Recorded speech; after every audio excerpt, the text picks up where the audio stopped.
And we are back. Another season is, another race coming at you for the Steady State Endurance Series.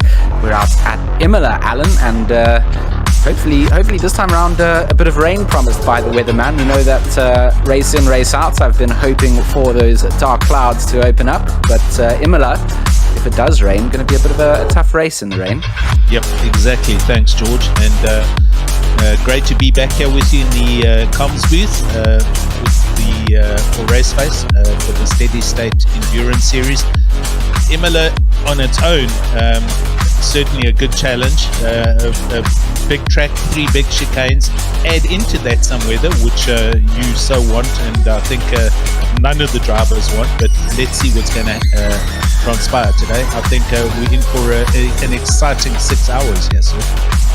We certainly should be, and of course, as always, we've had the qualifying times done pre-race, so drivers have been out attacking the circuit to set themselves up for the grid.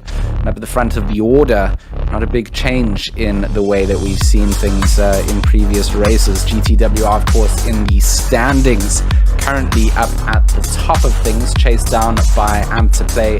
PWSR rounding out the top 3 teams sitting up there.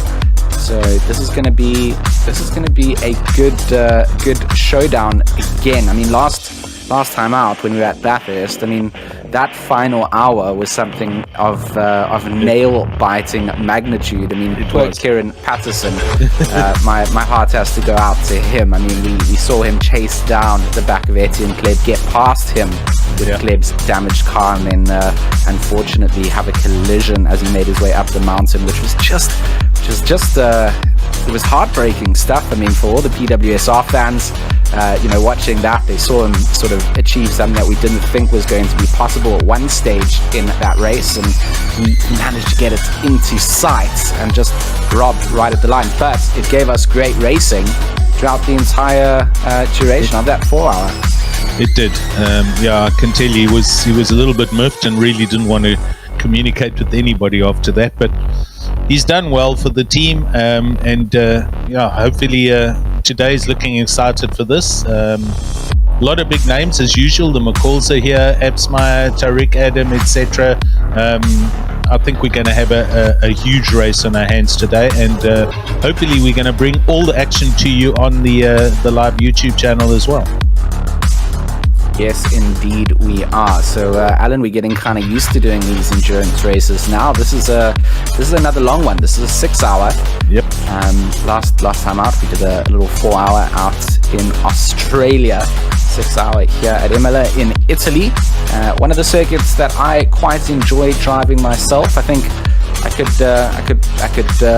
could really say I like all the Italian circuits that we get out in ACC, but this one is something that is quite special. It's quite difficult to have overtakes made. You've got to really line up and plan those moves. Kind of very punishing if you're off the racing line. You can find yourself just losing out on the top end. A lot of straightaways where you really do rely on that corner exit speed. So you've got to be careful where you're lining that up. And I think we've got a good race on our hands here if everyone gets away cleanly. We heard in the driver's briefing, that was the message sort of driven home, is that you need to remember that this is a 6 hour race, and our drivers out here need to know that it's all about crossing that finishing line. It's not the first corner that you're going to make up your positions that you're going to finish with.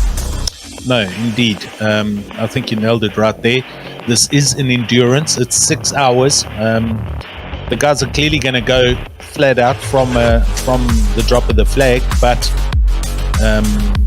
they need to obviously be aware, as you say, difficult track. There's some big sausage curbs here, and some of the cars, they don't deal with those curbs as well as some of the other cars. 3 sets of chicanes that have been put in over the years to change and lower the overall speeds around Imola, and they're technically very advanced corners that require a perfect line and the correct speed. And as you said, you will be punished severely if you run wide. Not only will you probably or possibly get an off track, you'll get stuck in the kitty litter. It does slow you down quite dramatically. The last one, Varia Alta, up at the top of the hill, that is a huge bump over 2 sets of sausage curbs. And I think we're going to see a couple of, or more than a couple, we're going to see a few cars that are going to be forced to do drive-throughs for off-track excursions today, based on the layout of the track and these sausage curbs, and the fact that the guys are going to be going flat out for this race. They're going to be pushing the envelope, and if you're running a little bit too wide and you hammer those curbs incorrectly, there's going to be problems, George. Oh, I mean, that's something that is almost inevitable here, is those track cuts. Having to manage that between all your drivers within your team, knowing that you've got 6 hours to make sure that you don't exceed it. It's going to be a name of the game for a lot of teams to just try and avoid that, because you can make up some good positions if you are able to avoid those other teams having to go in and do those drive-through penalties. It's free positions to gain, so you're coming into this knowing that the focus needs to be on making sure you have a good race. You also don't want to have any collisions with other drivers, pick up unnecessary damage. Those are all sort of inevitable things of the racing that we've seen here. We've seen drivers try and negate the effects of not going in with a damaged car. That was Etienne Kleb last week. We were talking about him earlier. Etienne Kleb and Jason Absmeyer, they've been having a stellar drive in that to play car, and for them it could have all been undone with the fact that they didn't go in to put for that damage. So again, avoiding drive-through penalties, trying to negate the damage done to your car, and making sure that you make the most out of those pit stop strategies. Just a reminder to everyone, once again, this series originally started off with a mandatory stop and tire change regime in the rules, which has been chucked out, which means that there's no max driver stints, no max timings for anyone to have to obey to, so you can kind of schedule your drivers how you wish and balance it out in that regard. There's no mandatory number of stops, so you can stop as many times as you want, and there's no requirements on your tires either. So it is all down to strategy of the drivers as our teams line themselves up to take to the 6 hour of Imola, Alan. Exactly. Guys have lined up on the grid, 3-minute warm up, cool down, whatever period you want to call it. So we are going to we'll be coming live with that now. I'm going to take this opportunity quickly just to greet everyone on the YouTube channel. Thank you very much, guys and girls, for joining us. A lot of familiar faces there. Kaylin's there, Johan Baker Krobler's there, Tsebo Maloto, how you, buddy? Stephen, hello. Jason Gray, thanks for the message about the loud music. I'll ask our producer to sort that out. And Ken's there, obviously. Ken, thank you. Be interesting to hear your feedback. How's Luke doing, and how's he feeling today as we see the cars on the grid? Awesome looking field once again, and I'm excited, let me be honest. A little perturbed. Is that just me, or is there a car missing on the 4th row there? It looks like somebody might be in the pits.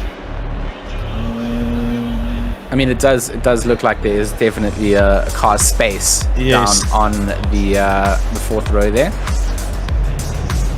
So whoever's starting in 5th place originally. Dash, was that? I hope that's not a disconnect that's happened somewhere.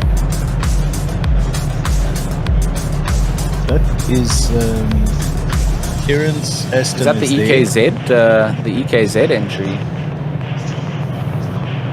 So we should have a Bentley. Van der Merwe, then Ottens is next gen, so it might be Sas van der Besthuizen. It might be the Lexus for NSRR that I can't see. No, we've got the Lexus there, don't we?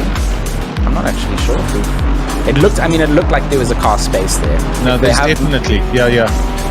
If they've missed it, that's going to be a bit unfortunate.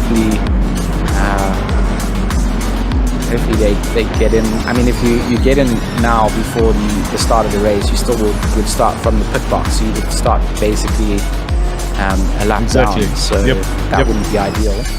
Okay, the Lexus is there. Ahead of the Lexus is a Ferrari, and then an Aston. I don't know.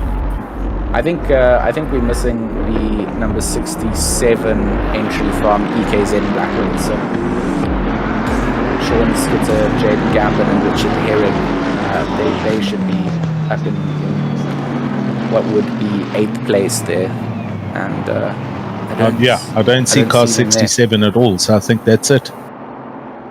Maybe they didn't get connected, or maybe they didn't arrive. I don't know. But anyway, we're on our way round for the warm-up lap. As you can see, Tariq Adam for GTWR out in front at the moment, and he'll lead the field up to the start for the next 6 hours. And it's grey. I can't say it's grey enough, or there's enough clouds. I do believe our race controller did increase the variability on the weather, but it's still dry for now. So, George, we're going to have to see what transpires over the next 6 hours, my friend.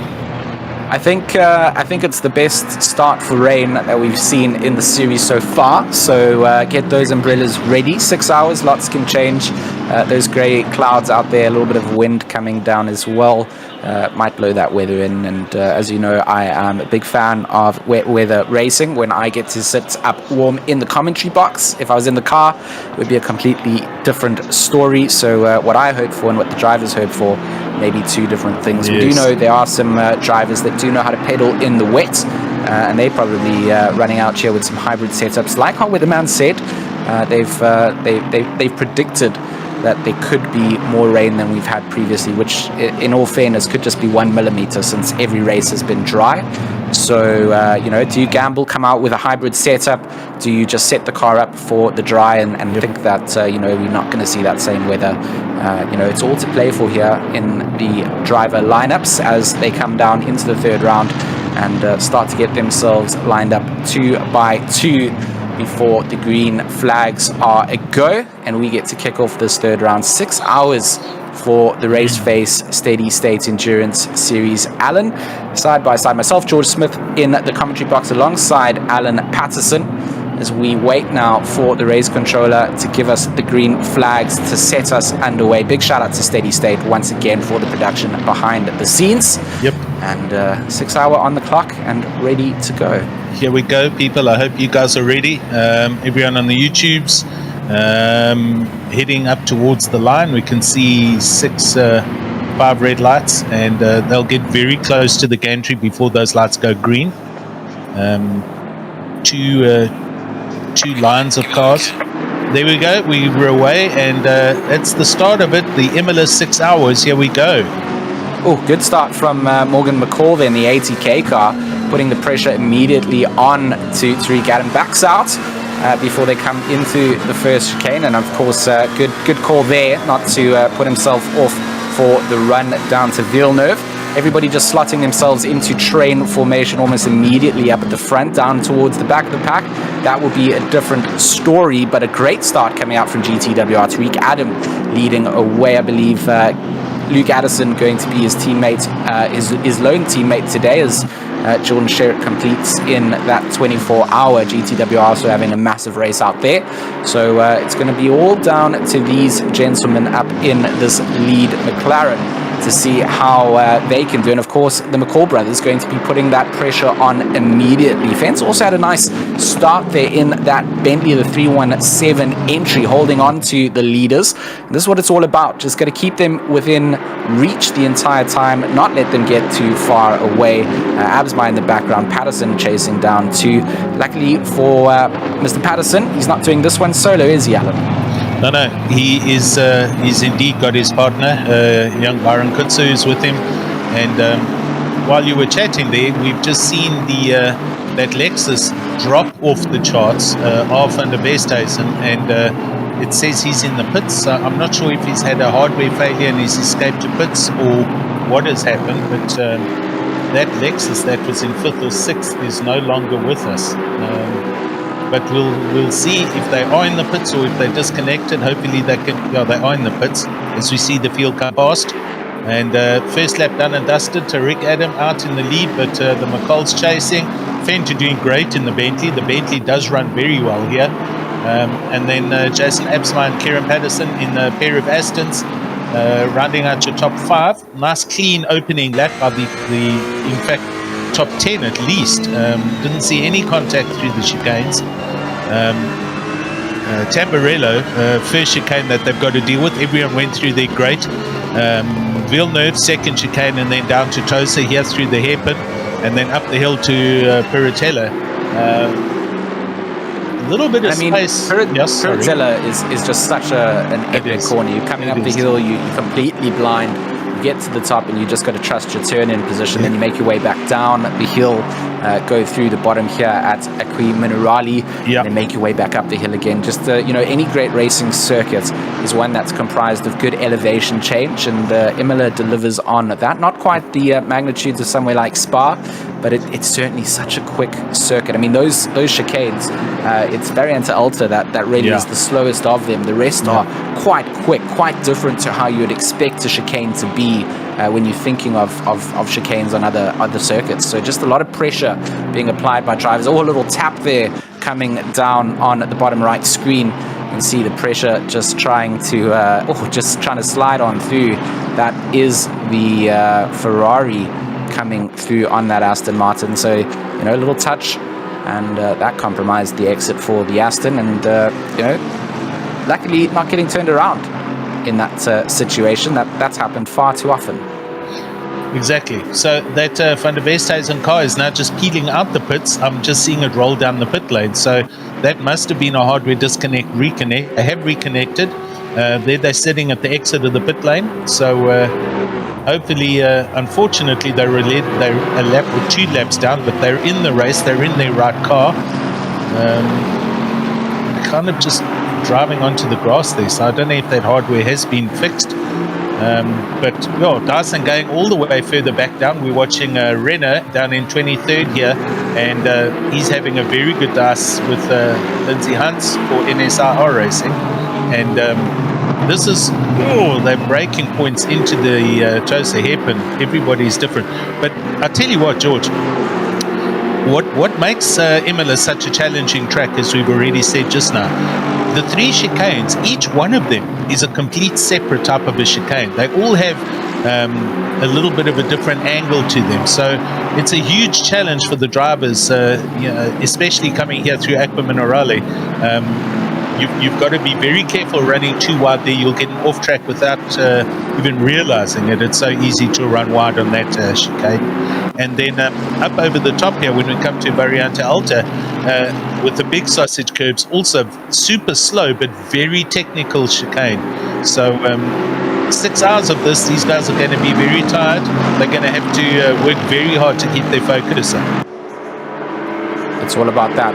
It's the mental endurance as well as the actual physical driving ability. You can't let your judgment lapse at all whilst you're trying to make it. And here we see Absmeyer and Fenter. They've certainly got themselves into a good battle. Good position for Absmeyer. He's going to try and go alongside Fenter as they come into the next chicane. Not quite. Camera just giving us a little bit of hopes and dreams, but Absmeyer, someone that is very good at reading other drivers' abilities, and he's just keeping himself well in the toe of that 317 Bentley. Riding on board from the back-facing GoPro as we get a little split cam action. Jason Absmeyer bottom right on the front splitter, and of course Christian Fenter up at the top, and we get to see how this pans out. This is exactly what Tariq Adam will want from GTWR up at the front. He wants these two drivers to fight each other and lose time and track position. In an ideal world, second and third need to work together to hold on to first position. So, those are two independent things. As racing drivers, you're going to be driving as hard as you can to get your position. You're not always necessarily thinking about what is going to cause in front. But it does look like that Bentley is set up really well here. He's putting some pressure on Tariq Adam. Adam going to defend on the inside line as they come down into the braking zone. Absmeyer going to be able to get alongside that Bentley. Is he going to have space on the inside? Door closed immediately on the run now down to the start challenge. Sorry, George. So, yeah, that definitely slowed down Absmeyer, and that's allowed McCall right up next to him as they go over the start-finish line. And McCall's going to be on the inside line for the first chicane as they come to Tamburello. Absmeyer's going to have to try and go around the outside, and he does stay. There's a little bit of contact. I'm not sure how they're going to come out of that. McCall, yep, he's ahead. There we go. And so Jason drops one back, but geez, look at Fenta all over the back of Tariq Adam. And Absma now going, and there's he hit that curb 6 love, and that's turned both cars around. I mean, Imola not going to disappoint. That contact coming out, the steward's going to be looking at that. Both drivers going to be very upset with what just took place there, because it's dropped them down to 9th, 10th, 11th position when the timing sheet updates. That has allowed Fenta to continue to run away with this. I mean, Alan, you were just sort of commenting on that, just getting kicked up by the curb. That's the risk here at Imola, isn't it? That's it, exactly. So unfortunate for him into Villeneuve, there is a massive sausage curb on the inside. Jason was being a little optimistic, in my opinion, and he stayed next to McCall as they went into the first left of Villeneuve. He hammered that sausage curb, which made the Aston bounce into the right rear panel of McCall's Mercedes, and it turned both cars around into the sand trap. They've dropped a handful of positions, and it's let Fenta have a bit of breathing room behind him up in second place. Has promoted Kieran Patterson up into third, first 5 minutes we've already got huge dramas going on here amongst our leaders, which is it's going to provide some awesome racing watching those two guys try and drive back up through the grid and try and get back up into the top 5. I mean, throwback to another Italian circuit in a different racing series out at Monza in the Formula One. Max Verstappen and Lewis Hamilton coming down into the turn 1 chicane. Nice. And both teams in that series not going to Fenta, big tank slapper, He's just done the same thing, the same curb being eaten up. Patterson now is going to have so much momentum coming through. Fenta are going to have to get on it immediately. But look at that, coming down into Tosa and the braking zone. Patterson is right on the back end. Fenta going to be in complete panic mode now. He's got a bit of dirt on the tires, needs to clean those rubbers off before he can really start to attack the curbs once again. And this Bentley, one of the cars that is better for attacking on the curbs. So I'm also confused. He must have taken a handful and a half as they come up the hill through Acqui Minerali. Patterson looking very stable in that Aston Martin behind. But just talking on that incident between the ATK car and the Am2Play car, neither driver wanted to yield that position. I think you are right in saying that maybe Jason should have backed out of that a little bit based on car position. But unfortunately they didn't, and they've still got a lot of time to make up for it. Hopefully not too much damage done, but both Absmeyer and McCall down in 10th and 11th place, so they've got a lot of cars to now navigate through. They are probably quicker drivers based on where they qualified coming out here, so you would expect them to be able to at least match the pace of the drivers in front of them. But catching a driver and passing, two completely separate entities, 100%, and a lot of hard work now set up for them. I'm going to keep one eye on the screen and the other eye on the media channel on Discord, just to see if there is an objection and if there is a race control, a steward's penalty that's going to be awarded. We'll probably see it come up on the timing screen when it does happen. But sure, early days. I mean, as I say, we're 10 minutes into a 6-hour race, and our second and third and fourth place cars, major drama already. Absmeyer recovering to 10th with Morgan McCall right behind him again in 11th place, and I mean literally right behind him. We're currently on board with Van der Merwe as he goes over the top and down to Acqui Minerale, looking forward at Ryan Ottens in his Ferrari. Acqui Minerale is such a difficult corner. It's a double right-hander, but if you gear down too quickly, you put too much strain on the motor, and you can also cause the car to spin out at the bottom of the hill. So super tricky corner. And then the complete opposite, going up over Barriante Alta, which is a double left-hander. Absmeyer just eats the curb at the top of Alta and has spun around once again. He's kind of parked off in the middle of the track, just holding the brakes so that other cars can get through. But that's allowed Morgan with McCall to get through. It's allowed a bunch of drivers to get through. Absmeyer going to drop down the order to 14th place.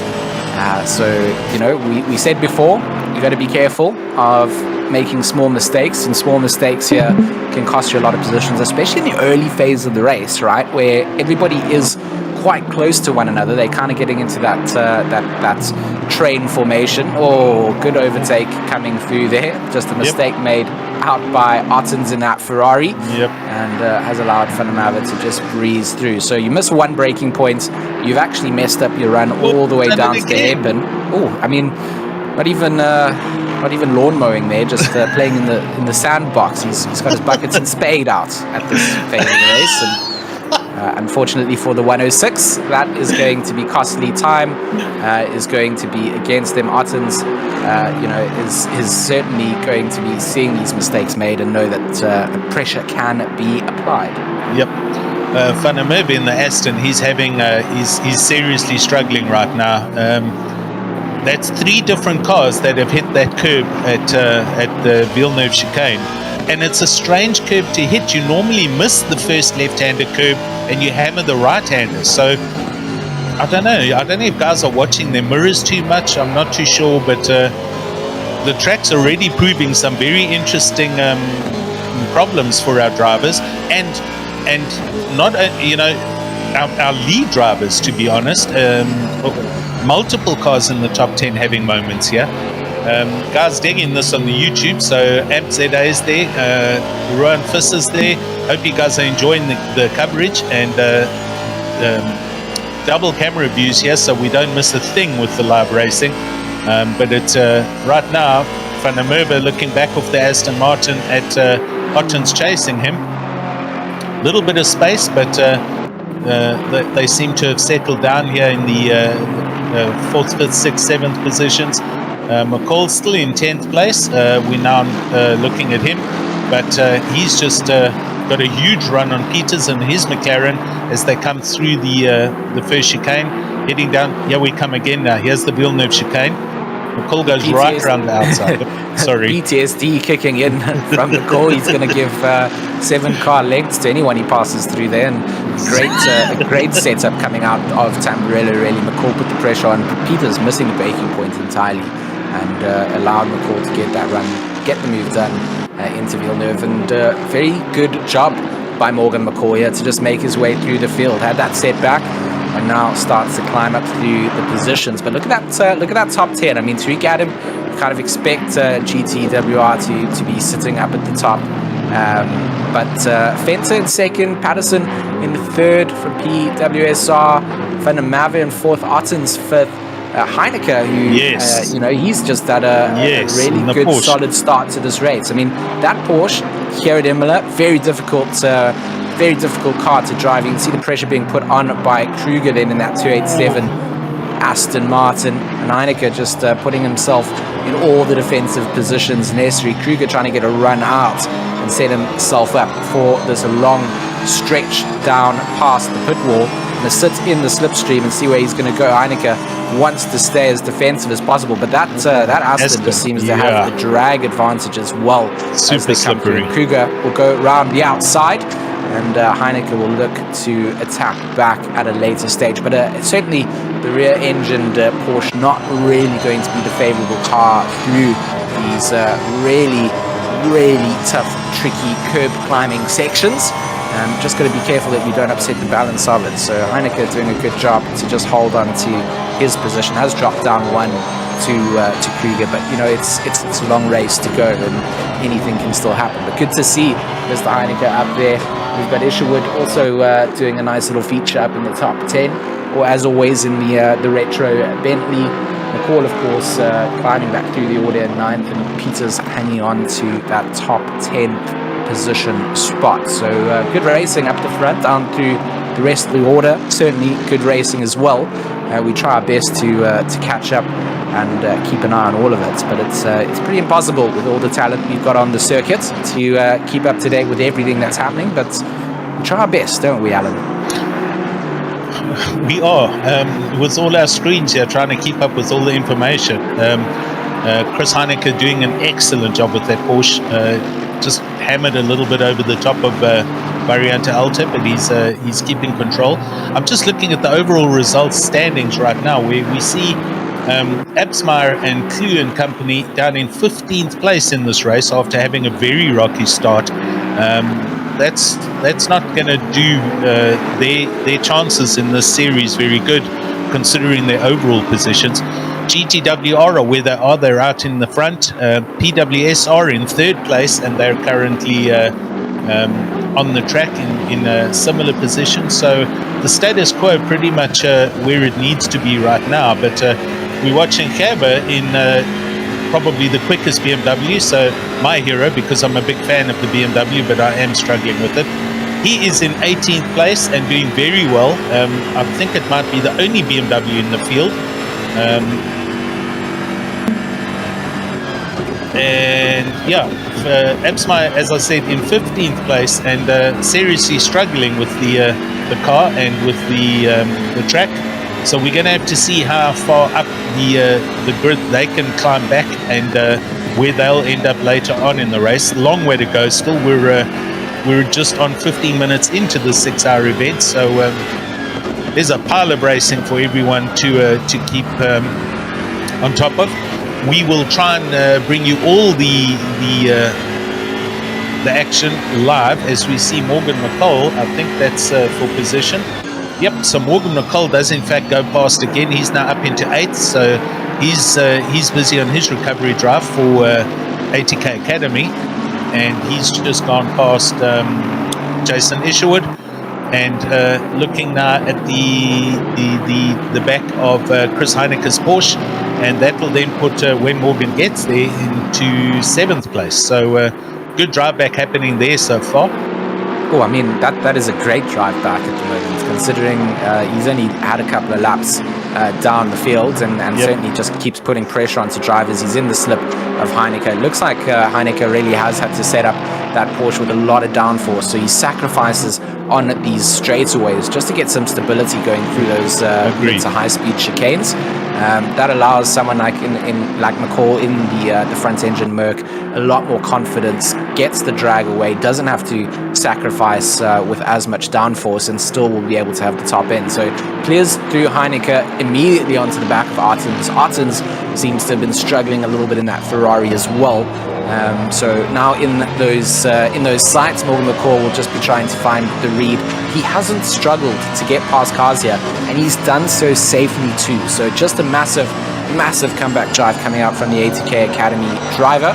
And Arten's next target's in sights, and certainly going to be keeping this pressure up. He's into the slip as they go down through the dip of Akli Minerali.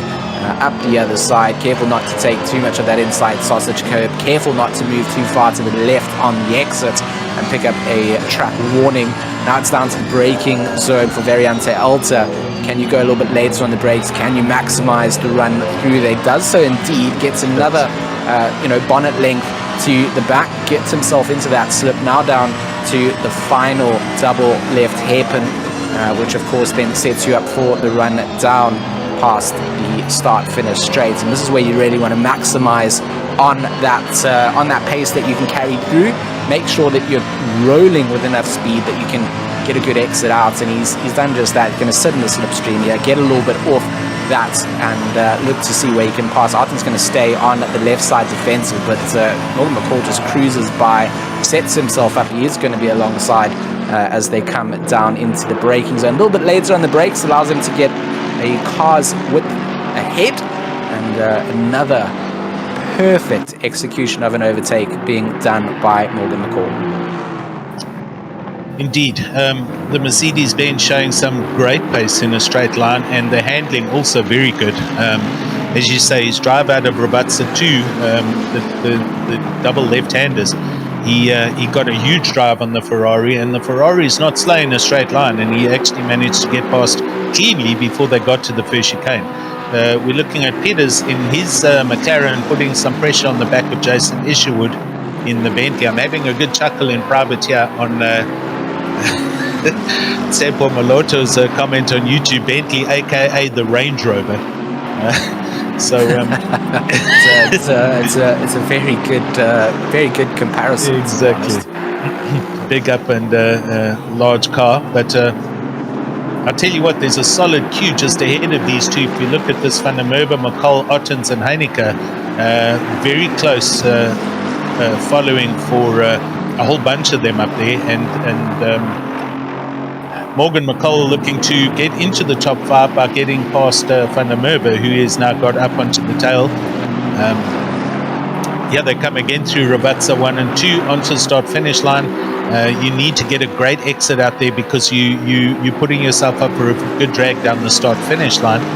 And all the speed and some more. Isherwood watching in his mirrors with Peters and Kibbet just behind him. These three, as we see, complete little bundles of cars in various sections. This for 9th, 10th and 11th place. And just up ahead of them, you can see Heineke, Ottens, McCall and Van der Merwe. And McCall has passed Van der Merwe, so that pass has happened already. Morgan McCall now up into 5th place. Oh, and Van der Merwe in the Aston has gone wide on the Villeneuve chicane, coming out of the sand trap, so he is now dropping back. He was sitting in 6th place after being overtaken there by Morgan, but he has dropped back into, I think it's 9th. No, it's further back. He's actually behind this Isherwood, Peters and Kibbet, so he's dropped back to 11th. 11th. It's a lot of positions lost in a small mistake, and Peters, big mistake coming out there. Going to have to worry about the track warnings coming through. Oh yes, and Ottens has run wide. Sorry, I thought you were seeing that at the top of Variante Alta. He's gone wide. He has stayed in front of Chris Heineke. Sorry, George, to interrupt you there, but here we come down into Rabatza 1, and they're very close. Chris does a send with the Porsche up the inside of him. Heineke makes the pass, stick through Rabatza 2 onto the start-finish line, and he's ahead of Brian Ottens, but Ottens gets no pull out of that corner, and Isherwood even just drives past. So a lot of position change happening. That's the risk of going ultra defensive and getting forced off the racing line. Had to go very wide out, couldn't carry the momentum through. And that Bentley of Isherwood just breathing down the exhaust tailpipes of Heineke's Porsche as they come through the tricky Tamburello. And of course, now it's the attack back on. Ottens on the back of Isherwood trying to get himself alongside. Has to be careful behind him. Of course, he's got Peters and Kivet who are just waiting to see if they can pounce on this. So right now, Heineke feeling like a little bit of a cork in the champagne bottle as behind him there are just cars waiting to explode through. And he just needs to time this well, because if he can keep ahead of Isherwood right now, Isherwood and the likes of Ottens are going to battle it out themselves. And then of course you've got Peters and Kivet who are going to also get themselves into their own scraps. So a nice little trade-off for position coming through. Heineke did a great job at making that move stick coming down into the final 2 corners. But just look at Isherwood's drive coming out. Heineke really struggling on the top end. So anyway through the straights, Isherwood going to bully himself through into Alta. Is he going to find the space to get through? Great work from Heineke to give the room, but also gets the drive coming out of there. And that's a brilliant bit of driving from Chris Heineke. Saw the attack coming through, gave the room, but managed to set himself up for a better run away, and knows that he isn't going to be as on par with the other cars when it comes to the straight line speed, but knows that he's got the downforce to really stick it into the corners. So that's where he's really relying on that Porsche to get the job done, is going into a place like that. But just look at this, down the straights, getting eaten up, going to set himself up on the inside as they come through to Tamburello. Going to hope that Isherwood hasn't got ahead before, so Isherwood might have to back out of that, but takes them to the curbs and some side-by-side racing there. Isherwood's going to be compromised. Is Ottens going to be able to get a run out of this? Is the likes of Peters going to be able to get through as well? This is great racing coming through from these 6 cars. Look at that little train. Make it 7 as we see another driver gets into the carriageway and coming down into the braking zone they go. Toss it, never going to be a easy place to make a move, especially when you've got all these different braking distances from all the drivers in front. Everyone doing a great job at just making sure they get through there. But this is spectacular racing coming through in the mid-pack of the field. Yeah, 100%. It's outrageous. We've got 7 cars in a straight line here. I liked your analogy there, Heineke feeding like the cork in a champagne bottle, but I mean, truer words haven't been spoken. We've got 1, 2, 3, 4, 5, 6, 7 cars literally within 2/10 of each other. You can't ask for more action, and Chris seriously trying to find the smoothest line through these chicanes. He knows that he's got no top end speed. The Bentley closes in. Isherwood under braking through the first of Rabatza, now the second. Chris maybe has enough legs to get down to the first chicane here. I think so. But watching from this Porsche tail view back at the cars behind, all of them are dicing. There's positions changing all the time. Pitters, Kibbet, Ottens, they're all in amongst each other. And here we come to the first chicane. Hard driving all the way in. The Ferrari is right behind. Ryan Ottens pushing like heck behind Jason Isherwood. And even though the cars are dicing in amongst each other, they aren't backing off on the attack onto Chris Heineke's Porsche. So everybody busy trying to make up positions and actually go up the leaderboard right now. Our leader, Tariq Adam, 16 laps out, and he is looking healthy. Second place Fenter, give or take almost 3 seconds back in second place in his Bentley, and Kieran Patterson 7.5 seconds back in third. That rounds out your top 3.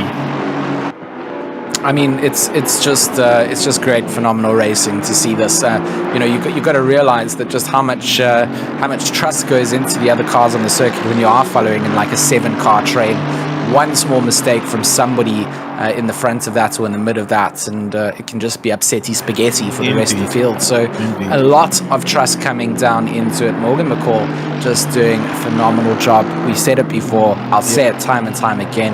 When a driver like that is able to make his way back through the field after finding an off in the early phases of the race and just being able to put the head down and focus on what's happening out on the circuit, get the job done. He's up into 4th position. Kruger going to keep the pressure onto him, but I mean, Morgan McCall going to be chasing down Patterson at this rate. So very good drive coming out of there. Chris Heineke, the master of cool, coming out here, the Iceman himself, really, as Kimmy would pass over the title through there. I mean, he's just done a great job at staying defensive, keeping the cars behind him at bay, and they really have their own things to worry about. Peter's going to have a little move here onto Artens, trying to have a look at a little nose, has to back himself out of that, back it up like a fight truck, has to move out of the way, and just wow. I mean, these guys are racing. Kivit and Van der Merwe are looking at this going, well, I would like a little piece of that action too.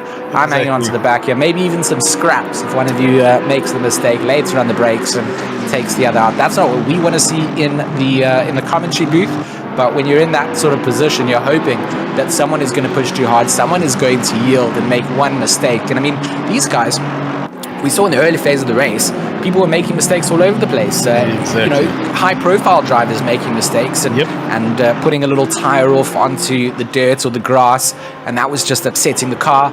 Right here, these guys have all just been doing the right thing at the right time. They're keeping themselves in a position that they can really be proud of. And I mean, look at that. Just a couple of tenths separating the field from Heineke all the way down to Van der Merwe. And behind, look who's catching up to the back of them, George. Absmeyer catching up to... This works to someone like Absmeyer's favor, right? These guys keeping themselves busy, not able to really make position up on the racetrack. Absmeyer, someone who can really capitalize on this, but how does he get past this? He's got Renner in tow, so he's going to catch up to the likes of Van der Merwe, then have to look for a place to get through. Renner's going to get onto the back of this, and Absmeyer just wants in. I mean, he's feeling a little bit left out here. Thomas the Tank Engine up in front has an extra space for an extra carriage and allowing the likes of Absmeyer to slot into the... Oh, there's the mistake. Peters goes slideways across the chicane, and good job from Kvyat and Van der Merwe to just Yes. not get into contact with that. Absmeyer through on that as well. He's right on the back. Kvyat, mistake coming out. Van der Merwe very wide. Absmeyer goes around the alongside. outside. Now into the braking zone they go. Van der Merwe, is the switcheroo going to be possible for Absmeyer? He does get a nice drive on the inside, but it's not enough. Robin Van der Merwe holds on to that position by a smidge, but Absmeyer on the attack now, and good day of racing to kick things off here for the Steady State Endurance Series, of course, in partnership with Raceface.Pro. If you guys do feel like enjoying the action a little bit more, don't feel shy to put a couple of comments into the YouTube chat. Alan and I love to see what you guys are doing, and we love to sort of interact with you guys as well.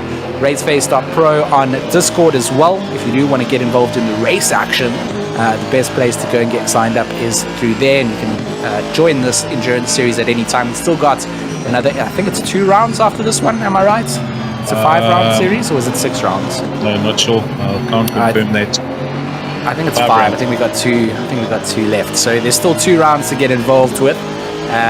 I'm still doing my rain dance, hoping that rain will come down. But what a day of racing so far it has been.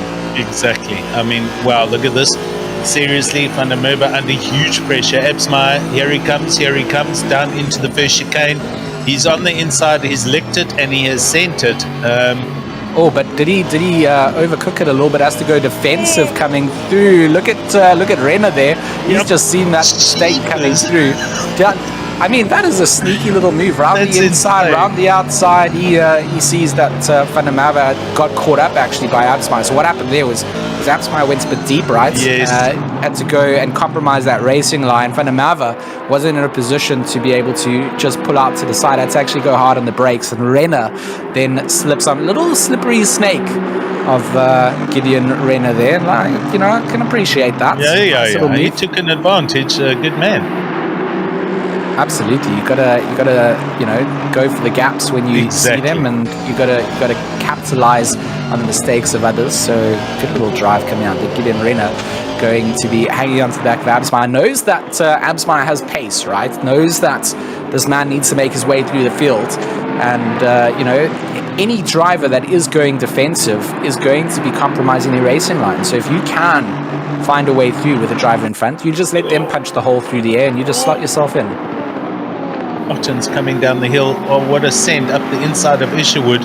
So great pass there by Ryan Ottens. Roberts are breaking down the hill from Variante Alta.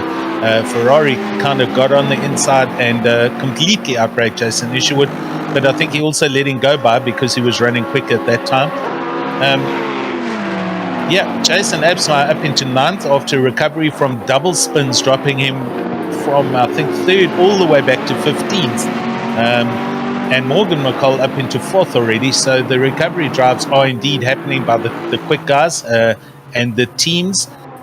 Jason, and there we have our first penalty. Van Nieuwenhuizen with a 15-second penalty, probably for some form of contact we didn't see. But Heineke here still under pressure from Ryan Ottens in the Ferrari, with Jason Isherwood not too far back, and then a bit of a gap back to Absmeyer, who is putting a bit of daylight between himself and Renner. Van der Merwe's right there, Kvyat is right there, and Peters, he did a great recovery after losing control through Tamburello. He didn't go too far off track, didn't turn the car around, and he is coming back to that party. Heineke runs very wide through Aqua Minerale there, and Ottens just drives right past him, as does Isherwood. So Heineke loses, he loses 2 positions. They go over the top of Variante Alta, and there's a 15-second penalty just gone live for Jason Absmeyer. That'll be for the contact into the back of McCall earlier on in this race. So the penalties are now being handed out by the stewards, as we can see. That'll be added on. I'm sure. I think it gets done at the next pit stop, so it'll be clear once they do their first pits. Yeah, correct. Yeah. I mean, we're not always right with the stewarding decisions. So like, we have our stewarding team. Big shout out to them. They don't get the love in the live chat as they should do, but big shout out to the stewarding team. Russ Seabolt and Batsugo just doing a good job at keeping the drivers in check, making sure they're not misbehaving. And we thought that it looked like Absmeyer should have yielded a little bit of that position coming through. He did send it on the curb and did get sent into McCall. So for once, Alan, we made the right call. I won't say that we do it all the time, because we hardly ever do. But it did look that way from the live stream. So it's always nice to be able to refer back to things and say, well, that is the reason we saw it live. That was what sort of transpired coming out of that. Tristan Vivas on the camera at the moment, sitting in 19th place. He's got Cilliers putting some pressure on. They round out the top 20, but I mean, you can see how big this field is, down to 30 drivers, with to throw rounding out the number 30 position.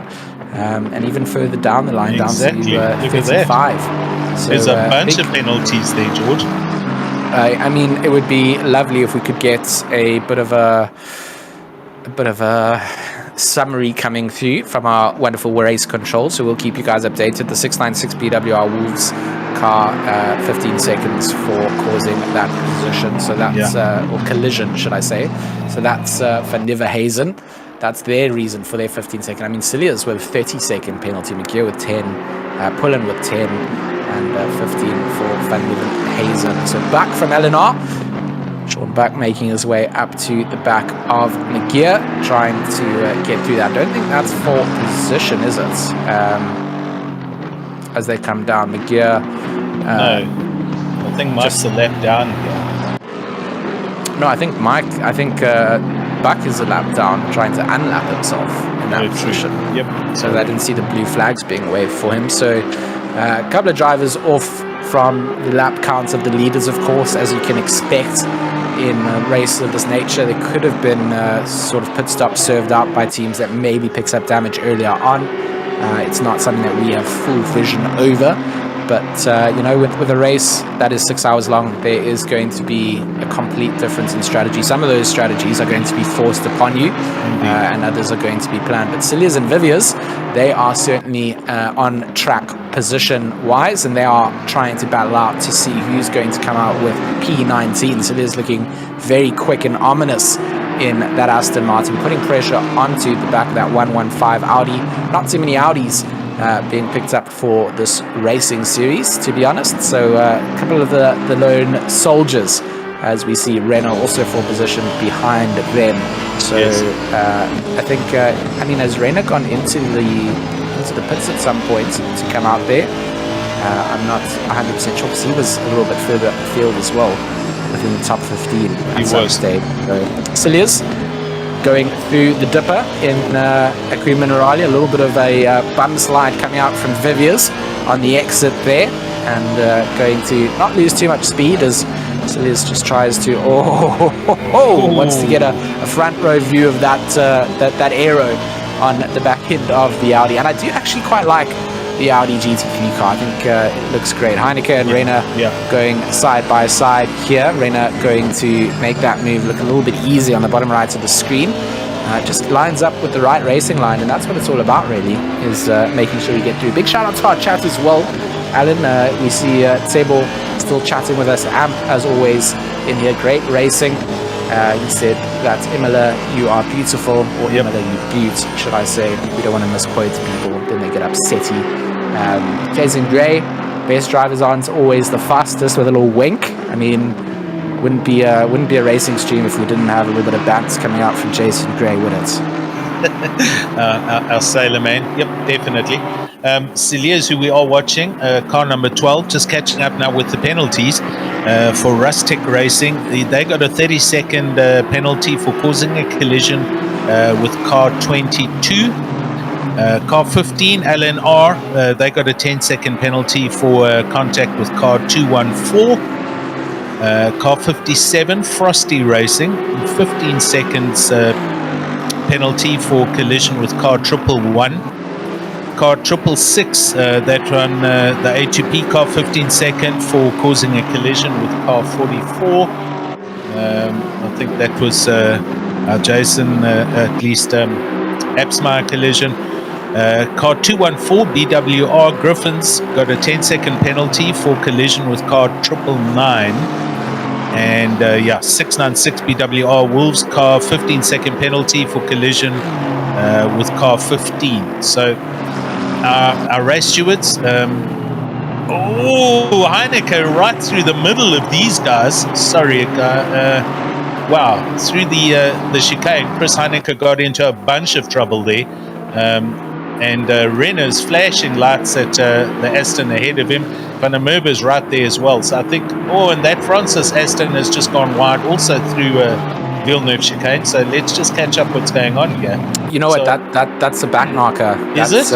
That's Eddie Francis in Footstake true. Racing that everyone felt like was getting a little bit caught up in the source of the racing. They wanted him out of the way, and I think he actually took off the track to make sure that he wasn't parked in the wrong place. There needs to be a bit of patience from the drivers up at the front. You are going to encounter back markers, and they are going to move over when it's safe to do so. In the middle of a chicane, not really sure what you want them to do, in that position.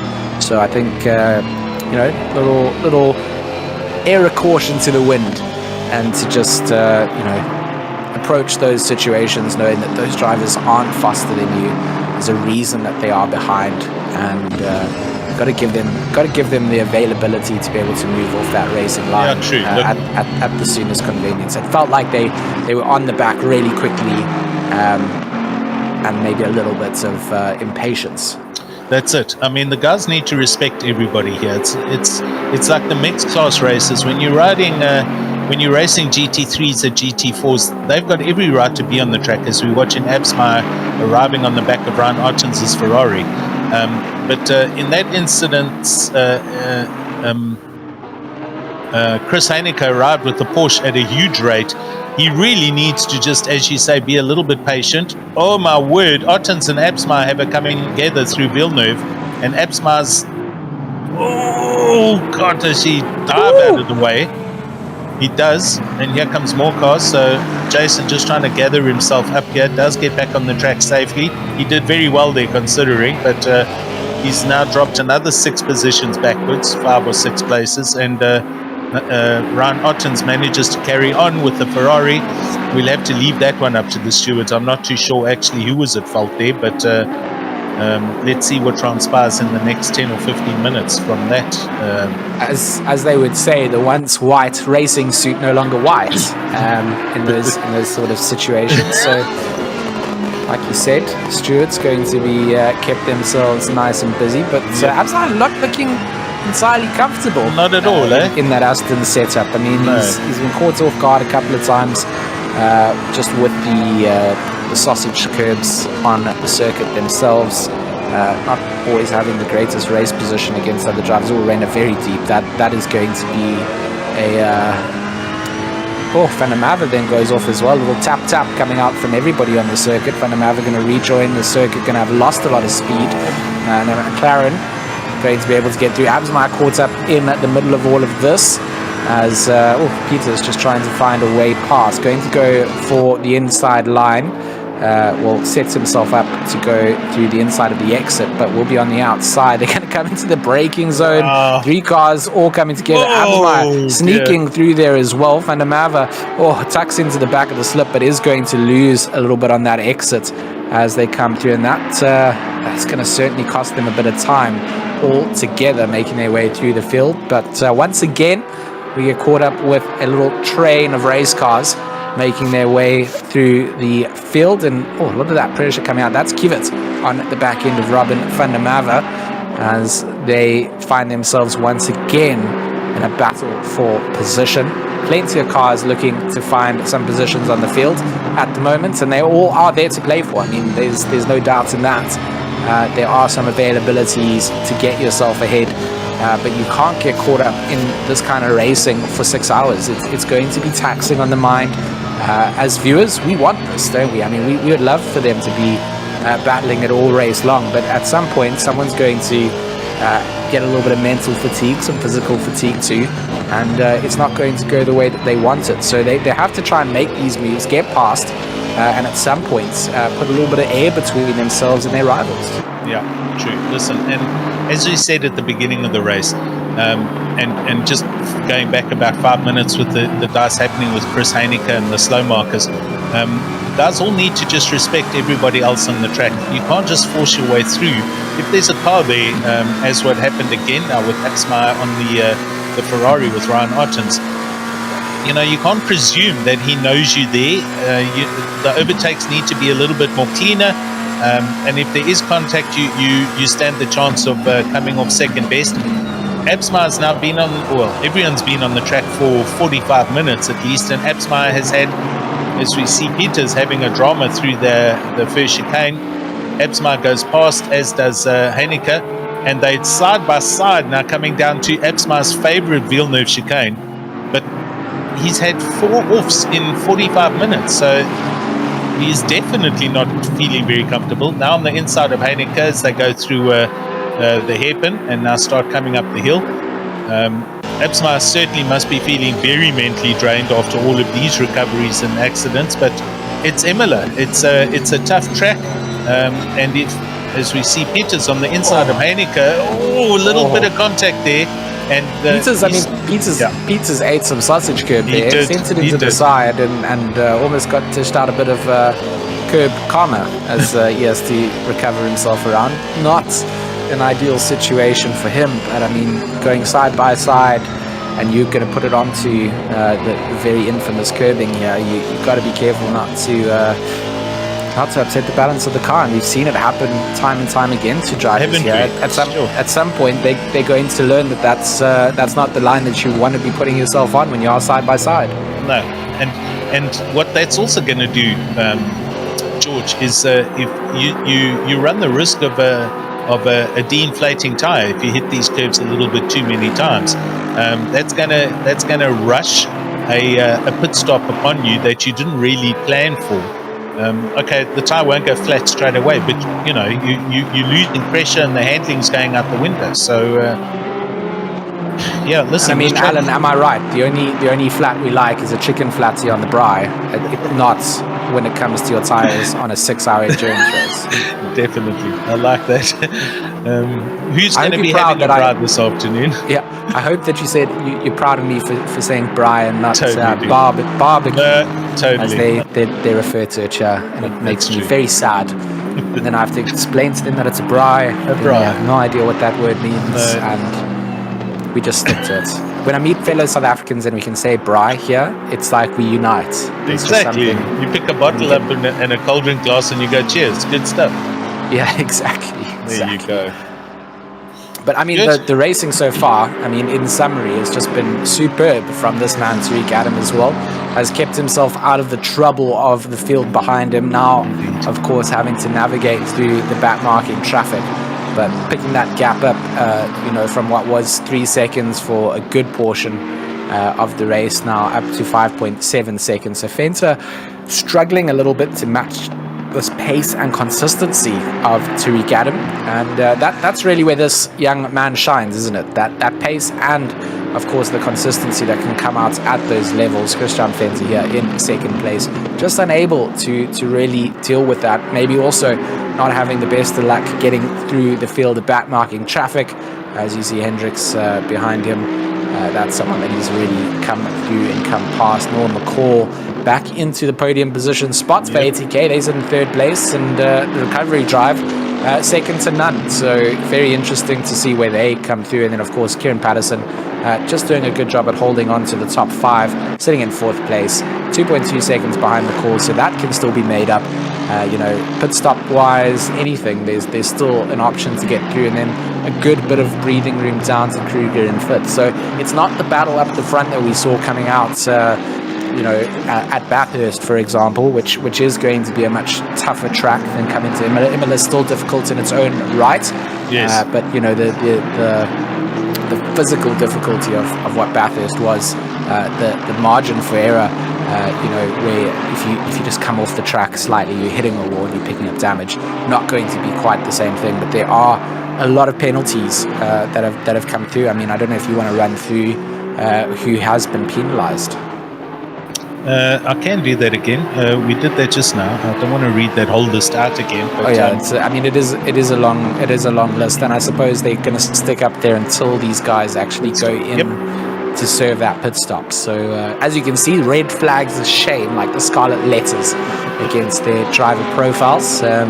Stewart's very busy having to go through and sort all of these things out. And we're coming up on the hour, 8 minutes to go for the first hour of this 6 hours. So I expect the pit lane's going to light up shortly. We're already seeing cars come into the pit. These penalties will then obviously get cleared, as and when people do come in for their first pit stops. And strategies are going to play a big role in this, whether people are going to possibly do double stints and reduce the time in the pit, or whether they're going to put a fresh set of boots on and refuel. We'll only know when, as happened at Bathurst, when we get down to the last hour, as we see Gerber in the BMW currently in the pits. So he's the second one. I did see a McLaren in the pits just now when you were chatting. So we've had two cars come in for pit stops, but we'll see a whole lot of other cars come in shortly. But I must say, just going back to our leader, Tariq Adam, it's great to see him actually comfortable in the car. In his last couple of rounds that he raced at Raceface, he really wasn't happy. But he seems very comfortable here. He's obviously put a lot of time and effort into getting the car to work and the handling. And these guys, they're going to be very happy. Jordan Sherritt, Luke Addison, very pleased with where Tariq's got the car and the gap that they have over Fenty in his Bentley in second. And Morgan McCall doing a great job with his drive back into the top three already, so showing some good pace. Kieran dropped off or lost that position with the overtake with McCall, which we didn't see, but looking at the gap between the two, McCall obviously running a lot quicker than Kieran at the moment, but it's 6 hours, so we'll see when it comes down to the final hour. As it happened with Bathurst, I'm hoping we're going to have a very similar close finish of this race today. For sure. I mean, that nail biter last time out in Australia, I mean, it took us a couple of weeks to recover from the excitement of the last, that last 10 minutes was just incredible. Indeed. To commentate on. So we're hoping that we see something of the same sort of stature out here in Italia. But we don't want to add our bad commentators' juju. Whenever we say we want that, then it goes the other way. So right now we're just enjoying how things stand. 29 degrees on the track temperature. We've got no wind in sight as things stand. So these cloudy conditions seem set to stay for 30 minutes. 5 minutes until we take that immersion break. Get some time for you guys to go and get yourselves some snacks, get set back in front of the couch so you can enjoy the rest of the racing out here, and just looking forward to what really plays out here in the pit stop strategies. Like you said, Alan, we have so many different circumstances and situations that can pan out, and it is all down to those drivers and their teammates to make those calls. It's not very often that teams actually have a dedicated strategist coming into this. You are relying on your teammates and sort of the feedback that your drivers are giving you. It is really going to be interesting to see where things pan out. I mean, looking down the field, Kvyat on the back of Heineke. I mean, Heineke dropping down to just outside of the top 10. Bit of a shame coming out there because he was just doing so good to hold back that whole train of cars in front of it. Hawkins, that is going to be someone trying to maybe unlap himself for position, or actually just gave the position through as Heineke came to us, or the flag marker waving the blue flag. So that's Heineke clearing through on Hawkins. But he's got Kvyat still in his mirrors. You can see him behind. They've gone into a couple of battles earlier on. he got through the traffic okay. Both of them actually punched a hole through there, so not too much for them to worry. Rotenbach on the back of Van Rooyen. That drive-through penalty coming to for Van Rooyen. So as that car was handed out, maybe just a little bit of speeding in the pit box, but now going to just actually give that position away. Knows that there's no point in losing more time on the circuit to a car that you're going to lose a position to when you go through a drive-through. Get yourself set up to serve that kind of thing out. Exactly. Also very interesting, just reading some of the comments, catching up on the YouTubes. Thanks, guys, for commenting. Thanks for joining. Jonas Kralin, good morning. Abzeda is saying, we're speaking with Abs, who was struggling at Imola, and Kleb also not a massive fan of this track. So they're going to have a long, hard day ahead of them. Currently in 9th place, considering where they were earlier on in the race. And I'm sure with the contact that has happened, Absmire's pace at the moment very good, but he must be carrying a little bit of damage, which they're going to have to obviously fix at their pit stop, and they have to take a 15-second penalty. So, yeah, a little bit of punishment coming along to a few drivers for unnecessary contact, but it's racing as we see Van Rooyen peeling off and nailing the pit lane, pit limiter just before the speeding lane. The speeding line at least. Ratenbach comes over the line. He's currently in 14th place in the Lexus, and he's running very nice and clean, but all on his own in open traffic at the moment. Coming down to our immersion break, there we see Van Rooyen in the pits for his drive-through, as well as Van Nevenhuizen, but George and YouTube channels, who are we looking at leaving the camera on while we go for a fast immersion break? What's the call? I'm going to vote that we go over to our race leader for the first of the immersion breaks. So P1 immersion 1. I think we should head over to the GTWR McLaren, and then we can have some votes on who we follow from there. I mean, that's just my opinion. That's perfect. So I agree with you on that. We'll watch Tariq Adam, but we're going to leave the split on the pit lane, so we'll be able to see the cars as they come in and out. I think we're going to take a very fast immersion break here and leave the cameras and screen as they are for now. And we'll be back in about 2 minutes or so, and we'll carry on. Hopefully capture the first of all the pit stops as they happen.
Okay, we're back. We're live. Anthony Wilson, how's it? Welcome to the YouTube, and thank you for the kind comments. And you join us as you see the traffic arriving full pace into the pit lane. We have multiple cars in, so pretty much on the hour as we expected. A lot of cars pitting. Kruger from 9th, Peterse from 10th, Van Aswegen, Saliers, and a whole bunch that we probably missed. Still on board as we watching Tariq Adam go round, coming onto the start-finish line, and we should be seeing all of these lead drivers coming in the next couple of minutes, I'm sure. Most of the time on these endurances, the guys are working on strategies between the 1 hour and 1 hour to 20-minute mark. We got traffic going on here. Dutoy in the Bentley, Van Sale in the Bentley, I beg your pardon, going past Dutoy, or Dutoy trying to get past and come back at him through the first chicane. So side-by-side racing here. It's all going on right now. Oh, and Dutoy goes around the outside. Van Sale runs a little bit hot in through the Villeneuve chicane. Gee, okay. Let's all get settled down, people. We've still got 5 hours of solid racing to go. And there's Morgan McCall. So of our leaders, he's into the pits from 3rd place. He's the first of our top 10 for ATK Academy. And he pulls the car in. Kieran Patterson up into 2nd place now. Jason Isherwood in 4th and Ebsma 5th. All right, so there we go with Tariq Adam still out in the lead. We'll wait to see what these guys are going to do strat-wise. Ebsma now comes up into 4th place while McCall's still in the pits. So Heineke, who was running very well earlier on in the Porsche, he is back up into 7th place after falling down a good couple of positions, but a lot of pit stops have happened and transpired while we were on our fast immersion break. He is currently up into 6th place again in the Porsche. Kevin right there, just behind him in 7th. Morgan McCall comes out the pits, first pit stop done, and net 8th position. So it goes to show the pace of the guys in the top 10, even though they were all racing with each other, managing to pit and still come out in the top 10. It shows the true race pace of the quick guys. I see Eswat down in 23rd place, car number 545. He's just received a 50-second penalty. I don't know what that's for. If I can find out, I will. I can give you some insight on Go, my man, go. Looks like 545, the Vibe squad, got 30 seconds for causing a collision with car 22 on lap 5, and then received 20 seconds for causing a collision with car 69 on lap 15. So they are down in the naughty books. They've had some black marks against their name, and they're going to have to be very careful about how they tiptoe around the rest of this race, because with those massive penalties against them, you can only assume that at some point a drive-through or a stop-go gets issued out to them from the stewards for causing further incidents. So they've got to be very careful. Yep. I see also Pullen carrying a 10-second penalty, and one or two other drivers there. We're looking currently at Van der Merwe, this orange and pink Aston Martin, very colourful car. He's currently in 5th place. Ebsma just up the road in 4th, still yet to pit and get rid of his 15-second penalty. And I believe it's there's a marathon taking place, and people are running around in London around your house there, George. Yeah, it's the annual London Marathon. Unbelievable. And, just quite cool. It's about a minute away from where I stay, but tons of cheering and clapping and all of that for those runners. I mean, that's something that I could not do myself, but incredible. I mean, 42 kilometers. I think I've run 42 kilometers if I took up all the running I've done in my entire life, to be fair. Does it make up the 42 or a little bit less, bud? Probably less, if we're being honest. So 30 years, maybe 30 kilometers, maybe even less than 30. Okay. Most of that down to hockey fitness during high school, which I tried my best to avoid by scheduling extra maths lessons on the days of fitness. Awesome. As we watch Jason Luck, he must be entertaining, enjoying this experience out there in the McLaren. Jason usually part of the BWR team, and they are. He normally drives around in a Porsche, but they're in the McLaren for today's race. So Jason doing quite well. Here's Morgan McCall. Junior McCall. So driver change happened, and the youngster, in inverted commas, the 13-year-old is in the car and starting to attack 8th place and looking to come up the field, as we see Van der Merwe in the pits and Jason Absma. So Absma's in. He's fixing the car, doing their pit stop and clearing the 15-second penalty. And we'll see where he comes out after this. And his pit stop at 1 hour 10 minutes for those of you that are taking notes. Hey, Robert Wentworth on the YouTube, and he's shouting for Mac. I'm not sure who Mac is right now.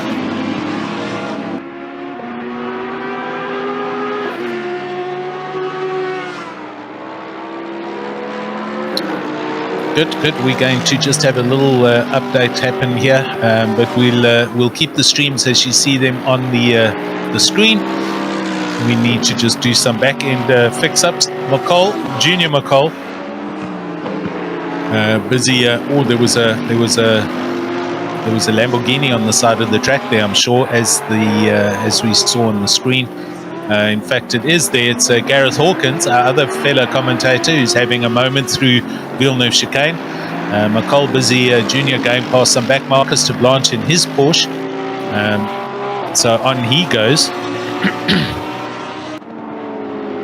So a lot of drivers electing to kind of do that hour pit stop that we really seem to see here. It's kind of almost on the limit of where these cars can go with their fuel and things like that. So also opportunity for drivers to then switch up their driver positions, make sure that they've got everybody in the car at the right time, giving a bit of a break out to the lead driver or the driver that started the race, give them a little bit of a break as well, because I'll say this all the time, it's mentally taxing to do these endurance races, and you've got to balance that up. You've got to make sure that you've got a fresh set of eyes on the circuit. You've got to kind of constantly monitor that, constantly get feedback from the driver sitting in the car and say, are you ready to come in and do a stop? Are you ready? Are you fine?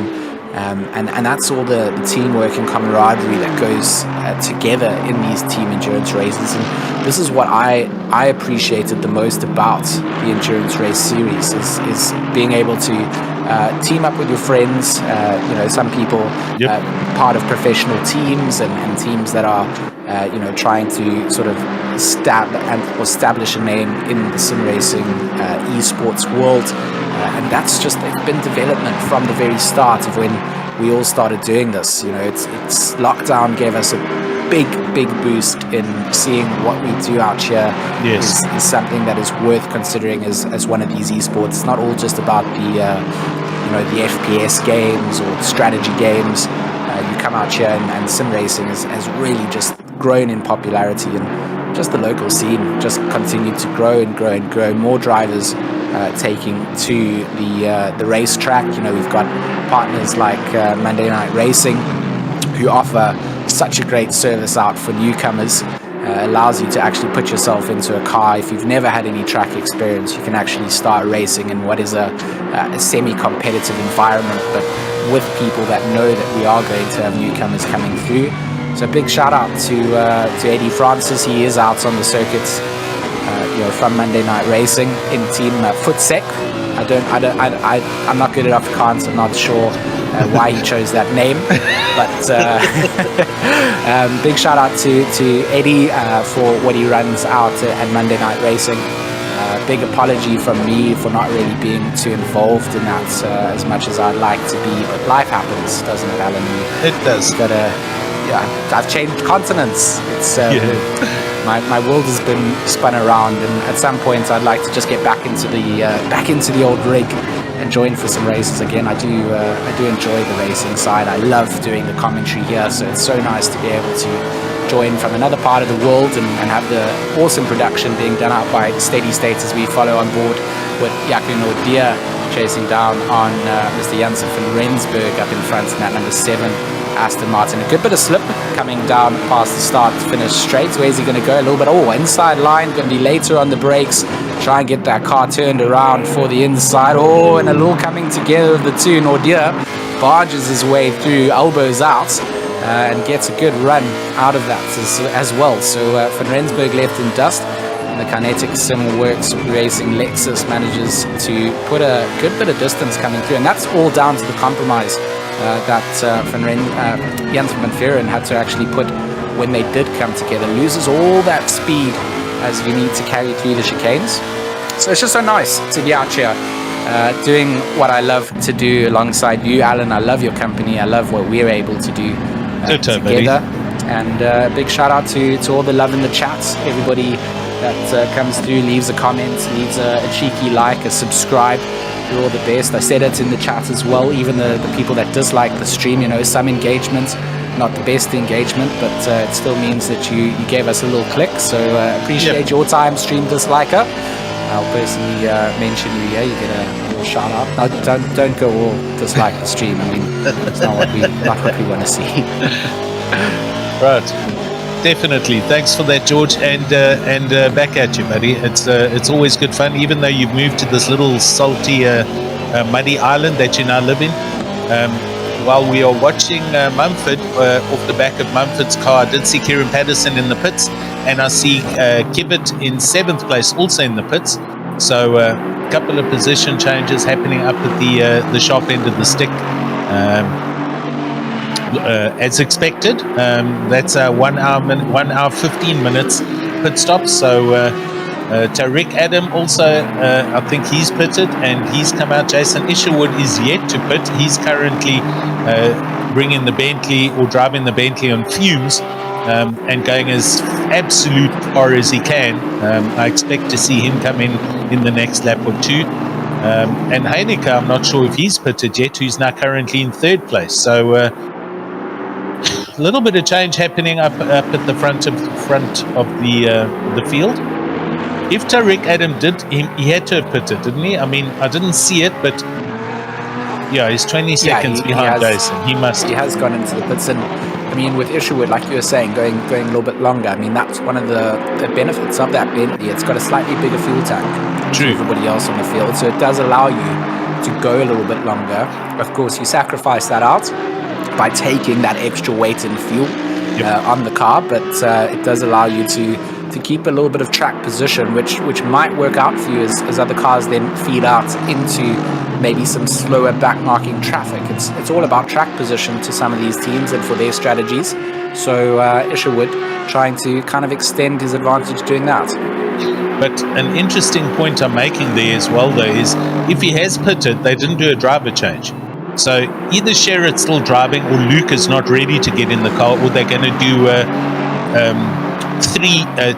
2 long stints each. So right now we're watching Kruger on the back of Byron Kutzer, our new driver for Team PWSR.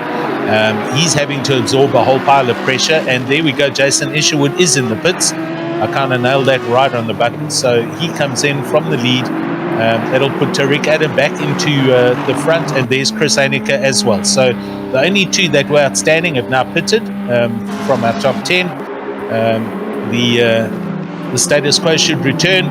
Tariq Adam in the lead, and that should put Junior McCullough, beg your pardon, back into 2nd, and Byron Kutzer in 3rd place. However, Mr. Kruger pushing very hard here in 4th place, and he's going to want to come past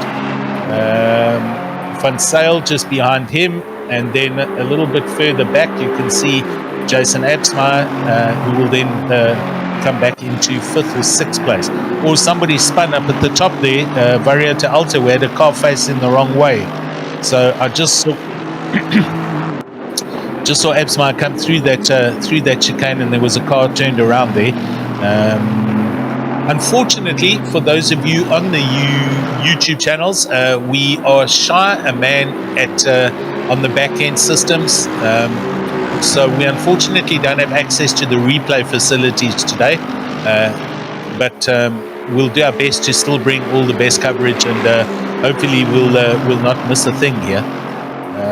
Absma closing in at a rapid rate and having to miss his braking point there due to that car being Jabir being in the braking zone into the first chicane. So he's got to just mind his way as he comes through the Villeneuve chicane. So he's in 6th place. Gray now in the car, who was on our YouTube channel earlier. He is now they're in 5th place for Retro Electro Racing. And I think that's Sean Buck just behind him. It is for LNR Racing in the Aston Martin, but that's not for position at the moment. Sean Buck, there we go, down in 21st place. And they're having a nice clean race. Still a lot of racing to go. We're only 1 hour 20 minutes in, and this is going to be a long day's racing on Imola. Not the easiest of tracks. I don't think there are easy tracks really, but some people just prefer some tracks and some don't. Imola with the chicanes and the sausage curbs, it's a challenge. Here we see Junior McCall just coming past Jay Volskank in his Porsche. He's in 14th place. Also having a bit of a nice clean race, not having too many dramas or problems. And McCall in second or third, I think it is. Yeah, there we go. Sorry, 2nd place. So that's pretty much the first round of pit stops done and dusted, and the positions as we see them for your top 5, pretty much how they were the just before the pit stop. Janssen van Vieren here in his Aston Martin, chasing down now Marcus Steyn in the Porsche. Chris has handed over during their pit stop, so Marcus Steyn now driving the Porsche, and the Aston Martin now arriving on the back of this Porsche. This is going to provide some entertaining racing as we see them go through the first chicane. We've seen those, the Porsche's not really the car's favoured here at Imola, especially with that rear-end nature of the engine placements. Not so easy to handle over the curbs, got to be very careful. Heineke, kind of the Porsche that we followed a long time at the start of this race, just sort of revealing that there must have been a lot of downforce applied to that. Didn't really have the top end and allowed for cars to have a great run at him, especially coming down that start finish straight away. So right now Marcus Steyn's going to make the most of these tight and twisties whilst trying to just keep off those sausage curbs, doing a good job up through the exit of Akuma Nurali to just keep Van Vieren at bay. But it's this sort of part of the track now where he has to be really careful of how he gets through, and of course maybe a completely different setup approach being sort of laid out here. Or sorry, it's probably the same setup because it is still the same car with Steyn here and the Slick Racing Porsche. I actually thought we had a second one that was it was actually Volskank that I was thinking about there. But yeah, I mean they sort of revealed on this part of the track certainly where their downfall was on the top end. Has given himself a good bit of breathing room at this approach, and Van Vieren will need to be a lot closer out of.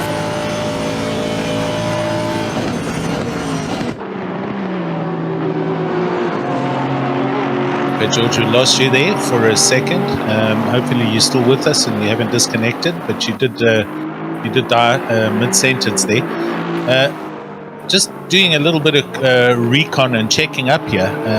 Imola, it is in San Marino, in fact. It's a small, or the Republic of San Marino, which is a little country enclaved by Italy. And I mean little, it's the equivalent of 61 square kilometers, and has a population of 33,500 people. So tiny little country on the northeastern side of Italy, and that's where we are today at Imola. And yeah, great. George, you back? Are you there, sir? I am There back. you go. I'm back. It's a little technical glitch. It happens, but glad to have you back and with us. I saw a unfortunate message on the YouTube. KSR Fenta and Deploy have had a DC happen. Bernard King outlining that. Hopefully they have managed to get back in or have reconnected. I'm not too sure yet. We'll have to see. Janssen van Vieren having to put up with a pile of pressure here from Petersen in his Bentley. So the dicing is happening all over again. Marcus Steyn managing to put a gap between him, and Petersen gets a great drive out of Rabatza 2, and he's past the Aston before the start-finish line. So Petersen getting a great drive here with the Bentley into 8th place. Janssen van Vieren, LNR Racing ES Aston Martin is in the top 10, currently in 9th place. And on board with him as we look forward at R. Petersen's Bentley. And just there in the distance, you can see Marcus Steyn in the Porsche. So Marcus managing to put a bit of daylight between him and the two chasing cars of Petersen and Janssen van Vieren. Exactly what Steyn needed is for these two to kind of get into a battle. Probably would have wanted Janssen van Vieren to defend a little bit harder against Petersen, but it didn't take place. It's all about that racing line here at Imola. We'll say that 99 times before the end of this race, and you go offline just slightly. That speed differential on the corner exit is going to be so costly. Just see that wrestling motion as they go through the mid part of the Imola. And you know, I wanted to say it earlier, but the fact that you've got the way that the track slopes down to the left side through a right-hander, that off-camber nature makes that corner just so much trickier. Under braking, exactly. You mentioned the gearing down being particularly difficult and important to make sure that you're not getting yourself overslowed. But if you carry too much momentum through there, you are going to run wide. So it's really a seesaw of balance coming down through that part of the circuit. If it does come out to rain here, be certain to know that is one of the corners that becomes the most treacherous. I don't want to say the most, because there's just so many really.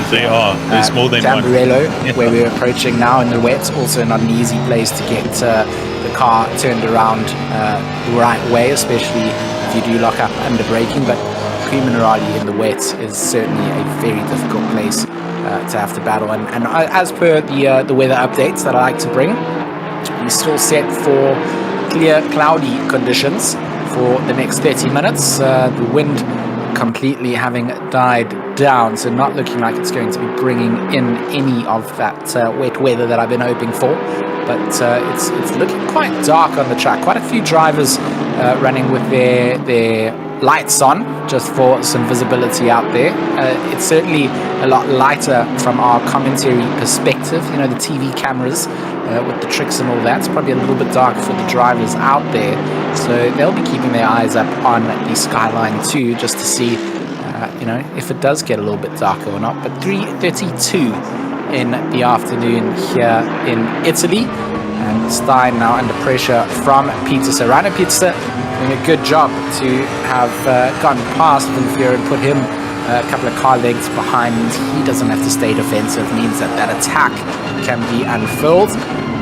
Knowing that the Bentley versus the Porsche here, we've seen these kind of battles take place. He's lining himself out through Rabatza 2 to sit in that slipstream. Does he have the top end?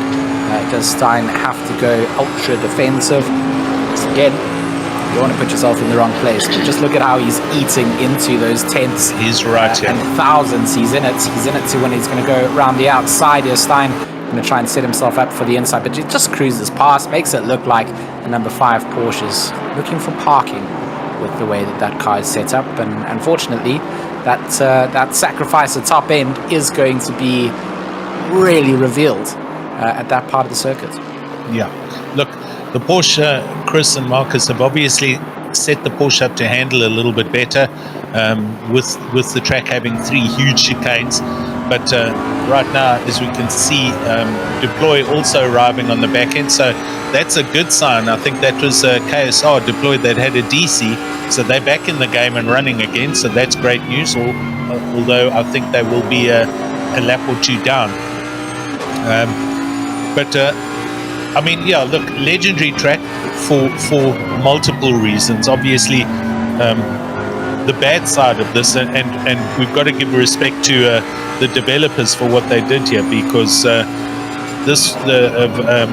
Tamburello, as we know, this was the last official Formula One track where we had two GP drivers die on the same weekend, with Roland Ratzenberger and the legendary Ayrton Senna. And the game developers put so much detail into the scanning and build of this track, because they obviously then the track organizers introduced the Varianto Tamburello chicane to actually slow the cars down, because of at the point where Senna died, that was just a long left-hand curve. And on the inside of the track, just after Tamburello, in the trees, there is a real monument to Ayrton Senna, and the game developers have also put that in the game. You can actually go and walk around in the trees and you'll come across the statue of Ayrton Senna right about there that we've just seen go past on the screen. So huge respect. And but if we think about it, that was a long time ago when it happened, and our safety has improved in the sport over the years. It's been over 15, 20 years since somebody's lost their lives in Formula One. But the track will always carry that with it as both famous and infamous, all in the same breath. As we see, Peterson struggling with the Bentley, and Deploy wanting to obviously come past. Deploy being much quicker in his Bentley. I have said that a couple of other times watching him and commentating in the normal Raceface series. He has shown and arrived on the scene and shown huge pace, and we can see it here. He is all over the back of Peterson and wants to get by here as quickly as he can. He's going to do a send as they go down to Ravatsa 1 down the hill. And there in the background, Jadse van Vieren also looking at the back of Marcus Stein's Porsche. So a whole lot of traffic going on here. In fact, Peterson is not letting Christian Deploy come past. Peterson is in a better option here to let Deploy through. Agreed. He's not on track for this battle position-wise. He knows that he's got Stein that is for position. He may as well just let this Bentley go through, get whatever he wants done. He's laps down, so he's trying to just unlap himself, and they are fighting unnecessarily. He's going to lose a position, and there we go, a little tap. I just think Peterson he didn't need to take that battle. No. Deploy, of course, making his way through the field as a back marker, has to be careful of how he does it. It was unnecessary risk. Not really giving him any room to get that done, and knowing that he's a quicker car based on where he's gotten onto the back of you. Just let them through. You've got 4 hours 30 minutes. Letting them through here when they're in position 35, you're defending against cars behind, and he's lost those positions. So I think that was a little bit of racing ego that comes through. I'm sure the stewards will look at it, and they will probably unfortunately they'll probably penalize the back marker for coming through because of the nature of where racing is there. But I personally feel that Peterson could have done a little bit more to just let that car through. Just based on the pace alone, they're unlapping themselves. You're entitled to do it. You've got to do it in a safe way, and that's caused them to come together. So I'll be interested to see what the stewards come out with that incident. Yeah, and penalties handed out. I mean, it looked like Christian Deploy was well up the inside and in fact well past the car. And realistically, Peterson just really needed to let him go. That wasn't his race for that time. It wasn't for position. It was totally unnecessary, and well put, saying that was a bit of racing ego right there. But Reina, I think he'll learn in time. We'll see if the stewards put up a penalty and who actually gets the penalty. The other Bentley, obviously having having come off second best as well, deploy, so they've had to recover. Nordia just ahead of them in the Lexus also fell off at the very next chicane, the Villeneuve chicane, and that's managed to let Stein get up the road. Van Vieren also has managed to put a gap between him, as we see Stein just going past Swat, putting him a lap down and putting a bit of gap between himself and the orange and pink Aston Martin of Van Vieren. 8th place, and then the rest of the guys further back going to Petersu's rounds out your top 10. So looking at the overall positions after 53 laps, Tariq Adams still out in the lead, probably doing a double stint. I'm probably expecting to see his teammates, either Jordan Sherritt. I don't know. I don't know if Jordan's joining them for this. I mean, yeah, I'm also not sure, to be honest. Saw Ken type to us earlier in the chat, just saying it's just going to be Adam and Addison in this car today, and kind of seeing that he's done the 24-hour. Young Sherritt might not need to join them. So let's just keep our eye out and see. I mean, Jordan's not one to shy away from a challenge. He's probably more someone that would do a 24-hour and then jump into a 4-hour as well. But he's also got left it in safe hands. Tariq Adam and Luke Addison, just talent upon talent. And Adams just showed exactly why he deserves to be in this GTWR team. He is flying out here. He's had no competition. He had a great start to the race, and then just managed that gap, managed the tires as well. And has put himself in a superb position. Yes. But it is the 80k car that has really impressed me, probably the most so far, having to make their way back from 15th or wherever it was. I think it was 11th, 12th, getting themselves into a position where they can comfortably just sit in second. The pressure behind from PWSR is still there. Decent buffer though, so unless a big mistake gets made, they've also just managed that time and that gap. So right now it's all down to making sure that you can just set yourself up for the later parts of this race. Nordia and Peterson, they are now fighting for position. The Lexus of Jaco Nordia trying to defend off against that Bentley of Peterson. So good to see the top 10 still having about a little look as the inside line opened up there. Jaco Nordia extends to the very outside of the exit of Ravazza 1. A little bit of a squibble coming out there for Peterson, that Bentley on the exit, so that's going to compromise the amount of speed he was able to carry out of that apex. And now down at the start finish straight, I mean, it still looks like that Bentley has the legs on it. It's slowly but surely catching up. So put that car into a better position out of Ravazza too, and we've got a completely different entry into Tamburello in laps to come. I've seen the chats, Ken saying no Jordan today is recharging. For those who don't know, GTWR is obviously also partaking in the Nürburgring 24 hours, another E-Series league, and he was racing in that race with the rest of the team from Italy, and doing quite well. When I was watching, they were, I think, third at some point. Just looking here at Jaco Nordia taking a bunch of pressure from Peterson in his Bentley. Carl Kivet just joined us. Welcome, Carl, on the YouTube. They had a disconnect after their pit stop. They need some advice. So, yeah, Carl, you'd have to get onto the Discord and just ping one of the administrators or somebody. So that's what happened there. So Kruger in 4th and Absma 5th, and then Grain 6th. I'm just trying to see. Obviously, with the driver changes, we've missed that. But if Jordan is not racing, so Tariq is double stinting now.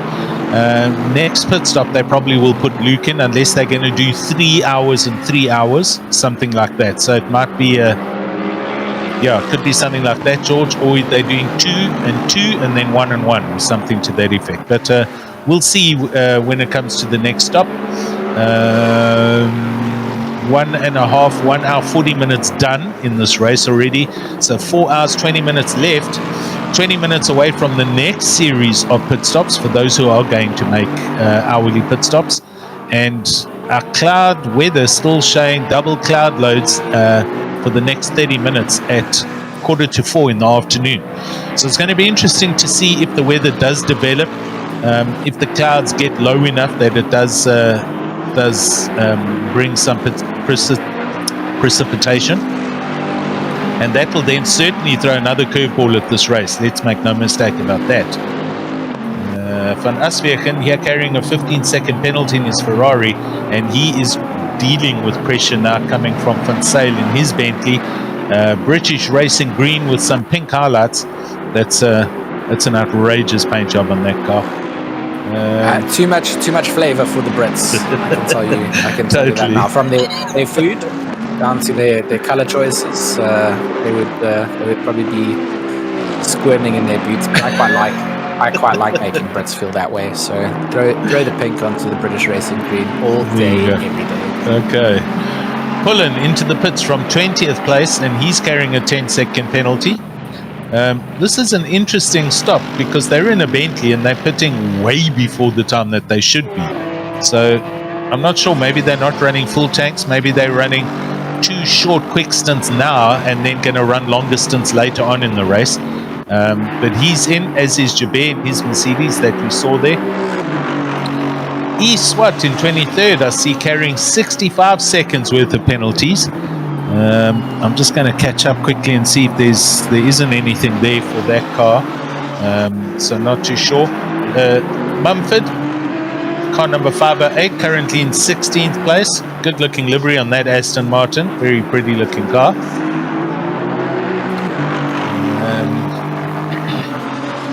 I mean, I don't want to sound biased, but a White Rabbit gaming livery on a White Rabbit car.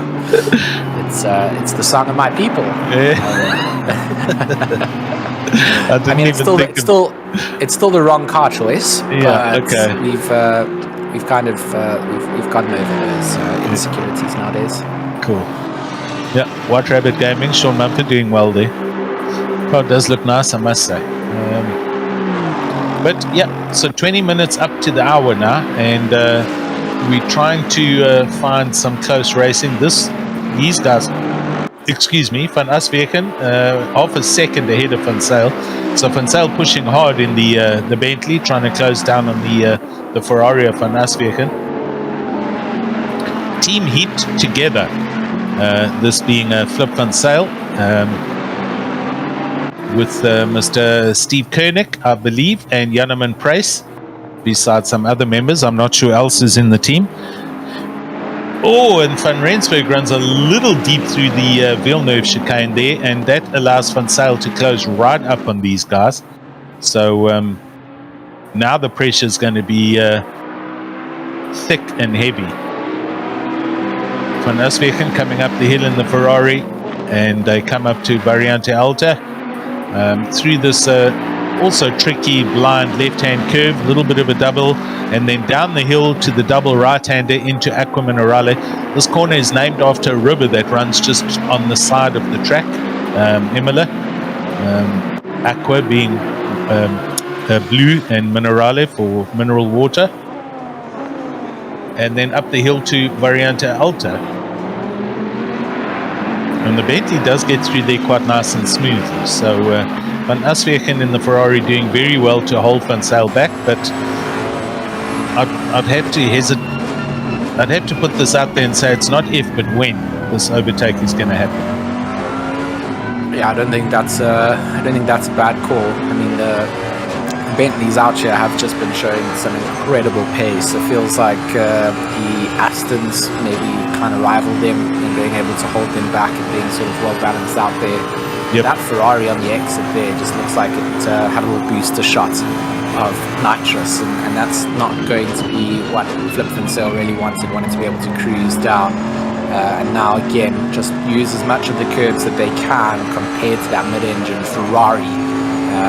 It's all about just increasing that slight differential in apex entry and exit speed that you can do over your competitors, and big slide coming up from that Ferrari, and that is going to put them way back behind where they had just set themselves up, very deep into the hairpin as well. Flip from sail, getting the Bentley turned around a lot quicker and neater, and that entire gap of NOS that was built out is all been eaten back up again.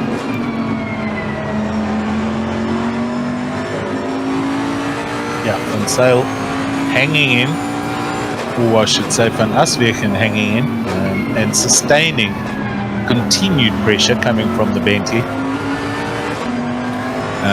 In the bottom left corner we see a car coming out the pits, but we also see a big race happening on there. It's with the orange and pink Aston Martin. I just can't see who that is right now. I'm going to just go to another view here. It's Van Rent. Right.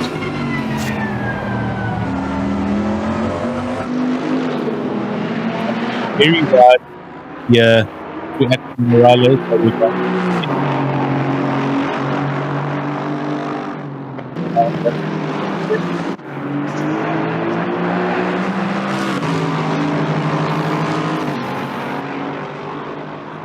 Yaku Nordia trying to put the pressure on then in that Lexus, Yes. hanging on to the back end of Janssen van Vuren, and that Lexus again, a car that you don't really see too often coming out into endurance races. They were a big pick early on into the early days of ACC, but always good to see some good representation, and right now sitting in that slipstream of the Aston Martin in front, closing down a couple of car lengths at a time, a little fake to the outside, trying to look on the inside, has to get back onto the brakes. Has he done enough to put Van Vuren off of his driving line? Looked like he was a little bit uncomfortable in the middle of Tamburello, but certainly done a good job at recovering that and putting himself back into the defensive line for Villeneuve, but also still maximizing his exit speed through their Lexus, having to dig a little bit deeper, losing a couple of car lengths, then down into the likes of the Tosa hairpin, and it has certainly gone the way of the Aston Martin through there. So Yakin Odia struggling a little bit in the mid-section of this track. Looked really good coming out of the exit of the previous lap, but has lost it a little bit in the mid-sector here. So going to have to reel in that fish once again. And it's all really down to this sector where we saw him closing in on the previous lap. Yeah. I'll tell you what, George, those little feints where the cars like kind of come out of the following line just before the chicane, they make a huge difference psychologically to some drivers. I'm not saying everybody, but if you are watching your mirrors and you see a guy come out of behind you and next to you, you know, there's a couple of seconds there of insecurity, and I'm unsure if he's actually going to send it or not. And it puts the chance out there on the table that Janssen van Vuren might miss his braking point just by a millisecond, a couple of meters, and he'll run wide into that chicane, and that will then obviously give Nordia the chance to come through. But there is method in the madness of doing those little feints and jumping left and right behind the car that you're chasing. And we saw in the previous lap here Gerrit having to run a defensive line down here towards the Villeneuve chicane, but Nordia didn't capitalize on that and actually ended up coming out worse because he left his braking a bit late and ran wide. But the psyche going on in both drivers' heads with Nordia trying to disturb Van Vuren and his racing lines and his braking points. It's certainly it's a real part of the motorsport. It's the same as the drivers that flash their lights. Some people are anti it, some people think it's part of the game, etc., etc. It doesn't matter what side of the conversation you're on. It's there for a reason. It's to basically unstabilize the driver ahead and make him do something, make him make a mistake, and you'll capitalize on that mistake and make the pass. Oh, Nordia hammers over those. We actually saw that Lexus with the front wheels up in the air hit those sausage curb so heavily, and he has just dropped off the back of the Aston Martin completely. So it just goes to show the punishment that does happen when you hit the sausage curbs too much. And that's you know, that point about just those little little feints, you know, coming into a braking zone. It's exactly that. You kind of trigger the driver in front's survival instinct, their self-preservation strategy that says, well, is this guy, if he's going to be there, I can't really just turn in on him. You know, maybe, and it's just that. It's that split second. You said the braking zone that you miss just completely throws you off. And good job from Gerrit Janssen van Vleuten to just kind of hold composure in those situations coming through, and he's forcing Mordieu to drive harder than he needs to behind. We saw that taking place at the top of Variante Alta, and he just you know, over committed himself and put himself in a position where he has to now make up all those positions again. So as a driver in front, you're trying to, you know, counter the mind games that the driver behind has, and that driver behind does have a whole arsenal ahead of them that they can kind of chuck at you. You mentioned the light flashing. That doesn't affect you if you're the car in front. You can't flash your lights back at them. You could tease them with the hazards. Yes. Yes. Hello, I see you. Or your rain light or something. Or just a little bit of a response back. Hopefully we do get to see them use the rain lights here. The wind has picked back up 2 kilometers an hour, coming back down. Is that rain? Oh, that's rain. Look at that in 30 minutes. There we go. I knew that the wind was going to bring something in. So wow, rain is on. It's on. And I mean, that has just ticked in there. So at about 3 hours 45, we're gonna have a bit of a potential change in tire sets needed. So George, look at this, buddy. Just sorry to interrupt you, but it's worth it. We're at 10 minutes to the hour, so we're 10 minutes away from the next round of pit stops. That rain is 30 minutes away, so you're going to have to do a pit stop now to refuel and come in 20 minutes to put rain tires on. Yep. Or you gotta gamble on the lightness of the rain not being something that's going to affect you, because maybe it clears up again after, because we only see what's happening in 30 minutes now. There's still going to be a whole thing. Good drive here. Hawkins, nice drive. Akuma Nurali going to work in his favor. Van Rensburg kind of parks it on the top of the apex there. Oh, misses the braking point. Both of them just decide that chicane needs to be narrowed down. And racing hard next to each other. And both missing the braking point coming through, but Gareth Hawkins making that stick, and good for the 420 Lamborghini to get through there. You have to say both of them made a bit of a fault at the top of Alta. They did. Hawkins has come away smiling a little bit more. Oh, Mr. Jabir in 33rd gets a drive through. He's currently in the pits. And Iswat also in the pits. So they're early stoppers here with well, not too early, but it's 10 minutes to the hour, so I am expecting the pit lane to light up again, as it does on the hour in these races. But gosh, did we not hope for this to happen? And it is going to happen. I take my hat off to our race organizer Bertus for the settings on the track, on the server at least. We have moisture in the air in 30 minutes. Oh, and Gareth Hawkins gets very loose in the Lamborghini through the Villeneuve chicane, drops that position back. Van Rensburg comes past him. Gareth trying to gather it back up for Hawks Racing.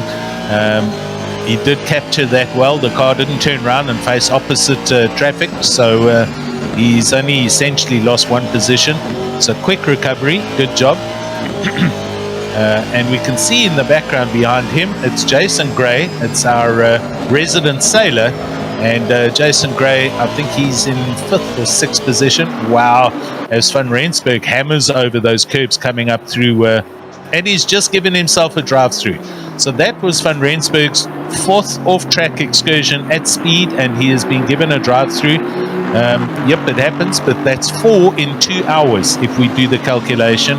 Yeah, we have Mr. Jason Gray, and he is in 6th place in his Bentley. But that's unfortunate for the Aston, so they're having to do their first drive-through for one too many fast off-track excursions, and it happened live on stream. And you can all blame the commentators for that little bit of commentator curse happening right there. They can blame themselves for taking to the parts of the track they're not meant to be on. And for Mr. Hawkins in that Lamborghini, he looks a little bit squabbly on that last on that last lap, and that's the Lambo in the dry. So I'm keen to see what happens when it does put a patter down with a little bit of moisture on the track. I mean, it is looking like light rain being scheduled, like you mentioned before, just a little bit of a dust settler to come out of the skies, and that is still going to be interesting to see who takes the gamble that they're not going to need to go to wet straight away. I mean, track temperature is still pretty warm. Yes. And those wet tires, they really do need a very wet track to actually get into the activation range. Otherwise, they just overheat. So that's true. It is all going to be very interesting. You mentioned that the pit stops are going to kind of come in now, and that's Van Rensburg. He is all over the place. He just wants to hang ahead of Hawkins. He's making mistakes left, right, and centre. With that drive-through penalty against his name, this is again where that car needs more than just a pit stop. I feel like its tyres are finished. The grip is giving up entirely. But he's seriously struggling there. May as well just let. Oh, you see, that's not what you want to see. You want to take it a bit easier, keep it out of the wall, and just go in to make a change that isn't going to cost you a lot of time. And that hammering into the wall on the side of Variant Alta is going to it's going to add to the woes for their team. And just he is all over that. He is. It's like he can't drive it. I'm sure there's it looks possibly mechanical problem on the rig, maybe. He should be peeling off to the pits, and he's not. He's going around for he is. Well, right across the traffic. Yeah, he was on the wrong side of the track. He had Tariq Adam coming behind. He had the blue flags coming through. Didn't get back out, and makes a dive in. I mean, now Hawkins also in there. This is now either going to be to correct what is wrong with that car because it's not happy, or it's to serve that drive-through penalty. At the moment, it looks like it's a drive-through penalty just being served. As he makes his way down with that pit limiter on. So that doesn't solve the issue that he's having with the car. So you have to come back in again. Yes. And that's the unfortunate part with the drive-through penalty, as opposed to just getting a time penalty, is that you actually have to commit to going through the entire pits twice. So he goes through now, then has to come in, make a change. At least if you get a 15-second penalty, you come in, you serve your penalty, and then you work on the car and you drive out. But that's the game has issued that itself. The sim has said, sorry for you, we've just cut it one too many times. Adam on the back of a back marker here, trying to clear through, but patiently just waiting it out. Knows that at the top of Akun Minerali there's going to be a place for him to be able to pull aside, and he does just that. Gets past, and good work from the back marker just to make that space available to our race leader. It's what we want to see from our back markers, just being cautious and also just being aware of where they are able to move aside. And equally goes out to our race leaders. Exactly. Who patiently wait it out. That's it. They're not unnecessarily flashing their lights out and saying, "Oh, jump out the way now." They know that when the availability is there, they can do it. And they've also got the ability to sort of control their pace coming into positions like that. So they'll be trying to catch cars where they are able to move, as opposed to timing it that you're catching them mid-chicane corner. You nailed it. That's exactly what it's about. All the drivers, I don't care whether you're in first position or 31st position, everybody is on the same track, and you need to have the same level of respect for everybody. It doesn't matter what position you're in. And just because you're a top 5 driver doesn't mean to say that the bottom 5 drivers need to just drive off the track because you're about to come past and overtake. It doesn't work like that. So Tariq Adam showing a huge amount of class and complete respect for the back marker, biding his time, not risking the car, not risking the contact, and making the overtake where it needed to be made, and not sending a dive at the inside, etc., etc. So it's all good and well. YouTube just lit up because now everybody has seen and heard about the weather. Bertus Hugo is personally announcing himself for the presidency of the country because he's absolutely nailed the settings for the server, and we're going to see some very interesting tactics and racing coming in the next still 30 minutes. The cloud is getting less at 30 minutes, but it does have the rain icon, so let's just stick with that setting for now, that it means there is going to be a little bit of a rain as we watch Jason Luck doing a huge send up the inside of Fonsale.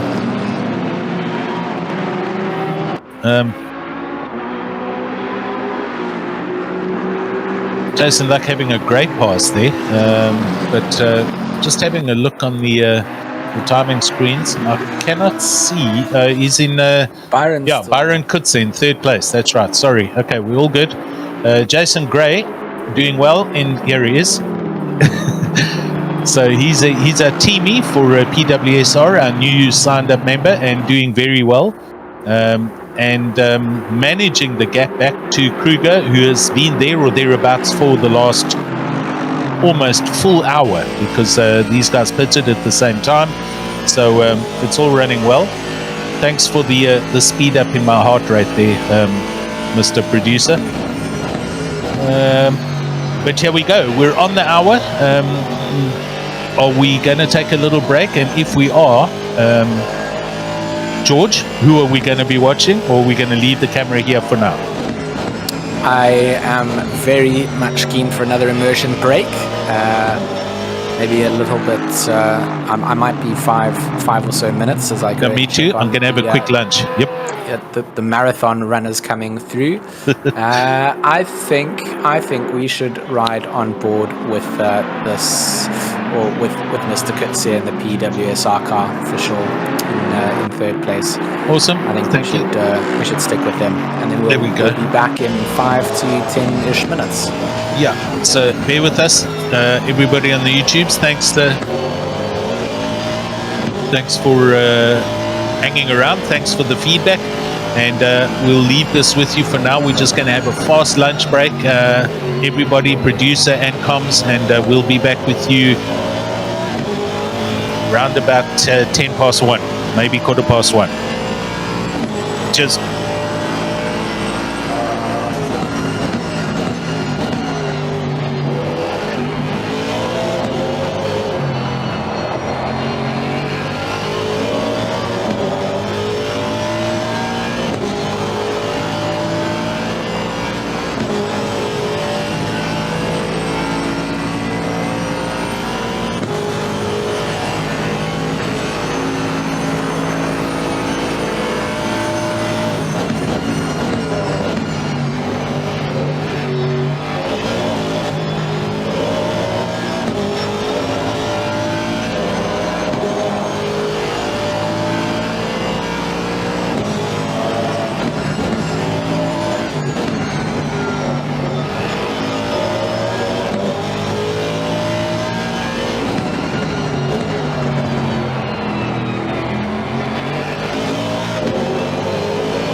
very fine.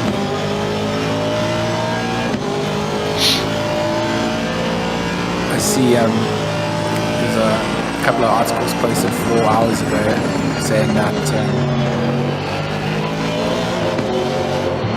Right, I think we're back and we should be live. Still on board here with Byron Kutzer, who did the right thing. Kruger definitely caught him and went past him with ease, and I think he let that happen. That's not his race right now. So Byron Kutzer for PWSR, they're in 4th place at the moment, but we are about to start. I beg your pardon. We're about to start the on the hour pit stops. We're already seeing some cars come in. Flip Van Sale, who just went in and came out in his Bentley.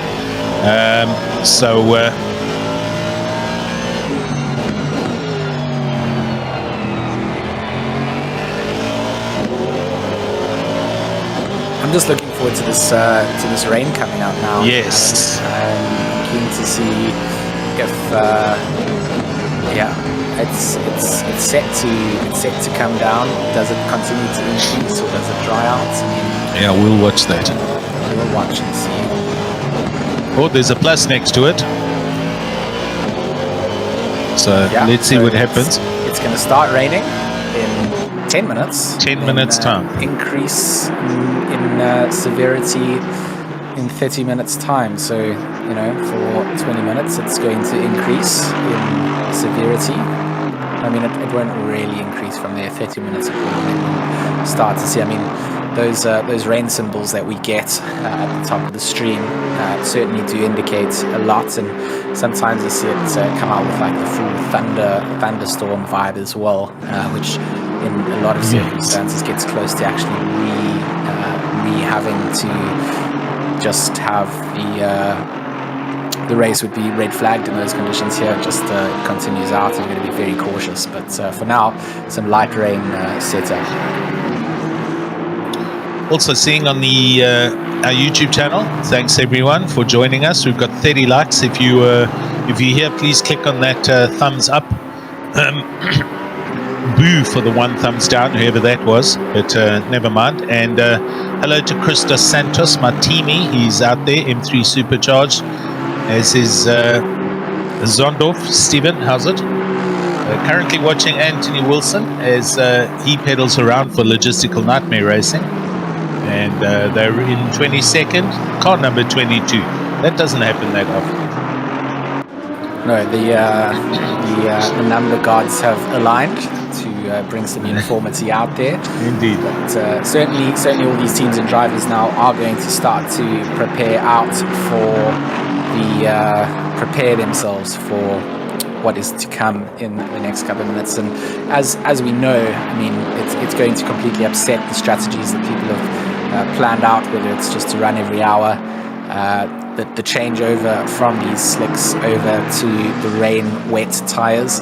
That's going to be a strategy call in itself when you totally come in. Yep. You really cannot do it too early. You will find yourself finding less grip than driving with slicks in light rain if you switch to wets too early.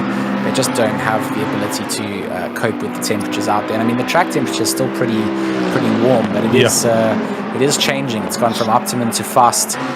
22 degrees ambient temperature, 27 on the circuit. So I'm looking forward to seeing what goes down. Retro Electro is still panning out to be in a good position, sitting in that top 5th position for the 728 Bentley. Jason Gray at the wheels. If anyone's got some experience with wet weather and driving a Boatley around in that would be our resident sailor man, Mr. Jason Gray. So we'll be enjoying a little loop around then from that Ferrari in the background. Just making a slight mistake coming in through Variant Alta. And George, I tell you what, sir, I've never seen that happen on this system where the track has gone from optimum backwards without rain falling. I've never seen a track go backwards too fast. So I wonder if that's kind of prepping them for the loss of grip that's about to happen. I don't know. The track only dropped 1 degree, so I've never seen that happen. It's an interesting point, that actually. Yeah, and I mean, what also can happen from this is even with that light rain that comes down, right, is when that track goes out to greasy. So where it's just kind of washing that slight surface dirt over the circuit, Yes. it becomes absolutely treacherous for a small amount of time.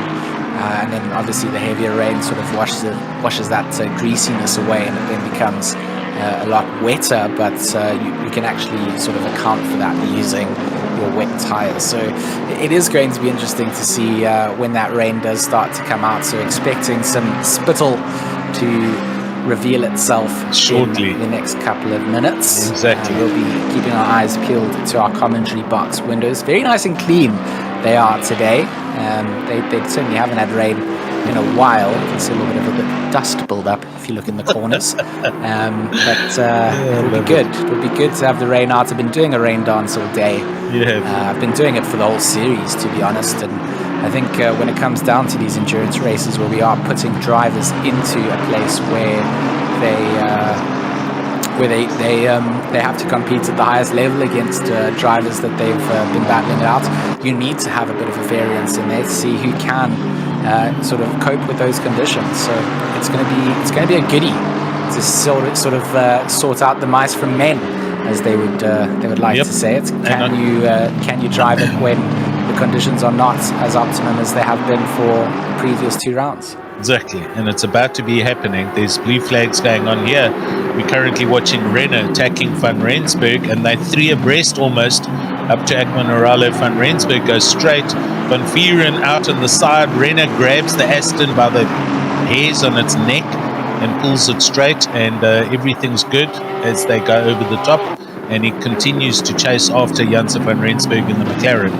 But and he runs wide right there, does Van Rensburg in the McLaren, and that lets Renner go through. So that is full position. But the drivers now, they're at, we've gone past the hour already. So the pit stop window is like, it's on us. And I tell you what, if anybody had plans to pit now, they're driving the tanks dry, waiting for the rain to start so that they can then incorporate a tire change if need be into this pit stop. So I mean, that's a good point. You kind of maybe just dialing down the engine mapping, going to something a little bit less aggressive, trying to not use all the throttle inputs that you have whilst maintaining track position, just to the point where you can sort of incorporate that single stop as opposed to having to come back in again. And the risk of that, of course, is maybe then running out of fuel before that comes up. So you sacrifice maybe a bit of speed, trying to go a little bit lighter, but the rain doesn't come down to allow for the need and grip change from the tires. And you find yourself getting to a point where you've then wasted time not attacking the track, trying to build it in. I see some speckles coming down. Yeah, the drops. They're coming. I can see them up against the pit box. They are, or the window, should I say, not too intense at the moment. They did say light rain and a little bit of light rain coming down, but it certainly looks like it is going to increase from here. We will see the windscreen wipers start turning on very shortly, but our cameras, you can see the drops actually starting. So it has arrived. The time is finally here. How much of it's going to be falling is anyone's guess. As we see Volkswagen going through Akmanarale over the signage, he's so wide, completely outbraked himself. That, or it's super wet there and he's sliding already. But we're about to see it. Pretty much the next 3 laps, 2 to 3 laps, we're going to see the conditions change completely. Byron Kutzer back up into 3rd place. So what is going on there? We are missing a Aston Martin. They pitted. So B King is now in the car. They come out and they're in 6th place. So that was a pit stop that happened. And Jason Absmeyer pits early. So he's come in now. I don't think... I think he's too early. I don't think they're going to change tyres. But I think he is out of fuel, and this is a have-to pit stop, whereas everybody else is desperately hanging on to see if the rain is going to fall properly. Byron Kutzer bumps back up into 3rd place, and we're currently on board with him. Looking at his windscreen, there's no wipers going as yet, but the drops are definitely falling.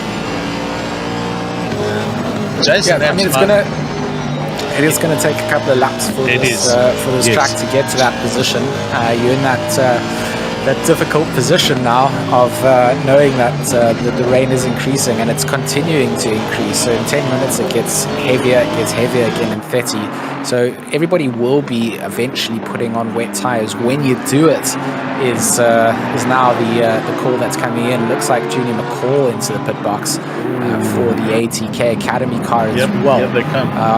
And I mean, we can't really get an indication of the grip levels out there from up here in our lovely, warm and cozy pit box, but or commentary box, should I say? It's placed above the pits, but we can't really tell. So for a lot of drivers, you see the rain coming down, your mentality automatically changes. You start to feel like you've got less grip just from the fact that you've got that pitter-patter down on the windscreen.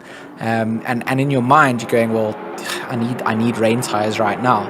Then you make the change and you find that they actually aren't activating quite yet. And you find it to be just as difficult to drive in those early phases. So it will be interesting to see how our race leader here, Tariq Adam, handles. We'll go on board with him to just kind of get a little bit of insight into seeing how our race leader is coping with these conditions. I mean, that windscreen wiper is working overtime. The track temperature definitely looking to fall from here as the rain comes down.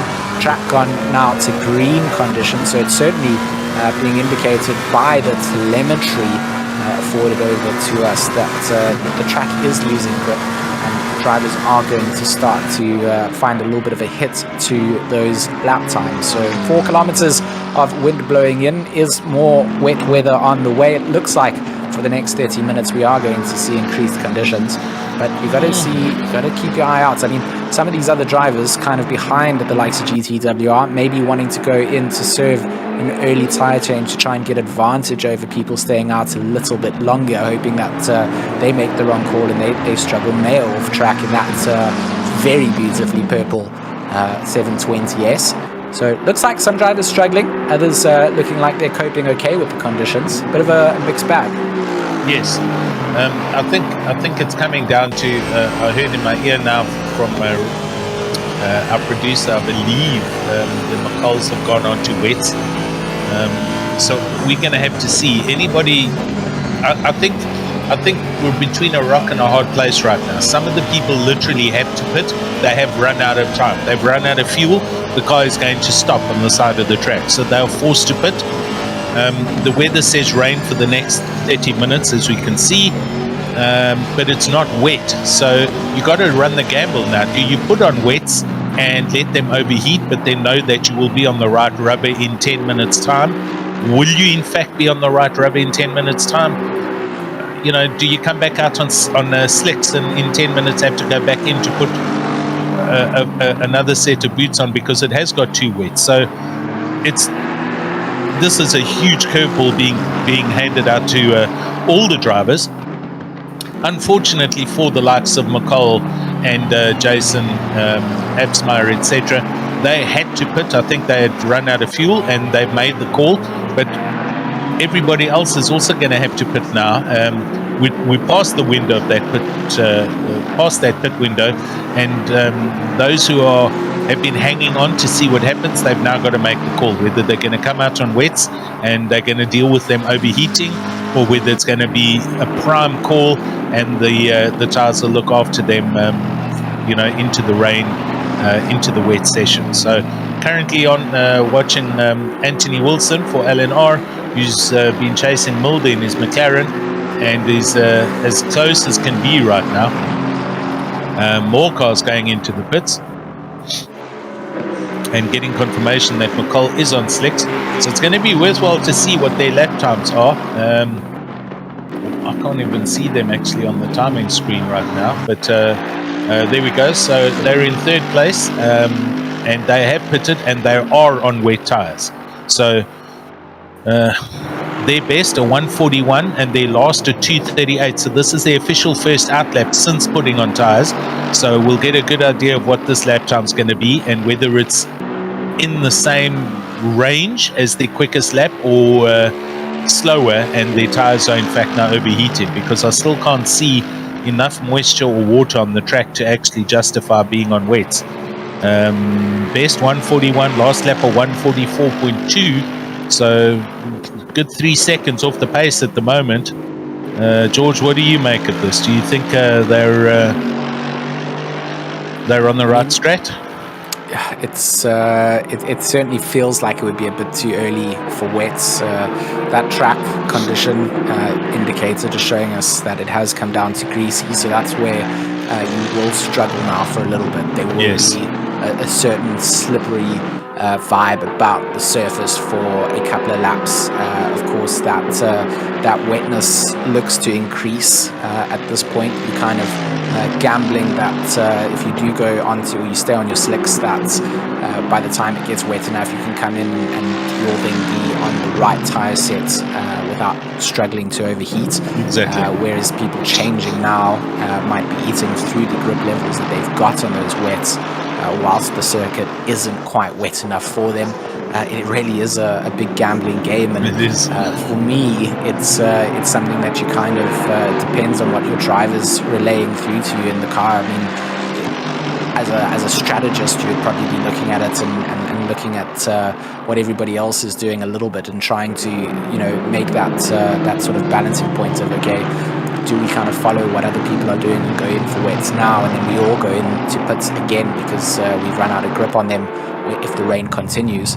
Or is this rain that's coming down, is it at a level that it isn't going to get the track too wet, and we can just sort of just kind of go a little bit easier on the slicks? It's difficult, are you cranking up your traction control here? Are you impacting the drive that comes in and out of the corner, trying to rely a little bit more on those electronics of your car to give you some sort of a bit of stability, while sacrificing a bit more of that potential speed you can carry through the corners? It's I don't envy the drivers that are out there now. Tariq Adam coming in. Is he going to be making a tyre change on that McLaren? We will have to wait and see, but it does indicate that it is going to be getting wetter. So at some point, everybody will probably be on wet tyres. But it's still a bit of a light drizzle in terms of the indicator. So it's not this like heavens have opened big downpour that you would need. So Tariq coming in. Morgan McCall, we saw them already go into the pits, so it now comes down to the lap times that they can set.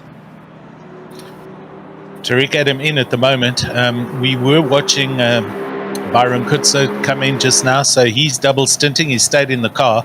I am trying to catch up and see that was a ridiculously fast pit stop, which tells me that they didn't change tires. I think they're staying on these tires because they know they're going to have to come in again. So they were it was a much quicker pit stop, but we'll have to see. I'm not hearing anything on their YouTube channel or anything at the moment, so I don't know what the strat's there. But I think Tariq Adam was in and out, and they've come out in first place. So we're going to have to watch the lap times to see who's doing what. They're up the road by the best part of 70 seconds, so looking very comfortable at the moment. Luke Addison now in the car, so that was a double stint done and dusted by Tariq. Luke's climbed in. I guess he's going to do a double, then they'll split the last two, but we'll see. Everybody on the YouTube channel going, right, now's the time, no Khanan's Brai, and now the fun starts. Ron Fliss is there, MZA, Devon saying, it might be too early for wets. Yeah, listen,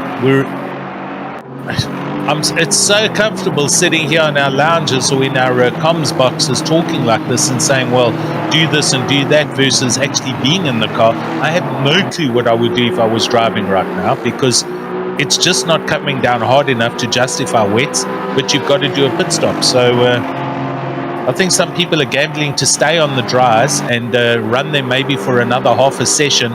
And as and when the track gets wet, as we see Renner attacking the back of Marcus Steyn and going right past the Porsche again, and that position done. That's no, it's not for position. I beg your pardon. No, it's just Renner passing. Yep. Yeah, Renner just unlapping himself. Sorry. trying to... No, it's... I mean, this is the nature of endurance races, right? You're going to find yourselves on the track in all kinds of positions. Mr. Etienne Kleb. Kleb's in the car. Yeah, doing his bit for Amped to play. A decent stint from Absmy. Recovered that drive from what was looking a little bit scrappy early on, but did manage to find a good bit of rhythm and get themselves up the order and hand the car over to Kleb. We saw Kleb have just a phenomenal drive last week in a damaged vehicle and managed to give themselves that advantage coming through. But that rain still just keeping that track greasy. I think slick's probably the right call for a lot of these drivers. People that did go over to the wet, probably finding that the track just isn't quite at the temperature or the levels of wetness that they would be on. So they would, if we do start to see a little bit of a dry line forming up, probably trying to drag the car through the wet bits of the track, yes, trying to actually activate those wets into keeping them cool as they would. But it is close racing in the field. Jamison here on the back end of Artens, just 3/10 off the back end as per the last timing. Splits a little bit closer here on board with Stuart Jamison in the mixed Apex 115. Onto the brakes they come down. You can see rain lights coming out from Artens in front, just indicating that it's certainly getting a little bit treacherous. You want to give every other car on the circuit the visibility that they need to see you, and we're kind of afforded the lack of television in what we see from the onboard views is a much lower representation of how wet it can actually be out on the circuit. A little bit squibbly coming out of the second exit there of Ravazza. And it's greasy now, George.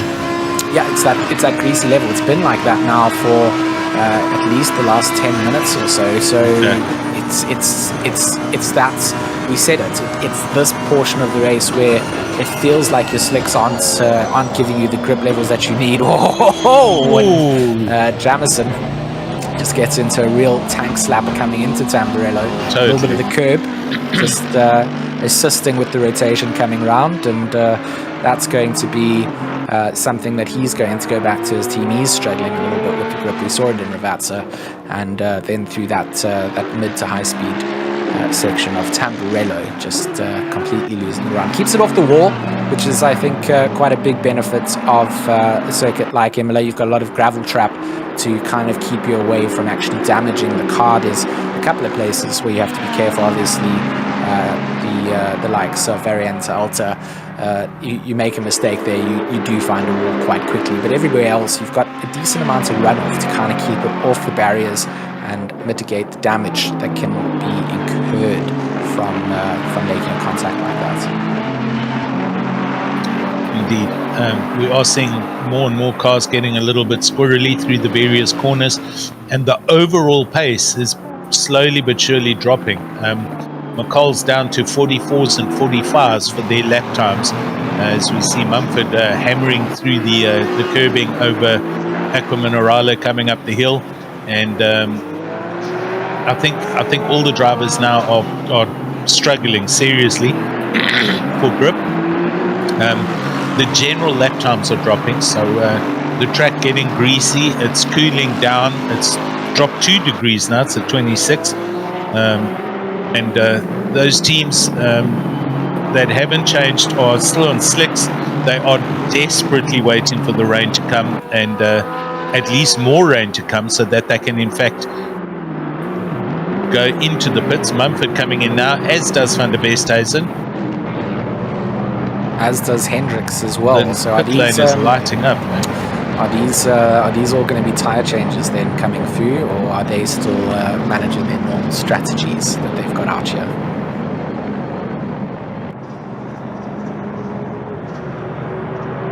Mumford brings the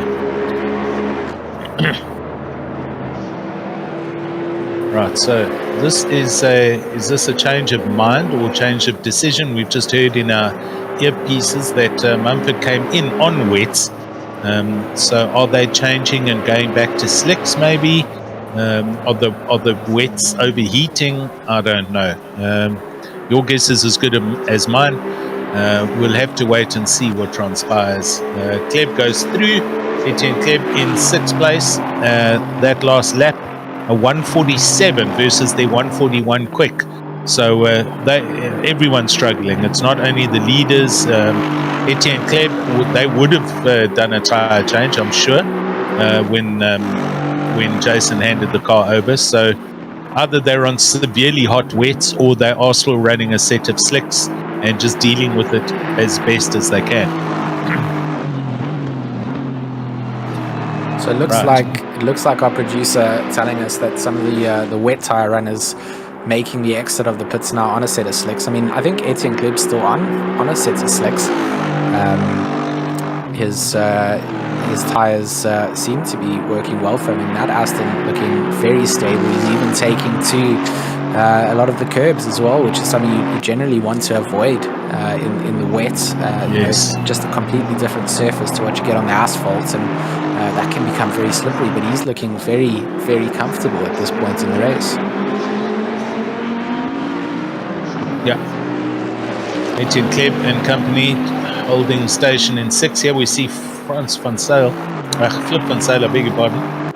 Team heat together, and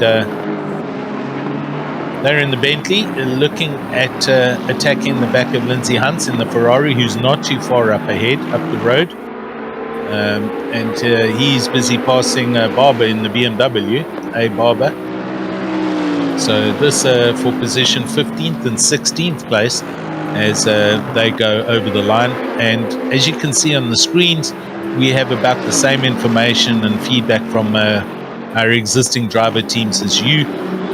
There are drops, but it's not huge rain. The track is not starting to shine, but the conditions have certainly gone from optimum to fast to greasy, and that justifies the slow lap times. But who's on what?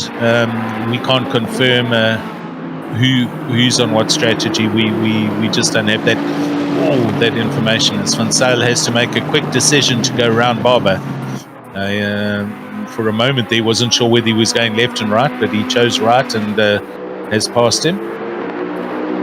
So Van Zyl in 16th place, and we can see in the background coming is Etienne Kleb in 6th. So the top 6 are well 3 lapping past at least half the field already. And Etienne Kleb slowly but surely marching forward. This is Van Zyl. So conditions look like they're actually getting darker, if you ask me. So possibly this is going to the next icon. We should see maybe double lines of rain, which I'm sure most of the drivers want to see, because those that are out there in the teams, they don't want to be driving around like this for the next hour. They do not. So the drivers that are struggling most at the moment are probably the drivers on wets. They don't. They really won't be having the grip levels that they thought they would get changing over those tires. And if it does stay like this, they will have to go in and set it up for a set of slicks. And it's just not what you want. You either want it to be rainy or you want it to be dry. You don't want this in-between weather, whereas for us as commentators, we don't mind the in-between because it adds an element of difficulty for all the teams on the track. Totally. But as a driver, you just want to be able to commit to a set of tires and know that that's the right decision for you right now. And you're kind of walking on eggshells, whether you're on those slicks or you've got absolutely nothing coming from the way of wets. It's a very difficult decision to be making.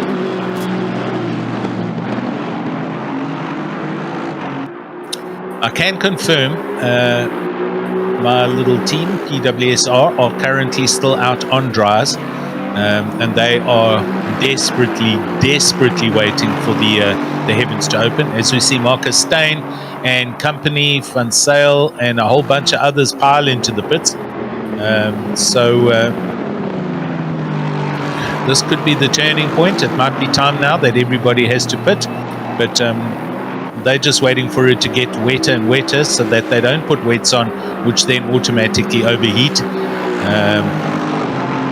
Wow, such a difficult decision right now, man. Greasy and damp. You wanna probably try and stick onto slicks as long as possible. and then as it gets wetter from there, you can then make the call to look at going over to wets. But it's a tough call right now. You're definitely relying on all of your electronic systems to try and do the best that they can do to just kind of give you that advantage in terms of your traction control. Yep. Those that have 2 levels of traction control, TC1 and 2, they're trying to find the balance between the cut and the length that it does, so you're not losing too much time.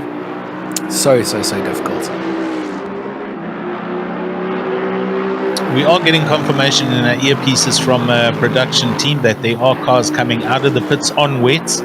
So it's a complete gamble at the moment. Nobody's sure what to do yet. Those that are on wets, the likes of McColl's, etc., we do not have access to their telemetry. We can't see what the things are like, the graphics, the GUIs on the dashboard, and the conditions of their tires.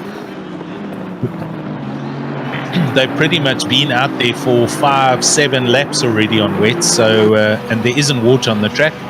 Isherwood, Jason Gray's just exited the pits and he is on wets. Jason Isherwood, I'm not too sure what he's on yet. He's just about to leave the pits. Isherwood's taking over from Gray. So they're on wets, correct.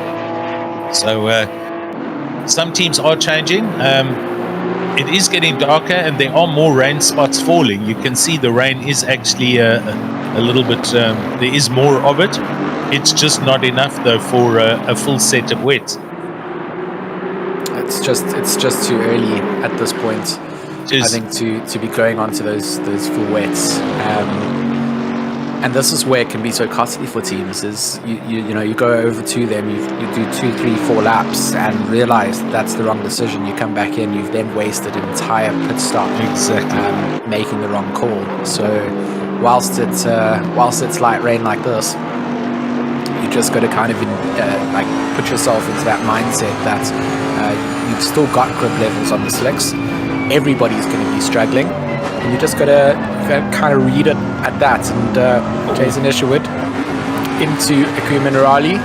Good recovery in the mid part, but we said this, on that off-camber entry to that right-hander, it's certainly going to be a little bit tougher with the rain coming down, just losing a bit of grip as you go. And he's trying to just try and find as much as he can. I mean, if they've switched for wets, he's going to be looking for some wet patches to actually keep those things cool. As they are, as pretty much 60%, I'm sure, of the field. There were those, I mean, I'm sure Jason, etc., is on wets, the McColl's on wets. They are not showing, the track is not showing any damp sections or any lying water yet. So those tires, they must be 35 psi upwards, whatever it may be, and they're going to be glowing red hot right now. And the drivers all of them are probably going, please, can the heavens just open up, do a proper job here, because we're on wets, we're ready, and it's not really there. The guys they're also out there on dryers, and huge tank slapper happening here for Jason, and he does hit the barrier slightly, but not too much contact. Manages to capture the car up, and he seems to be okay, and on we go. But it just goes to show it's treacherous out there. It is the grip levels are 0 right now. As you can see on the screen and the picture, there is definitely still, you can see the dampness on off track, but you can see a clear dry line on the racing line. It's still very obvious. The weather icons are showing the same. It's 1.5 clouds and there's one line of rain. So it's talk about confusion right now. I wouldn't know what to do if I was out there driving, George. Yeah, I think it's so easy for us as spectators out here to see what the wrong and right calls are based on what other teams are doing. Yep. But it's completely different when you're in the car, and that feeling of being on the slicks when you do have a lack of grip. your mindset is just kind of saying to you, well, you should be going in for wet tires. There's rain coming down, but you need to really wait for that potential. And you can just see Isherwood trying to find some of the dampness on the sides of that dry racing line, and that's where the guys on slicks have the advantage. Is that line is forming up on your racing line. It's the ideal way around the circuits, and everybody else that is on wets is then sort of making that compromise by having to take to an alternative line. So you're losing out almost twofold, making that switch over to those wet tires. And the sooner you then get in and go back to the slicks, I think probably to your benefit. Otherwise you're wasting additional time out there. You've already made the sacrifice putting on the wrong set of tires, but to then sit and struggle with them out on the circuits is then further going to disadvantage your team. So that's where it becomes hard. It's like, do you look at the weather sheet and say, well, it is going to get wetter at some point, but by the time that happens, how much have you actually lost out of this set of wets, and how much time have you cost your team? Yep, exactly. Huge strategies going on right now. I am trying to, with one eye, just keep my eye peeled on what my team's doing, and they're just as confused as we are. They did change tires, but they are still on slicks, and McCall's and company are doing 146s, and Byron Kutze, etc., they're lapping 47, 48s. So they're about 2 seconds off the pace with the wrong tires. So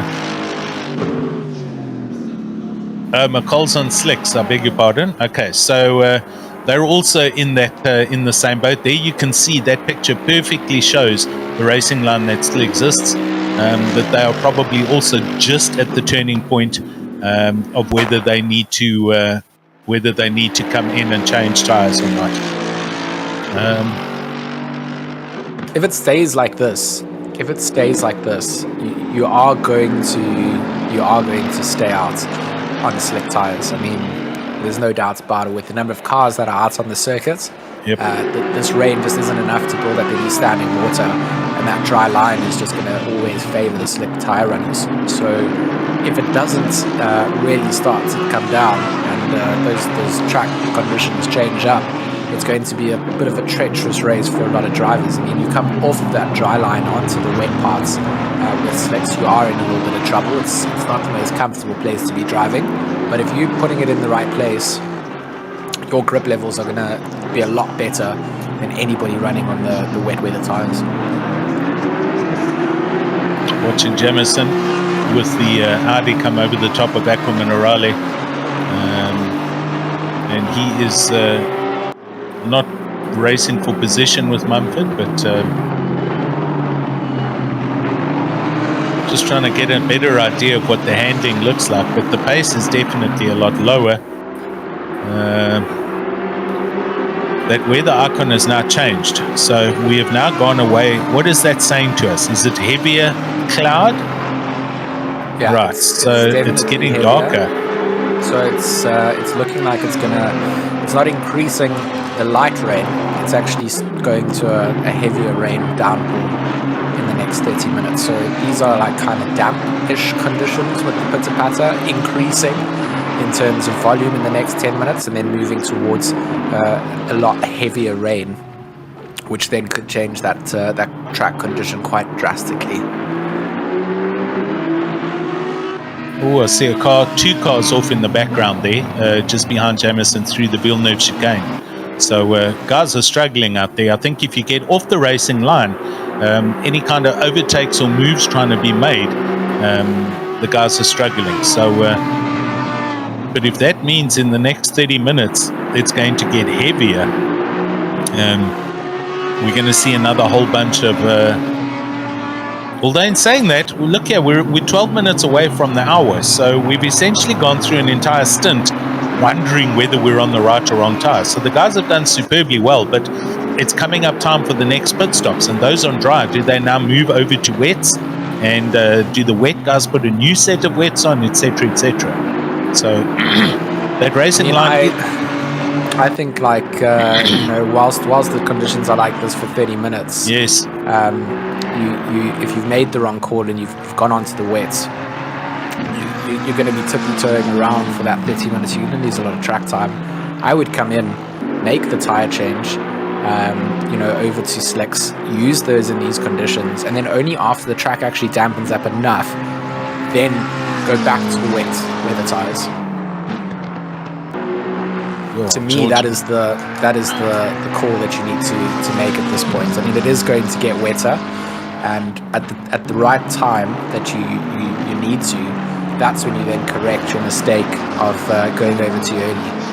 Just sort of sticking it out on the wets now, to me, doesn't make too much sense. They're going to be completely shot by the time you actually need them in the wet. So you go in, put on a set of slicks for now. You've got no limitations on how many you can use. So you put on the slicks, and then you go back to a fresher set wets, or brand new wet, should I say, when those heavens open up and you actually need those grip levels. Yeah. Right, so some pit stops coming up shortly, I'm sure. 10 minutes onto the hour. Oh, hello. So Byron Kutze is in the pits. I'm not too sure what they're doing. They were on wets, hey? They were on dryers. They were on dryers, and now I've gone to wets. I think they're putting wets on the car now. Those yellow tire indicators are for the wets. So, are you sure about that? Yellow's dry. Okay. So they've gone to the dries. So they're staying on slicks, basically. Yep, there we go.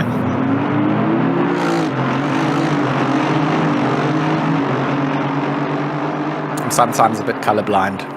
It's all good, George. I mean, right now we're trying to just make head or tail of what's going on here, just as much as the team captains and the drivers are. But there we go. So that's a functional pit stop, done and dusted, and they fall down to 5th place. Here we are with Jamison again in the little Audi, and okay, here's Jason Isherwood in the Bentley, and he's just gone past that wailing Lamborghini. Budnick now in the car, so what's his name? I forget the other driver. Gareth has handed that over. So Luke Addison, I'll tell you what, just now we were talking about a 60-something second gap between first and second. That's now 15.8 seconds. So there's a lot of stuff happening here. Oh, Isherwood getting another bit of a tank slapper. And I'm also seeing some cars move off the racing line onto the damp. So there are guys that's staying in that Aston Martin. He's just reversed into the wall in the background there. Not what you want to do to your. No, you don't want to do that. No. So he's had a moment somewhere. I don't know. Yeah, now this car's looking very second-hand. The bonnet's up and he's hurt the back wing. Quinton Stein for LNR. And there's Mike McGee in the McLaren. I also caught a glimpse of him having turned the McLaren round just now, the pink McLaren.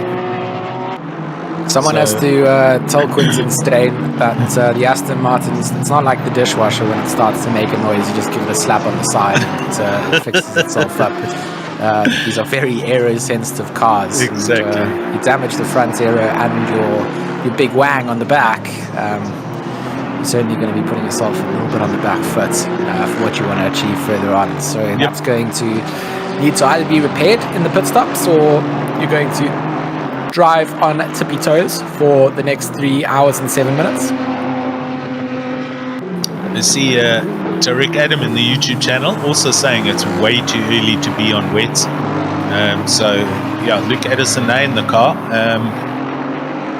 But I'm not too sure. Are they still on? Are they on slicks at the moment, or are they on wets? We'll have to try and find out if we can get Luke Addison. I'm sorry, our leaders. I think still slicks. I wonder if they've changed yet or not. Okay, so they are still on slicks. So, ooh, and right there ahead of Mumford, we've just seen a car go off through the. It was Dutoy. Got it now. Right, so he's managed to pick the car back up, and onwards he comes for SDR Esports, Leon Dutoy, currently lapping 17th place. And we are middle of the event, halfway, 3 hours and 6 minutes, so give or take a few minutes. This is mid-race distance. Some very challenging conditions, as we can see. Track greasy, temperature down another degree. It's at 25 degrees, so we've dropped pretty much 3 degrees from optimum settings about an hour and a half ago. And a very mixed field between some on slicks, some on wet tires, and we are seeing cars moving off the racing line to cool tires down, so we know people are desperately trying to keep their wet tires as cool as they can, because there is no standing water right now. The rain is here, but it's not here. If you know what we're saying, it's we're in no man's land. That's a good way to put it right now. It's the place you just don't want to be as a driver. Exactly. You just want it to come down, or you just want it to not. And this is just a place where the rain is just it's creating slightly slipperier conditions, but not enough that you can actually do anything about it other than adapting your driving style. So again, it's a good test for the drivers out on the circuit at the moment. Difficult to keep the concentration levels where they need to be, but I think teams starting to adapt to it as well. It takes a couple of laps in these conditions to kind of start to get a feel for it, but you do see visually that the rain is having an impact on parts of the circuit that aren't being driven by the cars at the moment, right? So I mean, there's water. It's a little bit slow in the way it's coming down. Full shake goes full width, and Isherwood manages to just get by, not full position, but it's always something that you kind of want away from you is these conditions, not being near the cars. Them making mistakes or you making a mistake and coming together just impacts both your races. So good work from Mr. Jason Isherwood then to just get by that Porsche. He can just set his sights on trying to improve track position towards the likes of Kutzer from PWSR. Kleb still doing a good stint up in 4th place. King sitting in 3rd place. McCall, that 18 seconds behind Addison. So I wonder if there was something that we didn't quite see then with Luke that caused him to drop a little bit of time, or if it was just down to pit stops that we didn't account for. But it did feel like there was a sort of 68-second gap right at the start of that, as you mentioned before, and that seems to have been eaten away a little bit. Morgan doing a good job here in these conditions. Has certainly poised himself to be for one of the drives of the day so far, in terms of just his ability to just focus down and get the job done. But there's a lot of drivers, I think, that are in contention for that sort of accolade in this race. Yeah, look, they've had usually had some rough times in the races, disconnects or hardware failures, and they haven't managed to finish. So great to see, as we see a McLaren off the side of the track there. Byron Kutzer going along strong here in 5th place still for PWSR. This is the McLaren, so Van Nieuwenhuizen gets it going again. He had a moment coming up to the top of Variante Alta, and he was on the side of the track there.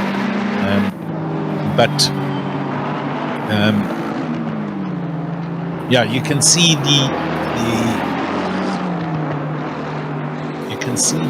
the racing line is we still got this dry line. It's still a very explicit dry racing line. So everybody's desperately waiting for more rain to come. Addison, McCall, King, Kleb, and Kutzer rounding out your top 5 at the moment. But cars are off on every other corner.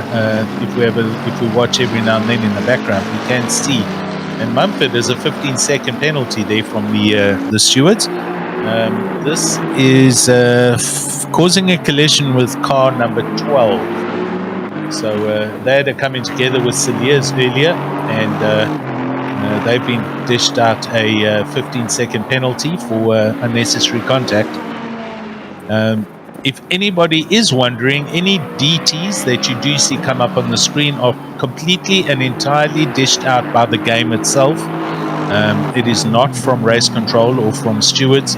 It could be. No, we got clarity on that from race controller. They are not handing out any drive-throughs. They are purely doing time penalties. Okay. So what if someone is completely very naughty? Yeah. Then I don't know. Maybe it's just a full-on DQ kind of thing. Sorry, no drive-through for you. We just you're out of the race. I do find that quite interesting. Yeah, it's in the chat there if you can have a look. He just made it sure DTs is issued by the sim for track cuts, etc. So makes it easier for us. It does, and good to know. Along. But I still think that there should be some penalty beyond just timing if people are very misbehaved. Maybe they do a stop go. So the McCall's still also out on wets, doing 147, 148s. We keep on seeing every now and then Jabir, he's in the pits now to try and clear a drive-through penalty that he's been carrying, down in 33rd position. Luke Addison, we're watching our leader right now at 102 laps. Still doing an extremely good job. If you actually just saw them go through the top of that chicane, he hardly touched the curb. So a very clean drive. Probably not pushing at the pace that they needed to earlier on, but not running risks. If these tires are out of pressure or they're over pressured, you certainly you don't want to be hitting the curbs, and they're running a very clean race, as clean as possible, without running the risk of puncturing one of the tires and having an unnecessary pit stop sneak up on there. Keep pushing. Halfway in the race now.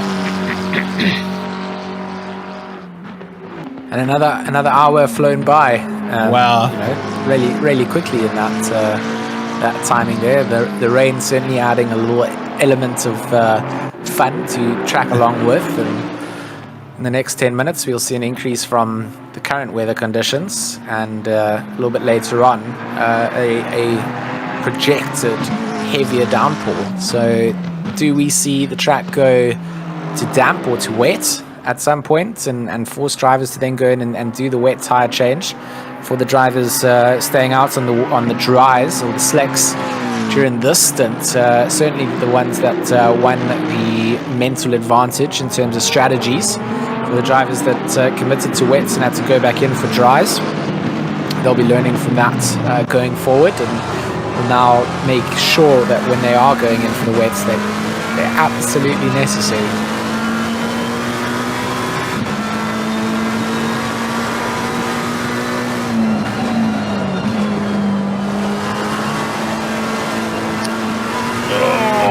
Wow, Peters in the McLaren. It feels like a WWE wrestling match against the steering wheel, and just trying to find some way past Rotenbach in front of him, and the Lexus, a car that in the wet is an absolute demon. So they'll be wanting to really downpour now at this point in the race. Derek Peters just doing such a good job. Through Variante Alta, just hanging in the slow, just gets a little bit. You can't. I mean, he's probably on more of a wet tire if he's looking so squibbly and aiming for that wetter part of the track.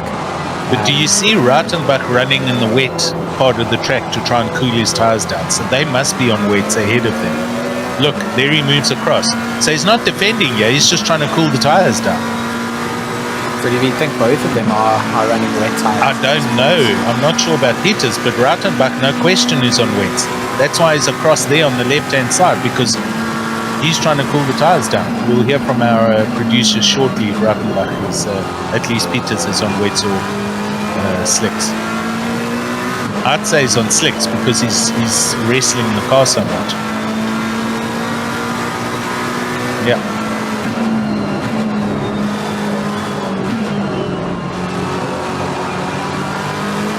So Sure. producer confirming Rosenbach actually on slicks. And That doesn't make sense. Oh, look at that little switcheroo in through the hairpin. That was and good. Peters just gets a nice open advantage going through there.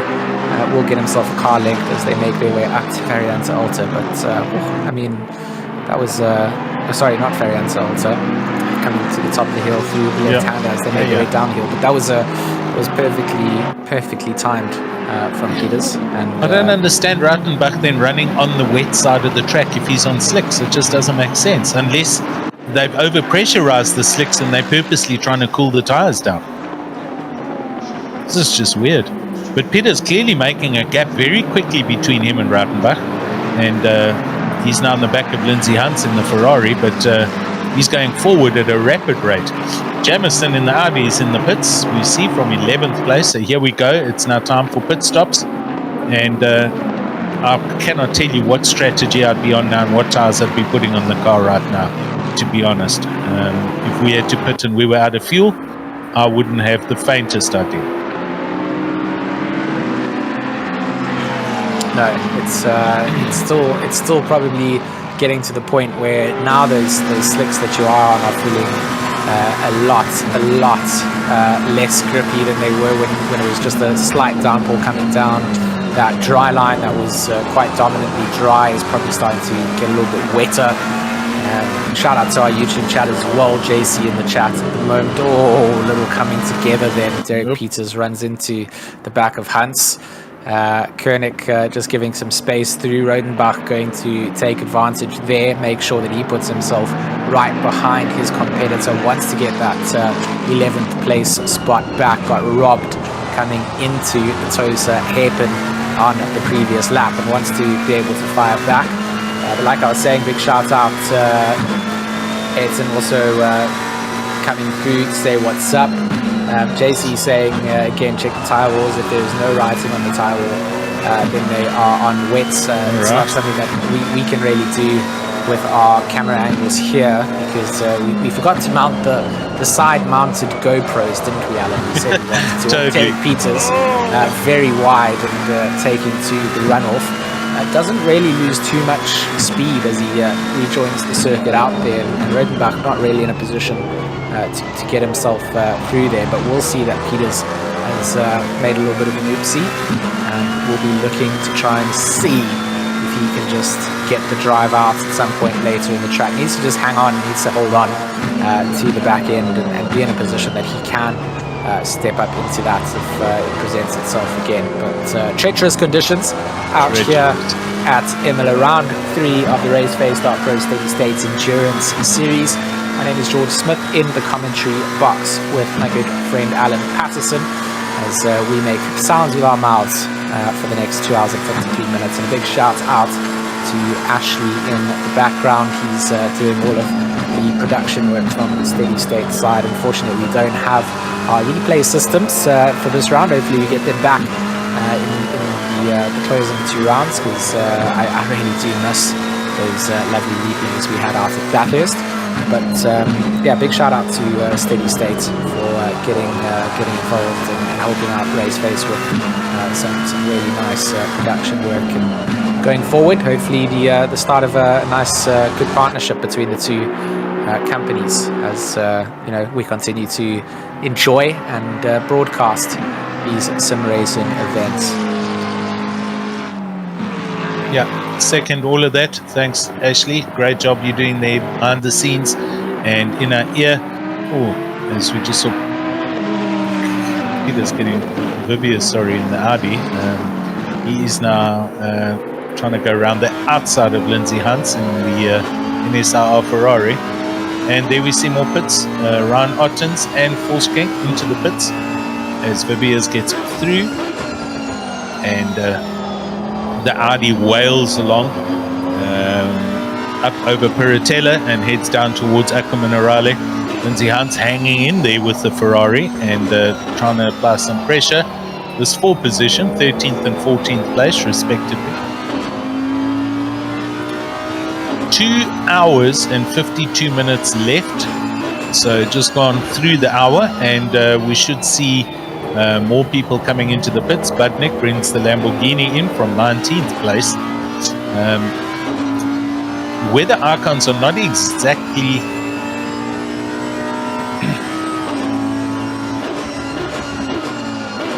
weather's not exactly giving us enough information. Oh dear, as Vivius goes super wide, and he's in the middle of Ravatsa on the sand, in the sand. Erasmus, car 171, they've just either just have pitted, but we can confirm these guys they're on wets, I believe. So windscreen wipers ablaze. We'll keep our eyes peeled on how they do. Currently in 9th place, and get an idea of their current lap times versus the guys up ahead of them. Luke Addison still leading. Morgan McCall, 21 seconds. So that gap has now increased a little bit. I would have to suggest that there might have been a problem earlier somewhere where they had a moment and that allowed McCall to close in, and they're now extending that gap again. Bernard King up in 3rd place, I beg your pardon, and he's in the Aston Martin. I do believe, yes, Addison has just lapped him, so the leaders have lapped up to 3rd place by the looks of things. Etienne Kleb in 4th place, a good few seconds back, and Byron Kutzer rounds out your top 5, middle of the race.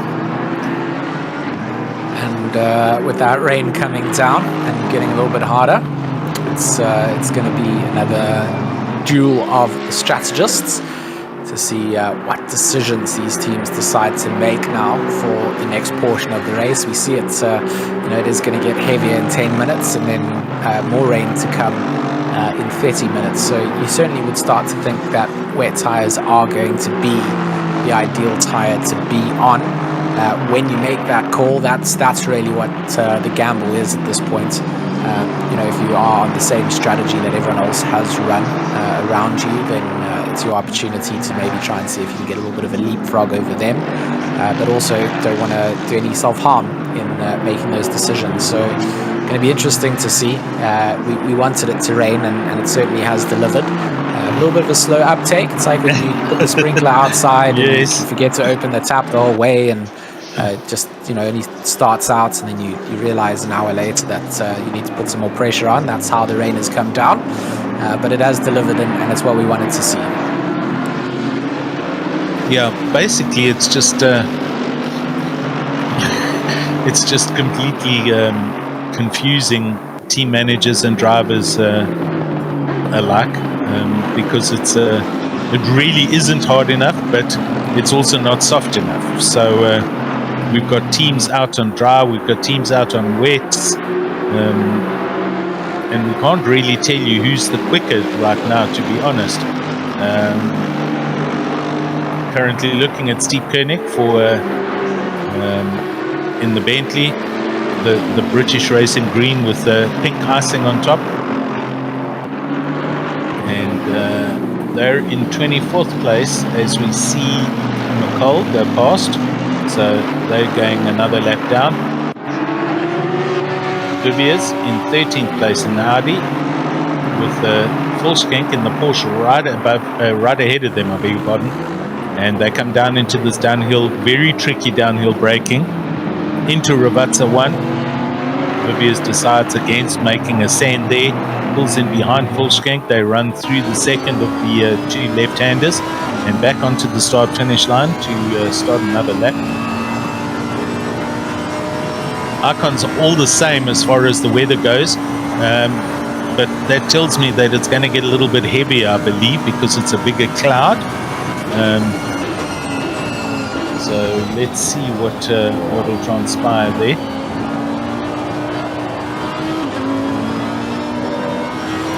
So damp reading. Damp is the reading, in fact. Damp is the reading. So we've lost our greasy track surface and we've gone over to damp. And still, generally, rule of thumb wise, you can ride out damp conditions on a slick tire. Yeah.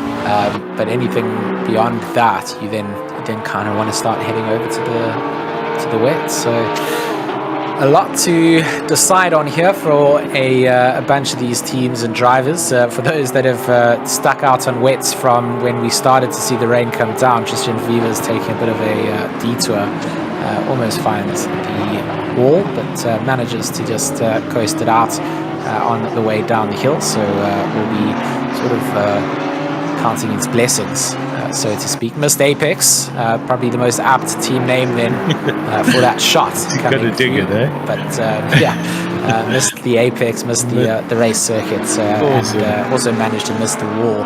Here's Peterson on the back of Isherwood, and I mean they're not racing out for position at this point, are they?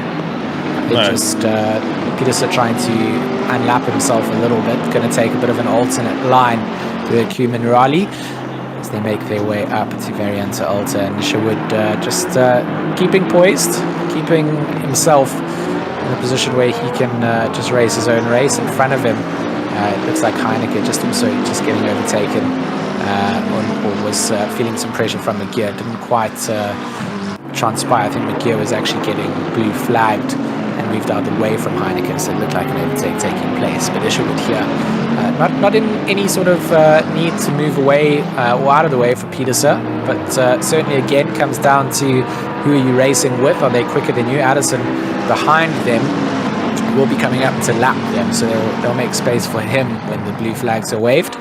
But right now Isherwood just trying to clear the likes of McGear. Can't really give any space to Peterson, who tries to slot himself in, and very scary, treacherous part of the track to be playing these kind of cat and mouse games. But they continue on, and the cat chases the yarn. B King into the pits from third place. So here we go. There's a couple of people. McCall also into the pits now. So I think it's getting time. The drops are getting more, and I tell you what, the racing line, I can't see it anymore in our screen there. So I would have to say the dry line is gone. The damp track now means generally we're on the switcheroo between moving over to full-blown wets now. Buck flashing away here.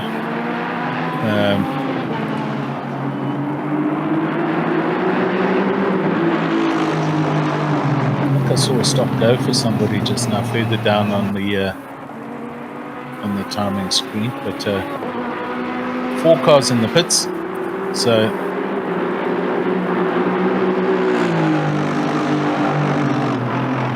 Lee Kruger currently coming out the pits. There we go, in the Aston Martin, and they are on wets, so I think they've made the switch. We'll have to see how what lap times they get up to and how they do. And here we see now Morgan McCall back in the car, and he has done a tyre change. I beg your pardon, there's a change yet. Yeah, well, the tower still says Morgan McCall, but it hasn't changed on the timing sheet, but the little bottom indicator, which seems to, I don't know why ACC doesn't update things at the same time, and they do the timing board over the. I've just seen that. Yeah. But it's that one at the bottom is normally a little bit more accurate. So it looks like Junior out, and our producer telling us he is out on a set of wet. So those rain conditions enough to tempt a couple of drivers to come in and make the switch out, and all deciding that it's enough of a downpour to actually warrant going over to the wet tyres.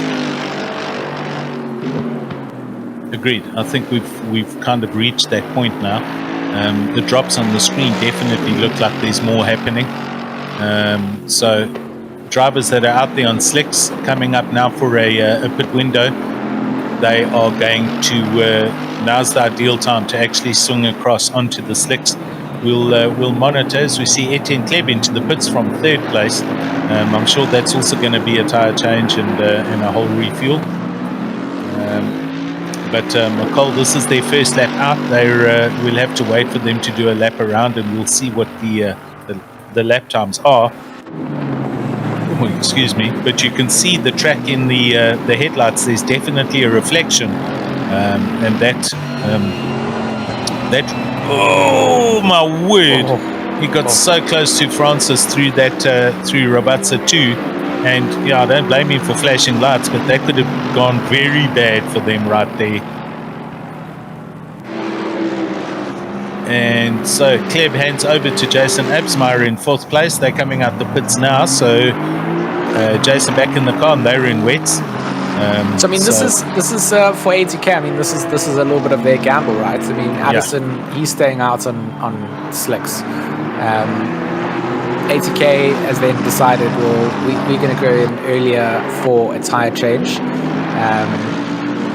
and now they're kind of getting caught up in a lot of the traffic that is going to be plaguing a lot of these teams at the moment. So is this the call that they needed? Addison, does he go in for wets in the next couple of laps, or does he stay out a little bit longer on that set of slick tires? I mean, you would start to think that it is going to get a little bit more treacherous to stay out on the dries.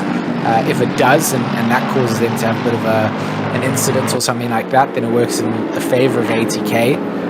If they can really dial the lap times in, be a little bit quicker on the wets compared to the slicks. Hendricks with a bigger round, and McCall going to have to take to the escape road to avoid that. And that was good. That could have gone completely alternate in a parallel universe. Could have been really bad. But Junior does a good job. See that happening in a Cumin rally and just decide to extend those track limits out. And you know what?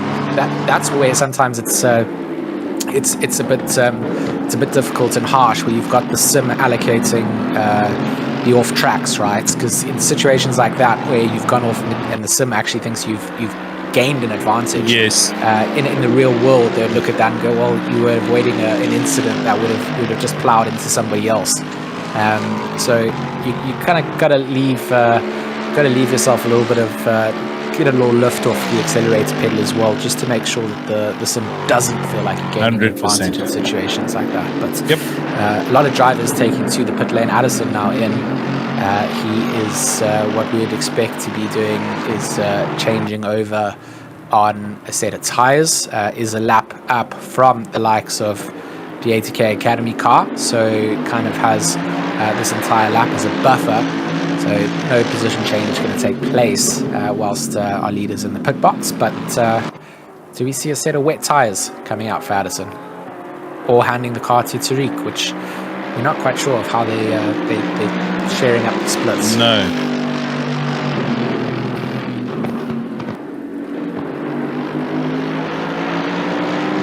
Yeah, not too sure who is... We'll wait for our race organizer directed to tell us. Right, so they're coming out. It is a driver change, so I think that's going to be Tariq back in the car, and this is where I don't know. Because, now it hasn't. Now it's Luke and Luke. Oh my word! He's just come right across the front of Rautenbach in the Lexus, who almost hammers into the back of them. So I think Luke's still in the car, but they're on wets officially. So he's obviously trying to get the feel of what's going on. That was super sketchy, coming out the pits and moving across. Sure. Rodenbach, good kind of reaction out there to kind of just ease off and give the space across. Saw what was happening, but very sketchy moment then from GTWR. It's not a place you actually want to put yourself, considering Rodenbach is sitting in 10th place. You're not on track for a battle for position at that point. You just got to take it a bit easy. It was close. My heart in my throat. So I wonder what the gap is now. We need to just try and see what the gap is between Addison and McCall. Both teams have done pit stops, so we're just waiting for an update on our tower here. But I'm not too sure as yet what that gap will be. Byron Kutzer now in 3rd place, but they are yet to pit. I know they are still running around on slicks, but that can't be for very much longer. So I guesstimate they're going to be in a fair couple of laps, and will be moving over also to wets. Oh, there's a gap, but I can't see it. What's the number there? 31.002. So it's gone up by almost 12, 14 seconds there, because they were 17 or 16 seconds just now. So Luke Addison and GTWR managing to sustain a healthy 30-second advantage over the chase in McCall brothers for ATK Arena, with PWSR in third place, B. Kruger back up into fourth, and Jason Absmeyer in fifth place. Close there with B. Kruger though. 3.2 second gap. I think that is them onto Byron Kutze, if I'm not mistaken. Yeah, so they're not that far behind. Yeah, it looks. Yeah, you can see them in shot. Yeah, there you go. They make their way out so it's a hairpin. So going to be interesting to see a little battle between the Astons. Yep. Certainly feels like a bit of a Aston spec series at times, with the number of Aston Martins that we see coming out. We just know how good they are as endurance cars. But still nice to see a bit of a mixture in the grid. I agree. I'm with McLaren leading us away still with that Mercedes in second, and then it's just Aston, Bentley, Porsche, Aston, McLaren, and then Lexus in the top 10. And then Audi. Yeah, well, they're outside the top 10. Yeah, true, sorry. Okay. Now they don't count. Just kidding. I do actually like the Audi as well, to be honest. But Kruger going past Kutze, yeah, yep. Just cruising on by. Have these two guys made good changes over onto the wets? Kruger, I think they're on wets. They could succumb into the pits. Yeah. So I think that. Okay, so they have in fact changed. Kruger's on wet. So Byron into the pits. This will be a tyre change for sure, and I believe also driver change. Kieran going to get back in the car. We'll get feedback from our race director shortly. So Jason Absmeyer 30 seconds back, so we'll see if they come out in fifth place, or if Jason Absmeyer does in fact pass Kutze. I'm sure he will. Heineck has just gone into the pits, and he's come out the pits, and here's Sean Mumford all over the track, moving left and right into wet spots and whatnot. Sean Mumford looking at the back of Al Dutoy in the Aston Martin, so this for position 15th and 16th place. Oh dear, and Jay LaRue getting a drive through, so they've had one too many off-track excursions in the Porsche. They're going to have to come through the pits for free, and they're not going to collect 200 as they head through the pits.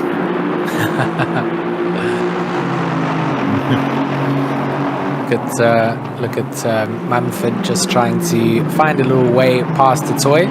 Maybe the weave all around the track, kind of like that feint that we saw being done earlier.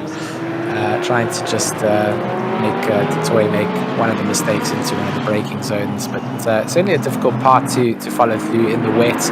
And then obviously having that close proximity to another GT3, you've got that sort of aero variation and turbulent air right up behind. You struggle for a little bit at the front end grip, so you've got to be careful of where you place yourself, and you've got to be careful on the brakes as well. As they come down into Ravatsa, Dutoy makes the mistake, leaves the door wide open.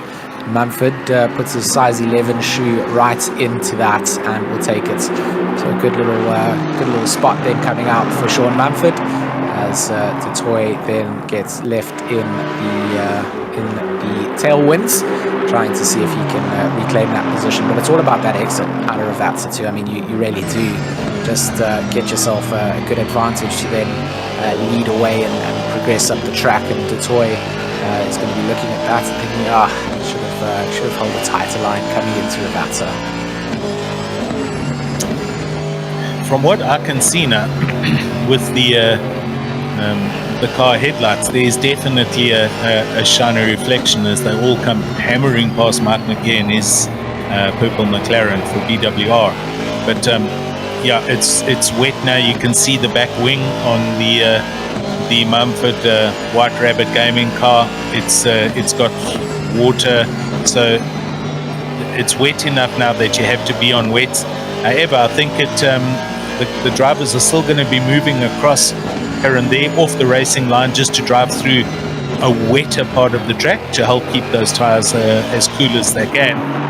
But this is the best option that they've got as far as grip in these conditions. We are now 2.5 hours left, and the weather icon showing plus as we move along, so it's going to slowly but surely get wetter and wetter. Sean Mumford is which we're watching. You can see as he came down the hill there towards Rabatsa 1, there was definitely reflections.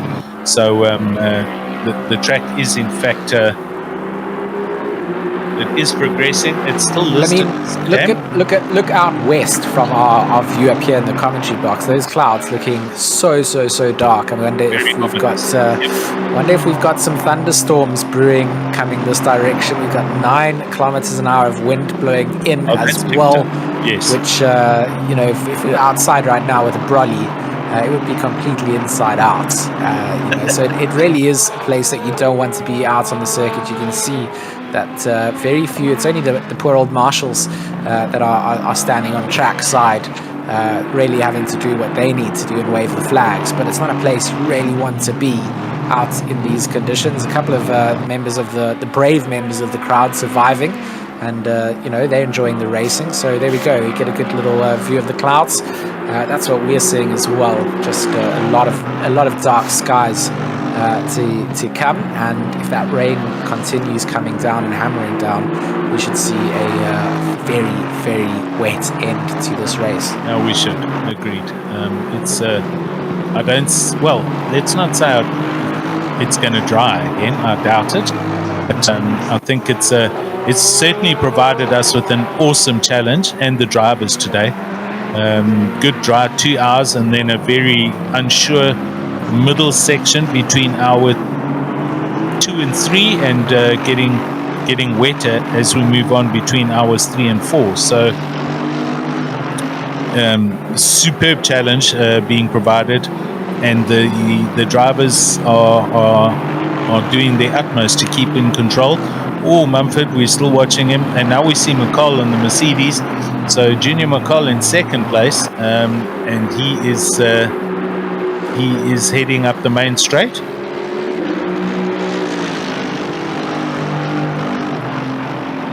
Luke Addison still out in front, but we just want to see what the gap might be back to Junior McCall, and we won't see that at the moment yet.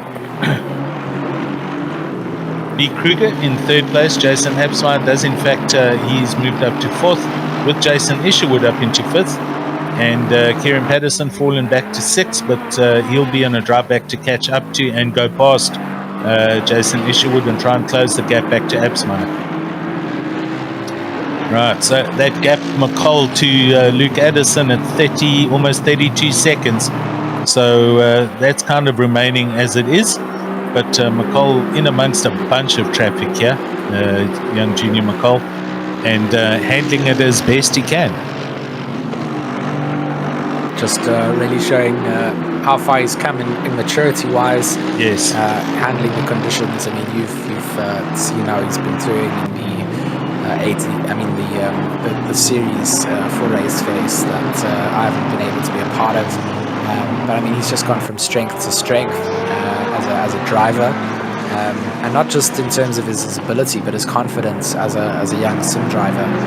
It's just gone through the roof, and good to see him able to come out and really contribute each time to the team. Him and his brother. I mean, I think that's such a dream for a lot of people, is to be able to have something like this that you can do with one of your siblings, where you can get together and be equal out on the circuits, and both put in the time and effort and be able to get the positions that you get to. So I think for the McCalls, it's such a nice bonding experience. I'm a big family orientated person. It's something I would love to be able to get to do with my brother.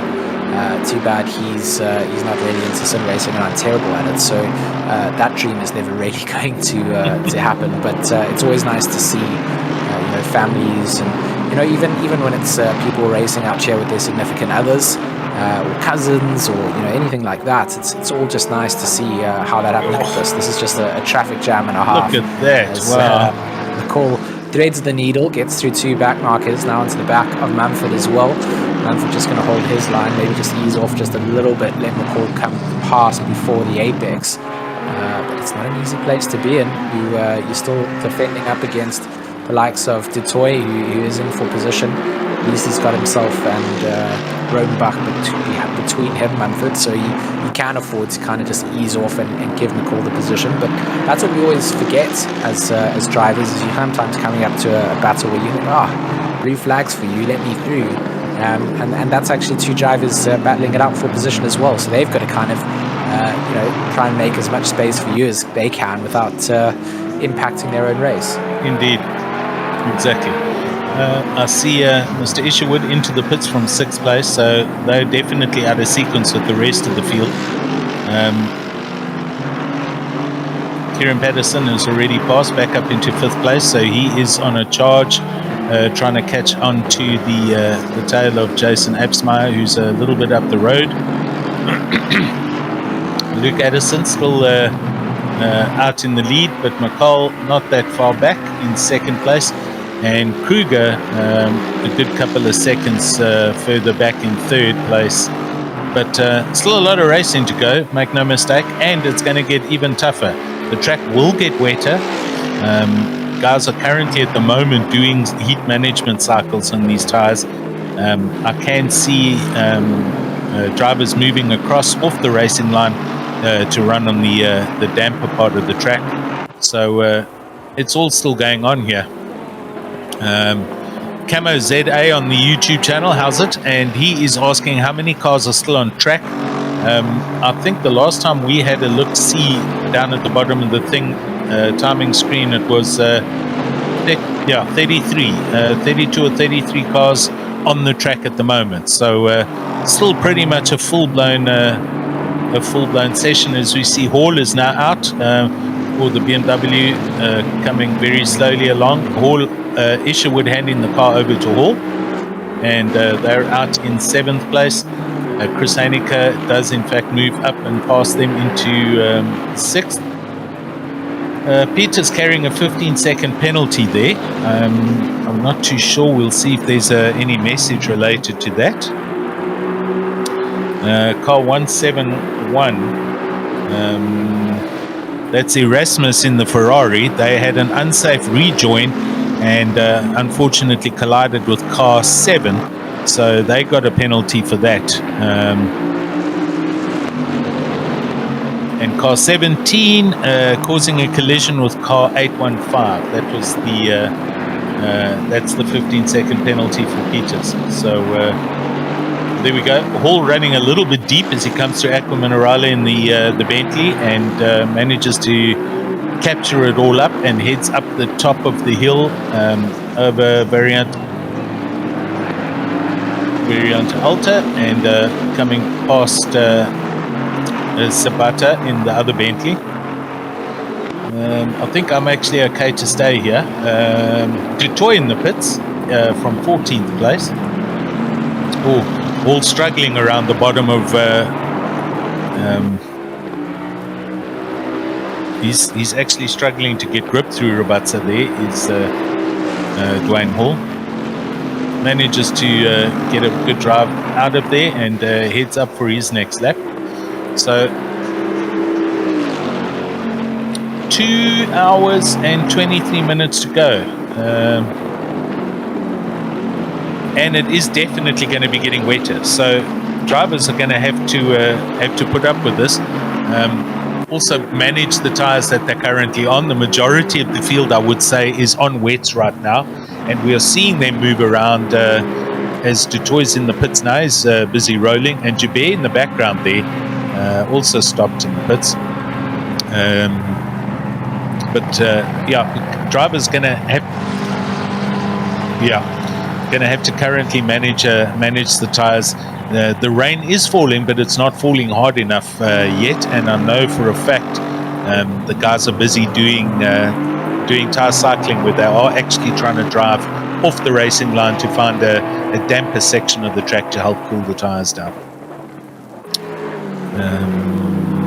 Kieran Patterson, here he is, going, oh my word, that is just bad luck. He had a huge slide going. Yeah. Commentator's curse as we go over to his viewpoint there.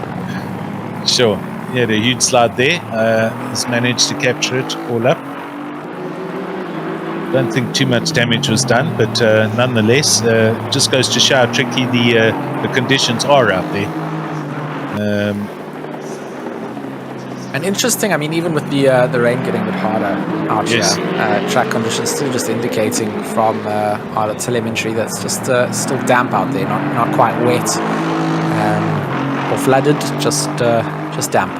Just damp.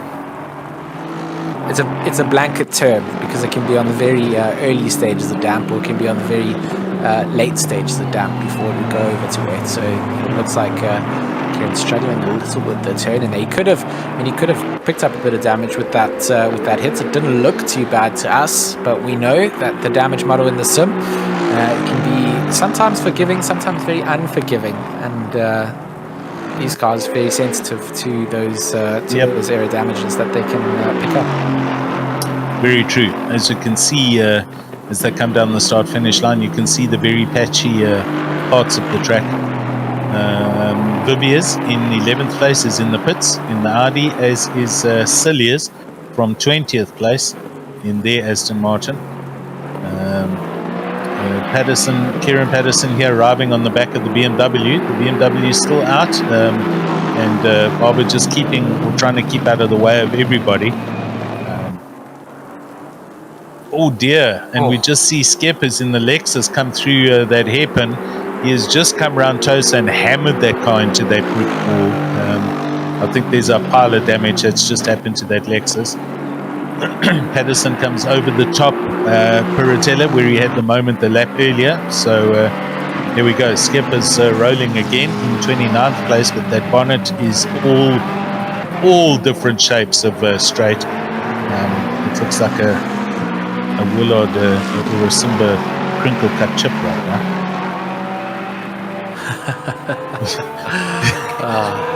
That's a very kid way of looking at it, to be honest. We've got to put a little bit of entertainment swing onto this as best as we can. But as you can see, as the cars come towards us, you can see the headlights shining a lot more off the track surface. So the track surface, it's still listed as damp, not wet, but the drivers are still struggling with the conditions and doing the best that they can. But it's exactly what we asked for, though. George, you did a rain dance this morning, and it seems like everybody listened, and here we are. We're on a damp track, and the drivers are doing superbly well to manage the conditions. Absolutely. I started doing a thunder dance now, so that that storm we can see in the background comes over the side. I do like a good old thunderstorm.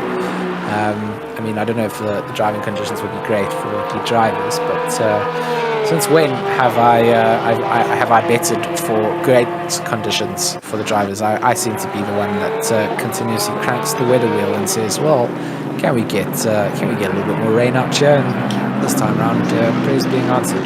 That's true. You're a masochist or a sadist at the best of times. Or both.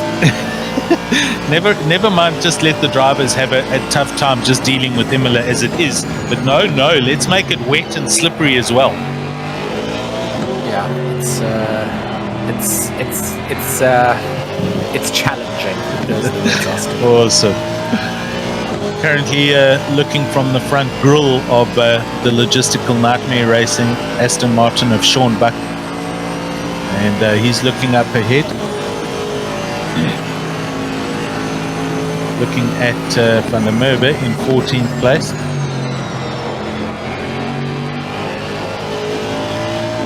But from this view, the track doesn't look as wet as it's supposed to, or as it should. So it goes to show passing a slow marker here. We've got, I think it's Noor Hendricks in the Mercedes-Benz as Sean Buck gets past and heads down to Tosa around the hairpin. Tricky little corner this. If you hammer that corner on the apex, it's got some kind of a magnet inside the apex. It just pulls the car off the track and into the wall on the left-hand side. It's a very strange corner there. Over the top. Martin Reitenbach in 10th place in the Lexus into the pits as well. And 2 cars at the moment still carrying some penalties. Oh, and that Aston Martin van der Merwe has just spun right in front of Sean Buck. So he manages to take evasive action. He misses that pink and orange Aston, who gets going again after sliding off in Aqua Minerale. And van der Merwe now, I don't think he's under pressure by anyone else. No, that's Hall behind him, and that's not for position. Hall is a good lap up, and this is now going to be another lap being handed down to van der Merwe. But he did manage to capture the car and not hit the wall or cause too much damage to that Aston Martin. Weather conditions as they are, track as it is, track temperature 22, mind you. So keep in mind we started at 28. We've seen a huge temperature drop. Wind speed is picked up as well. We've got a pile of wind blowing directly at the cars. Ooh, as we see Van Rensburg running super wide here through the Villeneuve chicane, rejoining safely and keeping left of the oncoming traffic. That's Peters in the McLaren, and through Tosa everybody comes. Van Rensburg had a huge moment right there through Villeneuve. That's the chicane.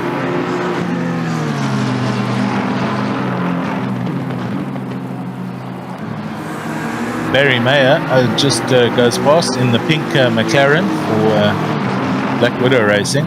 And here is Mr. Francis, who is very slow. Also that Aston looking second hand. Oh dear, and Barry Mayer just spins the McLaren right in front of Van Rensburg in Aqua Minerale. That was a huge moment as well. Guys are struggling.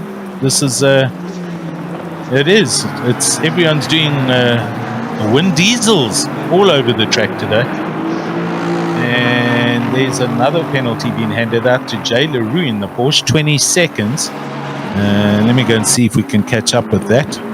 That is car 83, 20-second penalty for causing a collision with car 171, which is the Ferrari of D. Rasmus. So Stewart still staying right on top of any and all contact that does happen. Drivers still need to respect everybody else on the track, and avoidable action needs to be missed or avoided. Joten van Aswegen, here he is in the Ferrari in 14th place. This is a whole bunch of traffic going on right here. He's in the Ferrari and looking ahead at Sean Buck. So this gap relatively close, half a second apart. Barry Mayer ahead of them. Sean Buck arriving on to put another lap on Barry Mayer. And in 21st place, Kay Budnick takes the Lamborghini into the pits. They're a good couple of laps down, but they're up for another regular pit stop as Van Aswegen now comes past Mayer in the pink McLaren. To Blanche in the Porsche also in the mix here, and that's also not for position.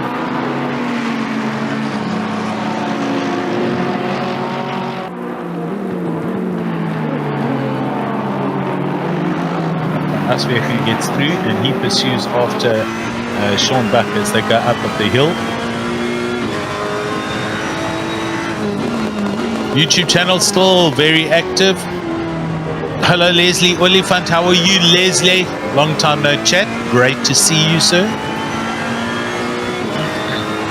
Anthony Wilson saying he's loving the conditions. Like seriously Anthony, I mean what is wrong with you?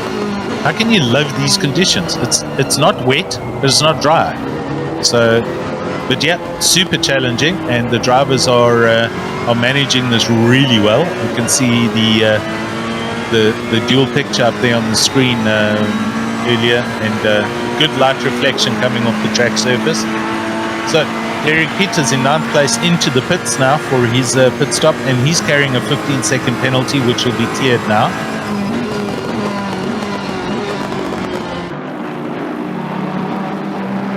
Jay van Aswegen here in the Ferrari coming through the first chicane. That is Tamburello, and then down he comes to Villeneuve, Variante Villeneuve. He comes through there, all safe and sound, and heads towards Tosa. I think we're having some comms problems with my buddy George. Are you back? He's not back yet, no.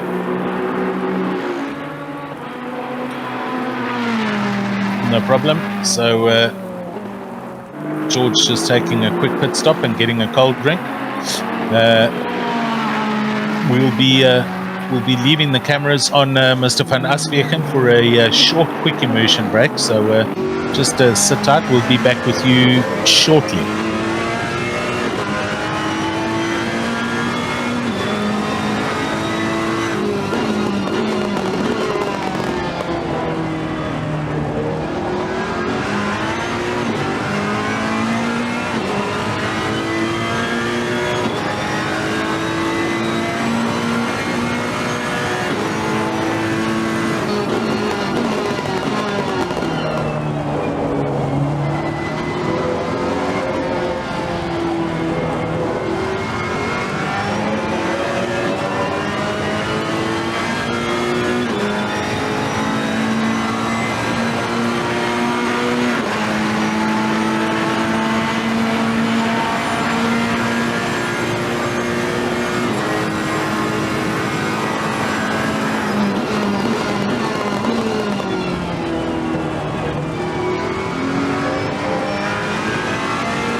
Racing for the NSIR.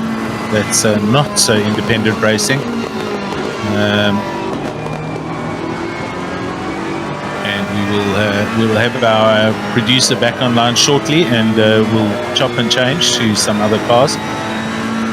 Renner, I see on the timing screen, has just done a pit stop, driver change to Janse van Rensburg, who climbs back in the car from 8th place. Bud Nick still in the pits, and Jason Luck now in the car in the McLaren down in 24th. That'll be a driver change, I'm sure. So, yep, Jason comes out the pits, and he's going to be driving now for the next session.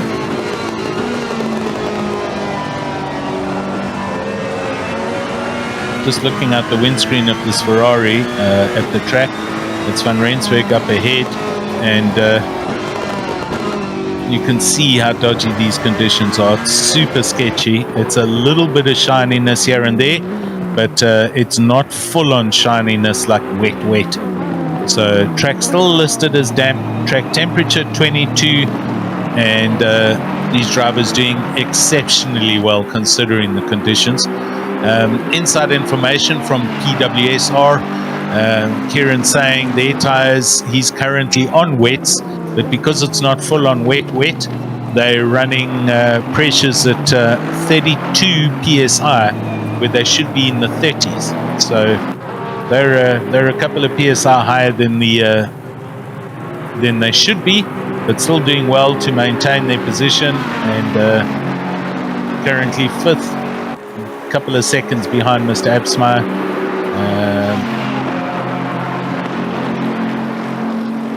Van Aswegen here in the Ferrari, following Van Rensburg, and on they go to start another lap, all arriving behind them in the Bentley. So Dwayne Hall in 7th place. He gets past Van Rensburg in the Aston Martin, and he is now on the back of Van Aswegen, and this not for position, but this lap will overtake will take place.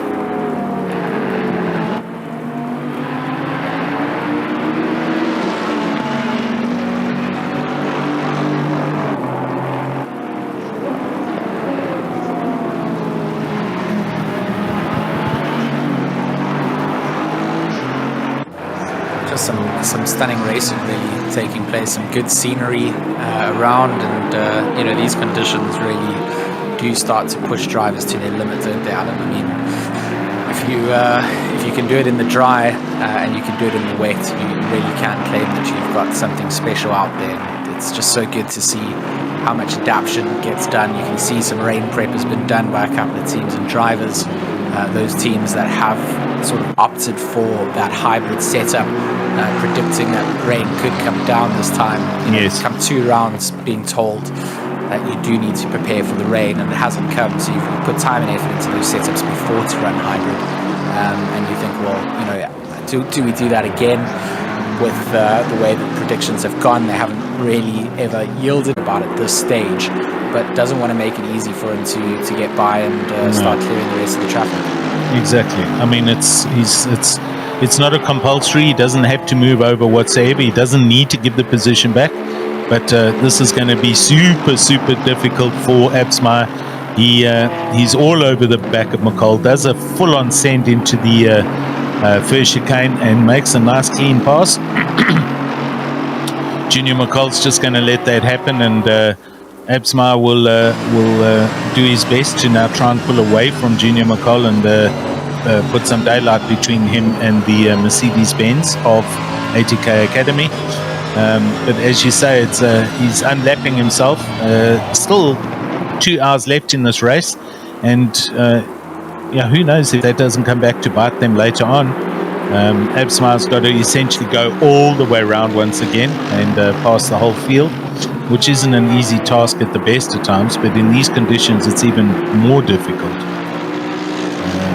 But let's see how they progress. Junior McCall and his bigger brother Morgan doing a great job for ATK Academy, currently lying in 2nd place. Here we see Sean Buck in his Aston Martin arriving and chasing after Mr. Oosthuizen, P. Oosthuizen in the McLaren, and just going past Francis, putting them another lap down. Oosthuizen in the McLaren in 12th, and Sean Buck in 13th place for logistical. And Sean having a good race, there or thereabouts into the top 10. They've been very close, but just not there as yet. Heineke back up into 6th place as well, so they're doing well with the Porsche, but a good few laps down as we see. So I think quite big gaps have already developed between the various positions on the grid. Considering that's 4 hours done, we are 2 hours left in this race. So on the hour here, and expecting a few pit stops again to happen. If anything, now it might be for a new set of wets. That McLaren Westhuizen spun right in front of Sean Buck. So that position change has happened. That was a mistake by Westhuizen. And he obviously got his braking point wrong coming down the hill towards Rabatza, and he's turned the car around, the McLaren round, but I'm sure he's up and going again. And Sean Buck comes over the line and now into 12th place. This is where, if you are in the mid-pack, you really can start to make up those positions. Drivers around you, maybe not as used to conditions like this. You might just have a driver in your team that has the ability to kind of deal with the wetter conditions, the lack of grip a little bit better.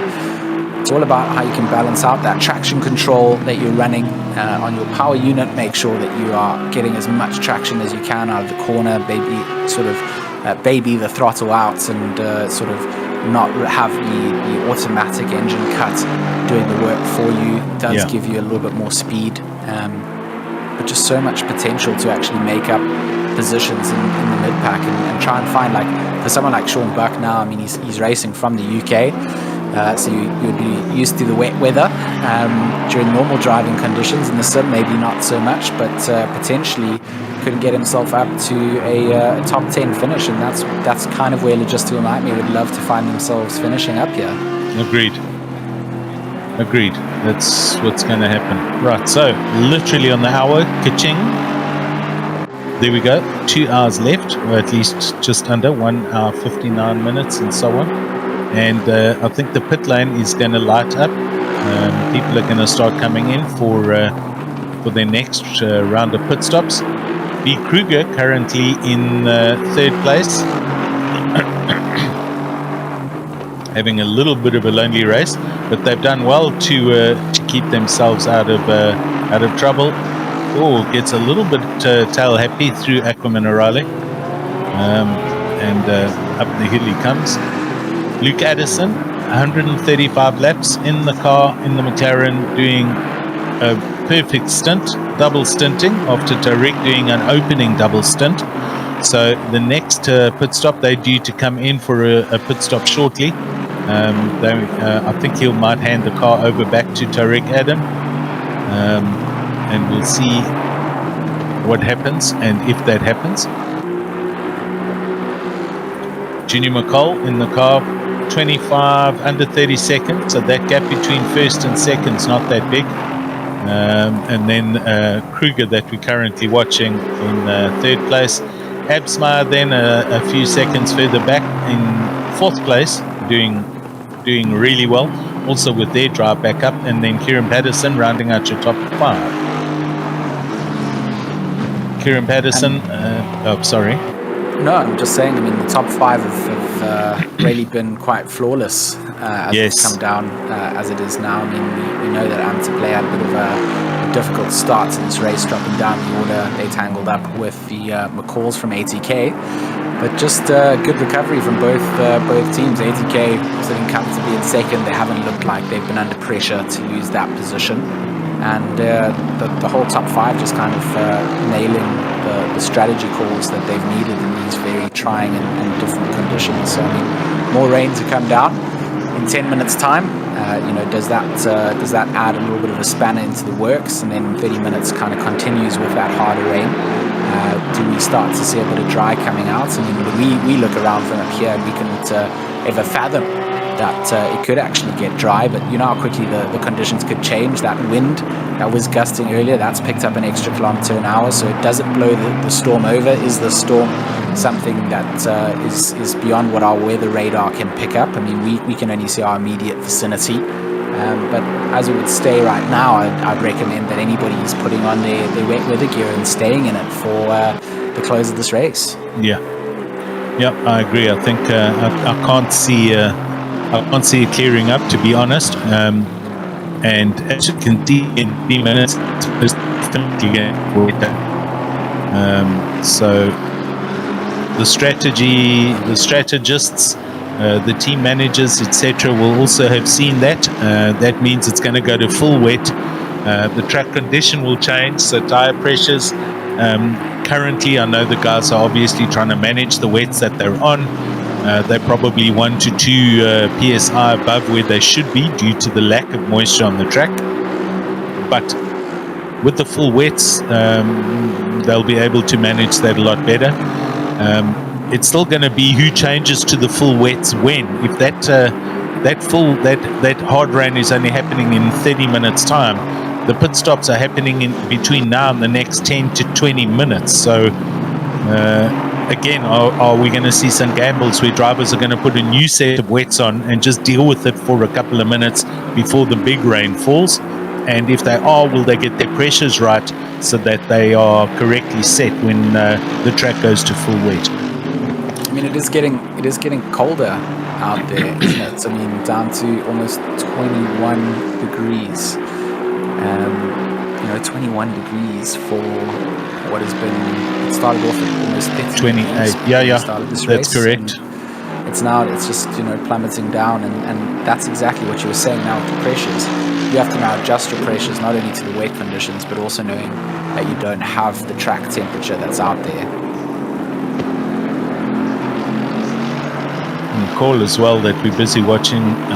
We've been told in our ear they're running a good 2 to 2 seconds quicker. So they seem to be managing the conditions a lot better than some of the other teams. But as I say, it is going to get worse. We have that officially on the screen. Double rainfall in 30 minutes. So the drivers currently out there are going to drive these cars as long as they can before coming in for the next scheduled pit stop, just so that they can synchronize when they're changing tires. There are no minimum quantities required for these pit stops.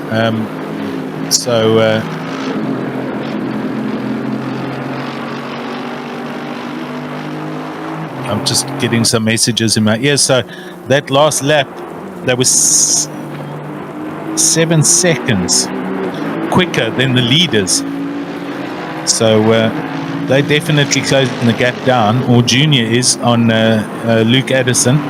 So I think Ken out there in YouTube land, he's going to be chewing some fingernails and some knuckles to try and urge Luke Addison to pick the pace up. Luke, as we can see right now, is in amongst a whole bunch of traffic and needs to get through this traffic as quickly as possible, because he is being closed down by the McColls rapidly. Gap at 25 seconds, as we see on the screen. And I don't know what the condition are of the tires on this McLaren, but Luke's obviously done a great job. Oh, Kruger just ahead of him, so that's third place. Luke Addison coming up to lap B. Kruger in third place. And that's also not going to be an easy position to take, although he will be being shown some blue flags, as we can see. So this move, this will put Kruger down another lap. Absmeyer still in fourth, and Kieran Patterson still rounding out your top five. And I know we keep on hopping on about this, but this is what the conditions are doing. The weather is getting, it is going to turn. It's going to get wetter, and we'll have to see how the teams manage this now, going into the last 2 hours. I mean, that's the quite incredible thing that this GTWR Academy team has actually managed to do, is just how much of the field they have managed to get themselves past, and now on the back end of the car, sitting in the third place in the podium. I mean, that's a feat in itself, and it's not down to different pit strategies that they've been running that have timed them out, but it's just insane. I think producer going to line us up with a bit of a replay as well, just as to what happened with Luke Addison's timing. Yep. So sit tight. He has managed to find something for us. So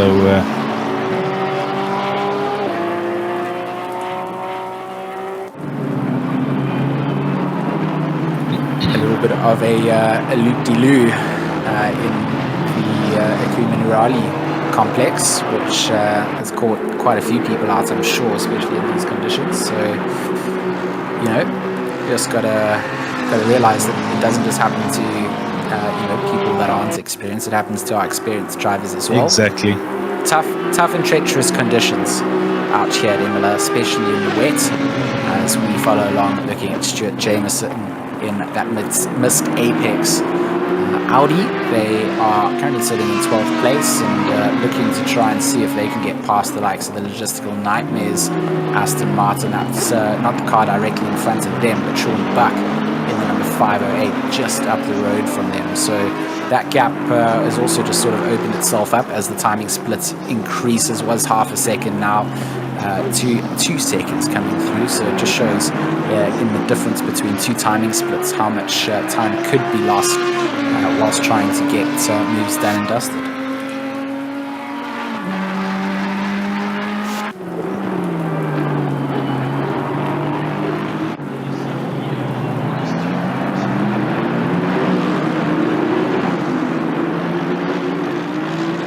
Place in the Ferrari, and Van der Merwe just ahead of him in the Aston Martin. So they've also had a ding-dong battle throughout the day, and a whole lot of traffic just up ahead of Van der Merwe. So they've got to negotiate traffic while this gap closes between these two drivers.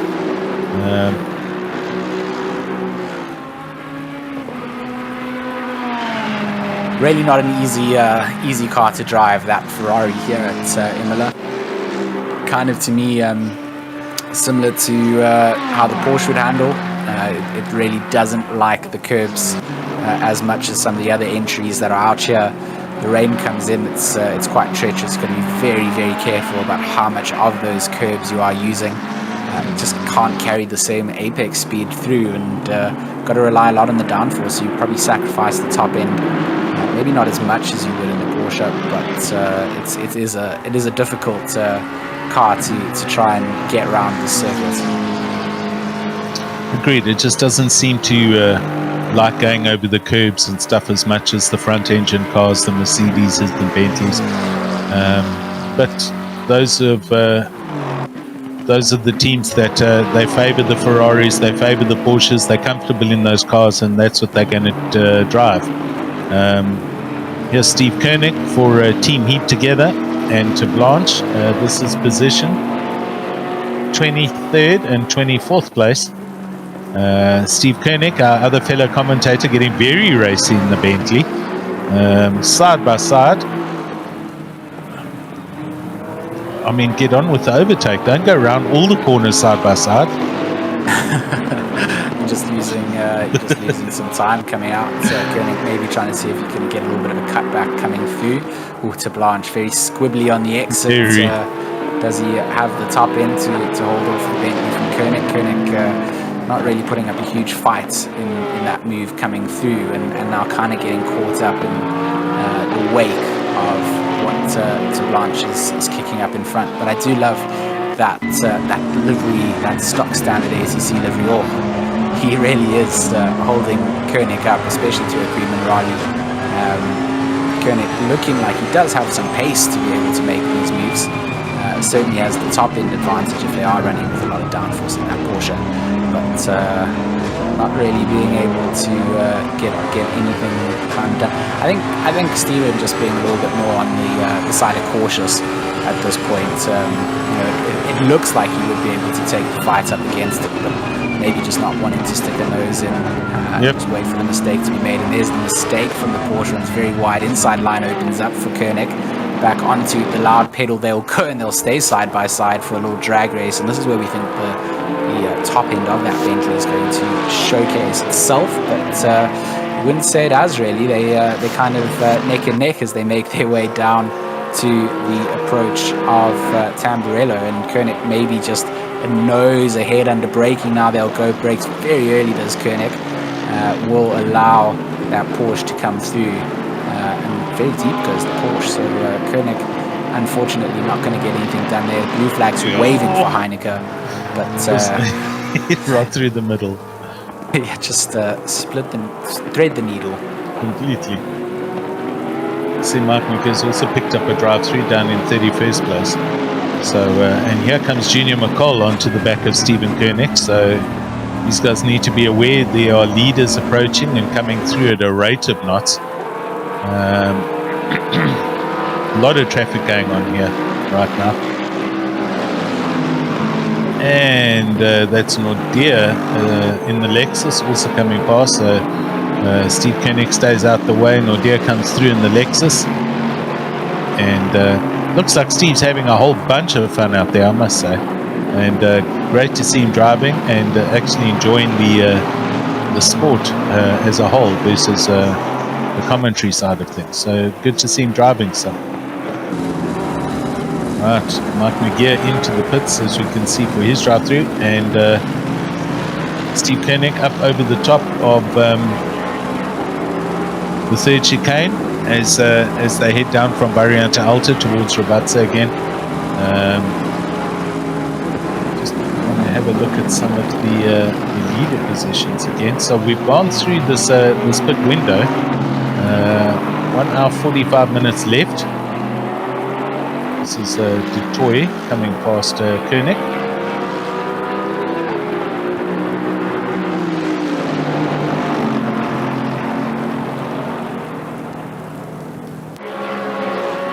And Blanche is up the road and driving away right now.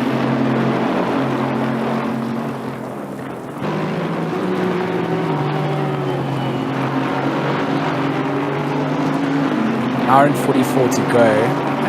Weather conditions not easing themselves up. The Raceface.Pro Steady State Endurance Series round 3 here at Imola has certainly given us a good mixture of good racing. I mean, we wanted the racing to be good on the circuit. We certainly didn't expect the weather conditions to come down into the rain. I did my rain dance in preparation, but it's so good to be able to see that drivers being tested to their absolute limits. Koenig still chasing down onto Blanche. A couple of car lengths now behind, so you almost feel like where he was in that position to strike early on, he needed to strike whilst that iron was hot. But now falling off a little bit on that pace. They are going to obviously come across various back markers in front of them and have to yield to faster cars behind them. But if he is going to try and get that done and dusted, you kind of want to do that now. You don't want to waste time racing against the driver on circuit. If you've got the ability to pass them now, you're kind of setting yourself up. You've got a couple of laps to get that done. Otherwise, you're just going to fall into the habits of just following along blindly behind them. You've got your own lines, your own braking points, and where you've got the advantage, you want to take it. Yeah, try and cement the overtake, get it done and dusted. I mean, they're having fun and they're dicing, but as you see, Tariq is going into the pits in the Ferrari from 21st place. But this is good dicing going on for down the field, 23rd, 24th place at the moment. And they does send one up the inside, does Steve Koenig, and again they stay side by side versus him accelerating through the chicane. He does get it done now, and hopefully that pass sticks.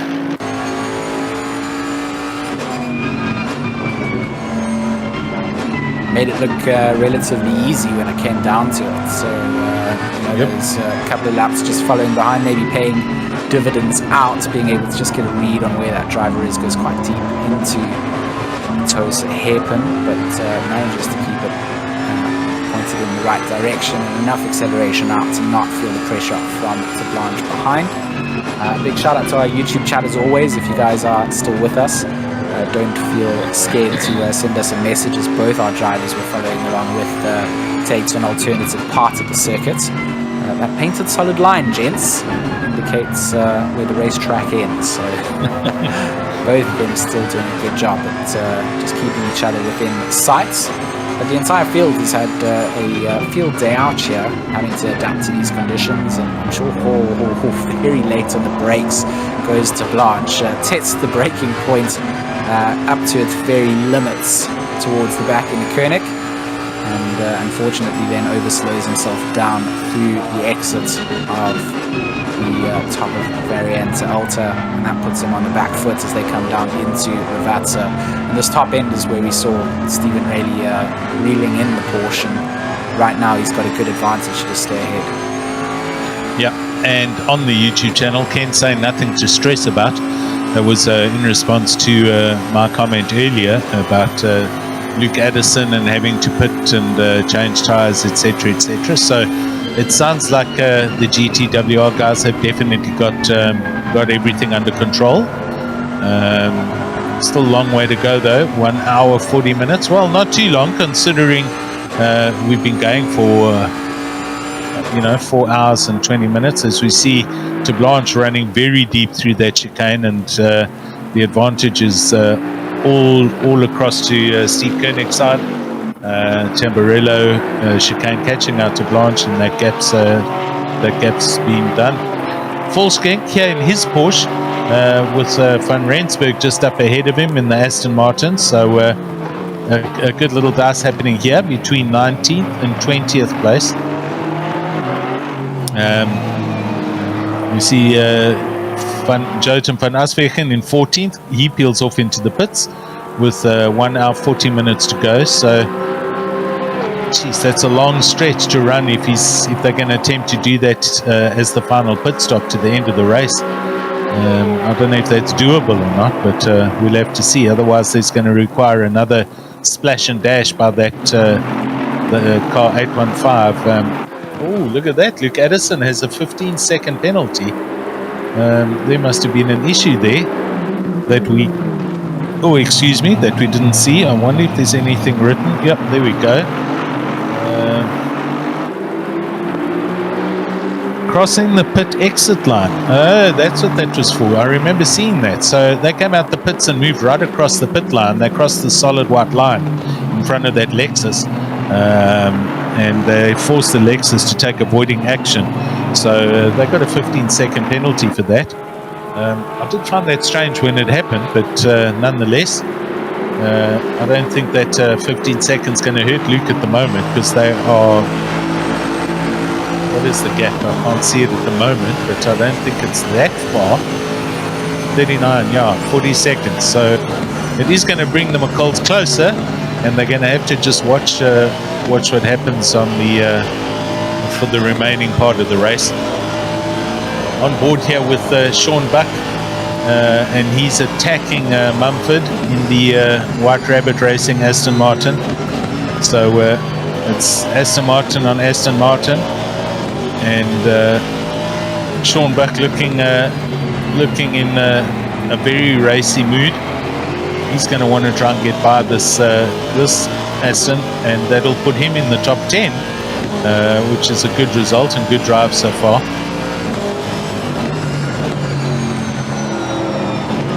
I mean, if there's any further penalties to the GTWR car, they are going to have to start to worry just a slight amount. Yes. I mean, it's you kind of have the buffer now, but one small mistake and you just see Sean Buck getting a tank slap to Akuma Morali and managing to wrestle the car back, but is going to lose out just slightly on that progress that he was making up the field. Yeah, he does manage to catch it, and doesn't turn the car around. Onwards he goes up over the top, so to speak. But yeah, okay, so we're coming down to 1.5 hours left. It's in the range, 90 minutes. It's in the range of our normal weekly championship races, and I would hesitate to guess the entire field is due to do one more pit stop from this point going forward. When that's going to be, whether it's on the hour or into the last hour, we'll have to wait and see. Right now, in the next 10 minutes, the rain is going to increase, and everybody's going to be a lot happy about that. Conditions are certainly, we can at least see standing water on the track now, and that's going to help everybody for the wets that they're on, to help cool them and to help keep them in their proper operating windows. I'm sure some of these teams have had to run their tires way higher than normal in this not so wet conditions, just to keep lapping. So we shall see. We'll see what happens and what transpires there. Direct commenting on this on the penalty in the YouTube, but there we go. Volkskank in the Porsche. He is now past Van Rensburg.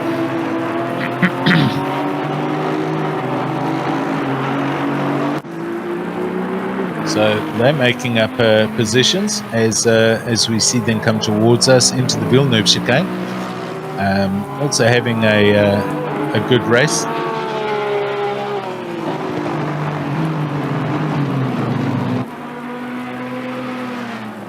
It kind of feels like right now it's the calm before the storm. You know, it's 5 minutes before the heavy rain starts, and that's going to bring now another whole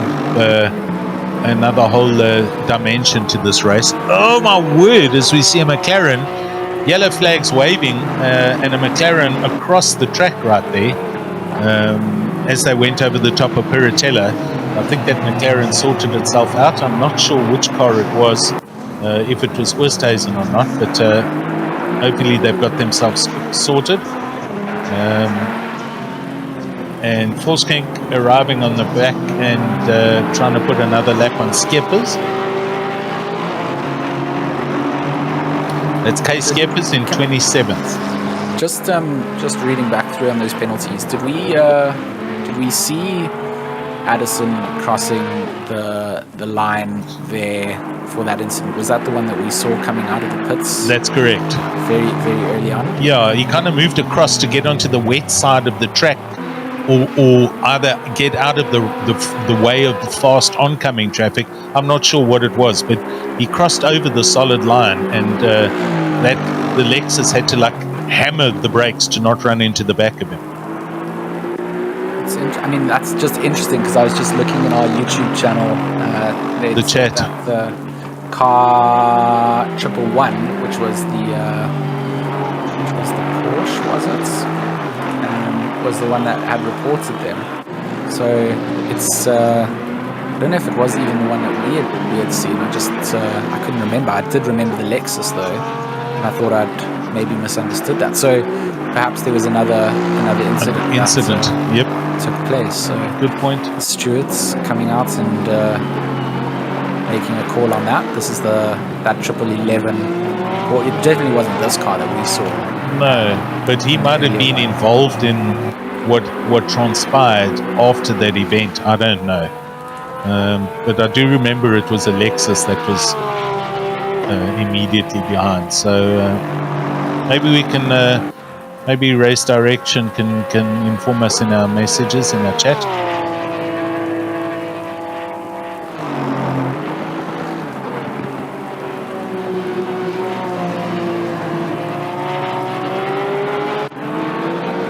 Right, Van Rensburg in the Aston Martin here.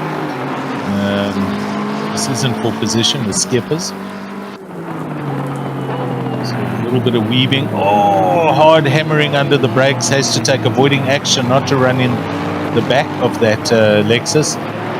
Does miss it, in fact, but misses off the corner as well and comes back on the track behind Skeppers.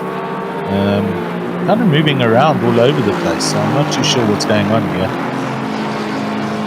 Skeppers goes to the left, and Van Rensburg, Skeppers getting shown the blue flag. So Van Rensburg goes past on the right-hand side, and the Lexus again now moves back in behind the Aston Martin as they come through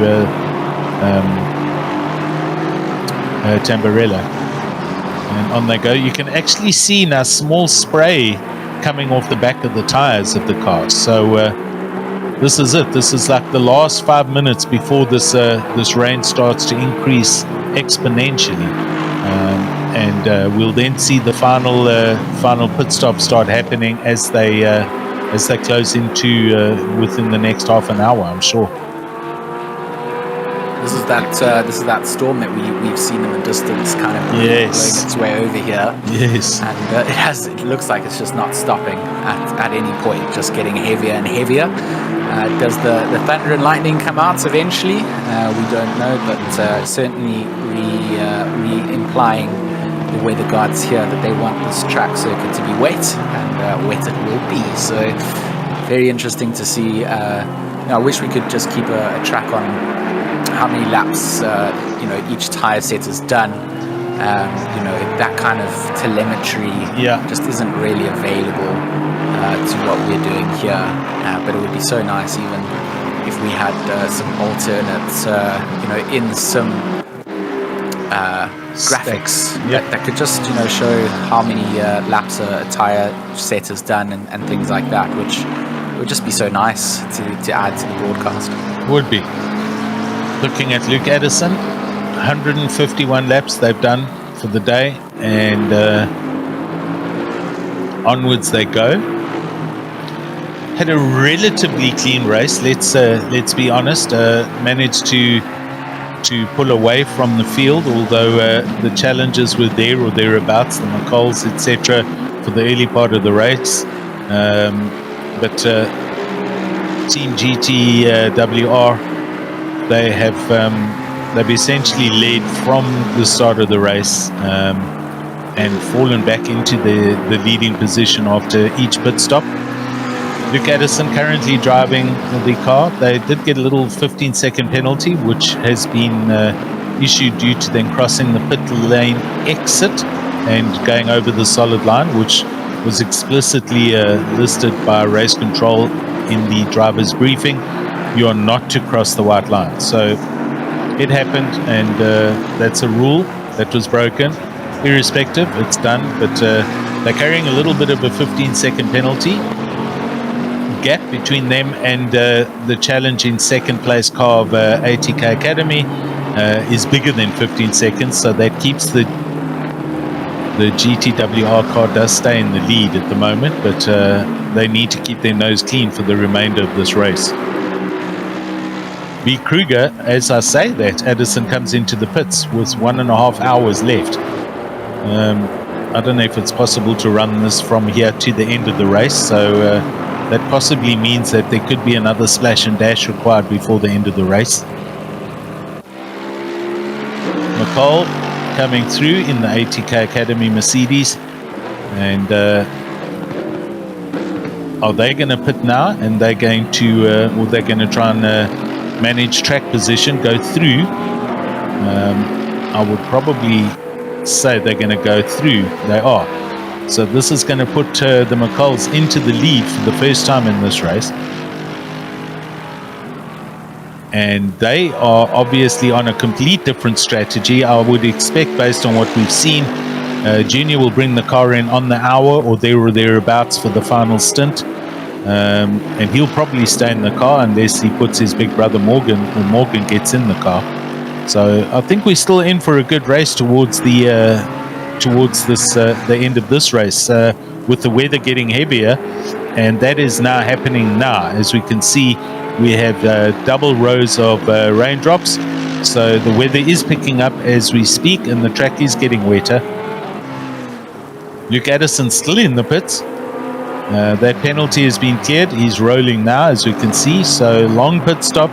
They brimmed it. They probably put new boots on it and adjusted the pressures, and they've cleared a 15-second penalty. Now he comes out the pits and mustn't cross that solid line, and that was the line that was crossed earlier that we saw. So that's what the penalty was probably for. Just got to be wary of what you do at this stage now. Yes. Like you mentioned earlier on, we're in that stint time, 90 minutes. We're used to driving in those sort of time limit frames. The amount of work that you have to get done when things do close in becomes a lot harder to achieve, and you just got to really make sure that you're putting yourself in the right place at the right time. So with Tariq back in the car, phenomenal opening stint coming out from the young gentleman. looking now to taking that position back off the McCalls when they go in to serve their pit stop, but just gotta be careful not to infringe on anything, not to pick up any drive-throughs. For track limits at this phase, if you do only have 1 or 2 limits remaining, you just don't want to find yourself getting punished in that way, because you've kind of lost a little bit of that advantage you've had thanks to the stewards penalising the crossing of the penalty line, or the exit line, should I say? You can call it the penalty line, as it was, okay. As it has come down to that now. But the same goes to the McCalls. They've had to race from a difficult position in the mid-pack of the top 10 and make their way back through. See Kruger's gone into the pits. They've come out back in 4th place. B King is now in the car. So that pit stop has happened. Absmeyer goes up into 3rd place, and that gap 35 seconds. Sure.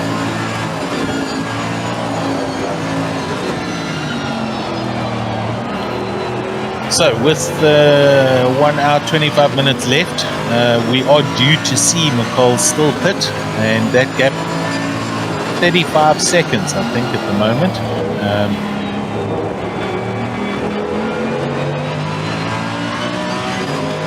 Has come down from 49 or 50 seconds, so Tariq Adam driving like a man possessed right now in that car, and he's going to seriously try and remove the entire pit stop out of the window. There's Mr. Absmeyer into the pits from 3rd now, so as expected, most of the top runners are all coming in now to fill up. I'm not sure if these cars are capable of running an hour and a half on one tank, which is going to put a whole lot of flurrying and scurrying into the pits in the last 15 or 20 minutes, but let's wait and see. So this will be some more position changes. Here we can see the gaps between King and Patterson at 8 seconds, and King was a good couple of seconds off the back of Absmeyer. So position changes happening thick and fast right now. Junior McCall with the wet coming in. Yes, a couple of the teams also going to be gambling on what their fuel consumption is going to be now.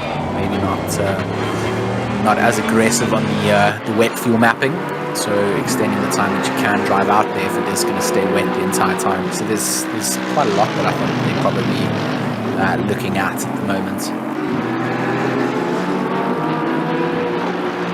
It's going to be a push. It's going to be a rush to the line.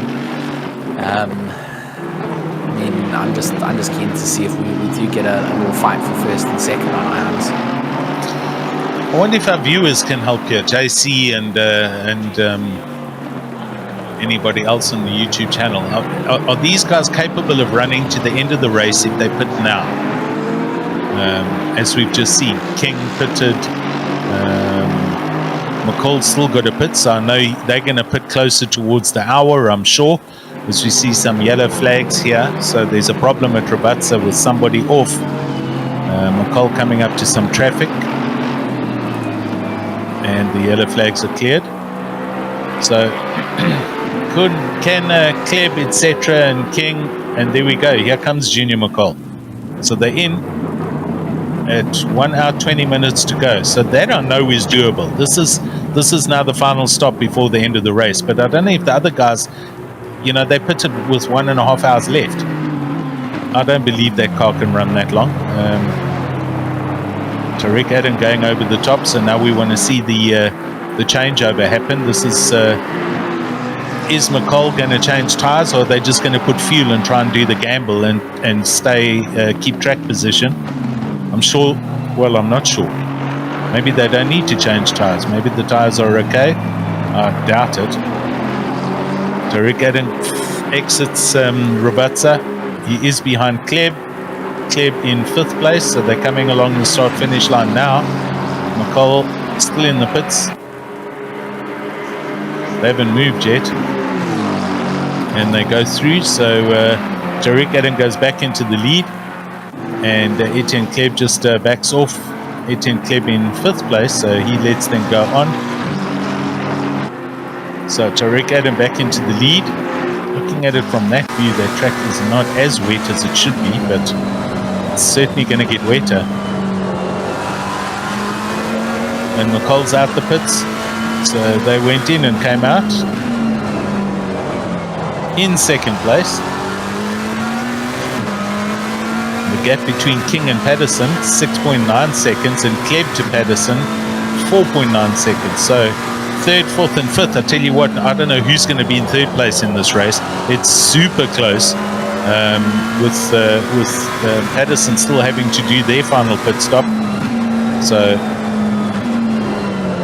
yeah, I don't know if those guys who pitted before, King and Kleb, etc., and Jason Absmeyer, can run all the way to the end of the race. That's what my question is.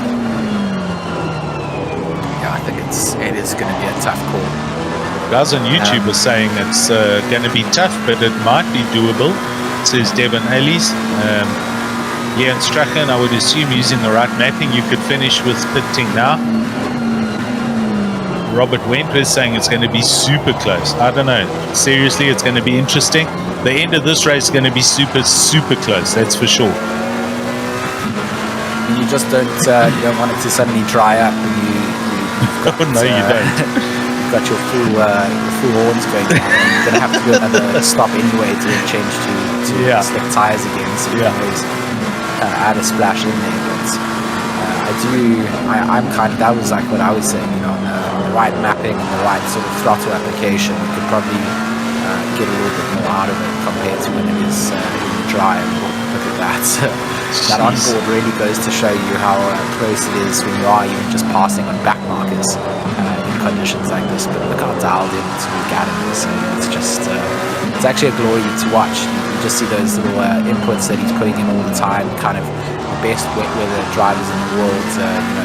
They're always making these little micro corrections where they almost finding the limits of grip, and it's a real balance between making a lot of movements in the corner and committing to it, and also just kind of finding that balance point between it. And you can see where he's confident and comfortable. He's very, very aggressive with turn-ins and kind of just relying on the car. And there we go, nice little catch of the slide going through a Kuminarali. But some of the lesser drivers wouldn't have been as lucky as that.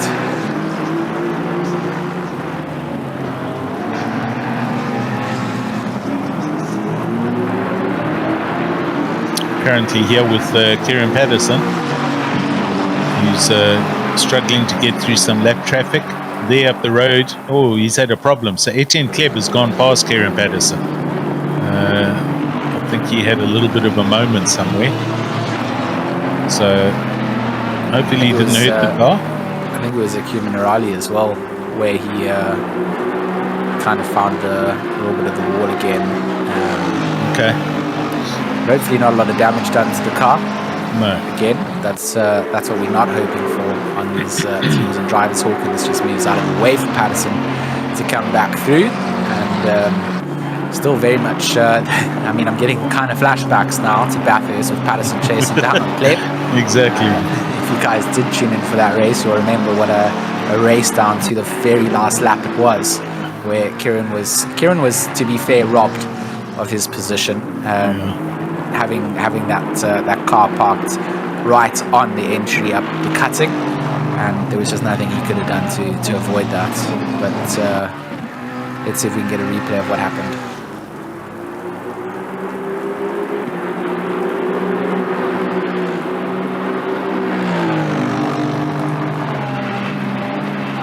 So just a little bit of a loop-de-loo to Kuminarali. That off camber in the rain. It's quite a quick corner. You're trying to carry speed through and just catching them a little bit off guard. But good job to just keep it out of the wall and get it back on track with relatively not too much time lost. And he can then continue that undone. He's already found a second up to Kleb in fourth place. So certainly doable for Patterson to get through on.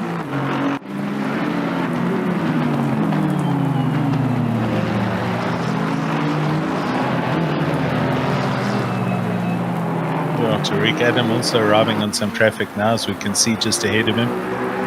Jason Luck catching that car. And we switch back to Van der Merwe going over the top.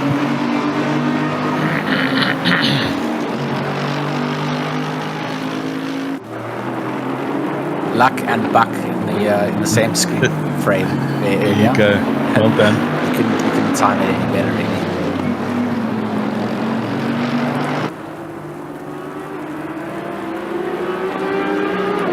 Van der Merwe, he's trying to catch up to the likes of Jameson, just half a second up the road there. So very much doable. Got some lap traffic to work with as well. Conditions certainly going to go in the favour of whoever just dares to be a little bit braver in the slippery conditions. Looks like the weather indicating that it shouldn't get too much, there shouldn't be too much increase in the downpour.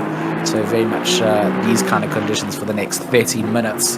But that doesn't give us the timing update until the very end of the race. So we're not sure what happens after those 30 minutes. But it certainly is, it is raining cats and dogs outside. It is, definitely. And I see just up the charts, up the leaderboard, Kieran Patterson in the pits. So here comes their final pit stop. And I'm sure they're going to fit a whole new set of boots and brim the car. And this is it. This will be their charge to the line, wherever they are now. And they're going to hope as heck that King and Kleb, etc. do still need to come in for one more stop.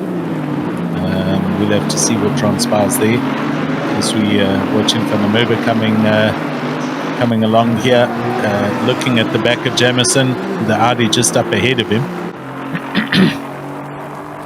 Oh, and there we have a driver change. So Patterson's out the car. Byron Kutz is going to drive it to the end of the race, and I'm sure they've got a new set of boots on, and they're going to push from as best they can from here. Essentially 1 hour 15 minutes to go. There is no way, and I say this with my tongue in my cheek, that this race will dry out and turn to a dry race. There's very dark clouds that we can see, and I think this is it from here in as we watch Van der Merwe come into the pits in that Aston Martin. He's been having a huge dice, and Jameson goes through. So we can see a couple of cars coming into the pits as expected. These will be the final stops for most of the cars here. But I think some of them who maybe pitted earlier just before the rain started have bumped themselves out of their normal pitting sequence. And I'm convinced they're going to have to do splashes and dashes just before the end of the race. But we'll see what happens when we get there. I definitely think you're right that there will be a bunch of drivers that just are outside of that fuel window. For drivers to kind of make it to the end on the outside of those limits, right? It would have had to be communicated from the onset to say, listen, we're filling the car up now. From here on out, needs to be driving on a much more conservative engine mapping. You need to lift and coast in certain places as well, and that's all to try and buy the time of eliminating having to go in for that splash and dash. If you don't do that from when you're trying to start out, especially outside those limits, it is going to be a lot tougher.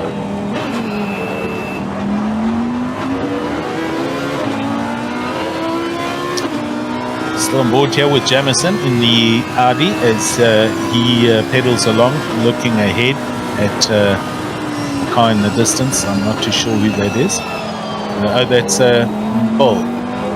So Tariq Adam, 160 laps, and Jameson peels off and comes into the pits now.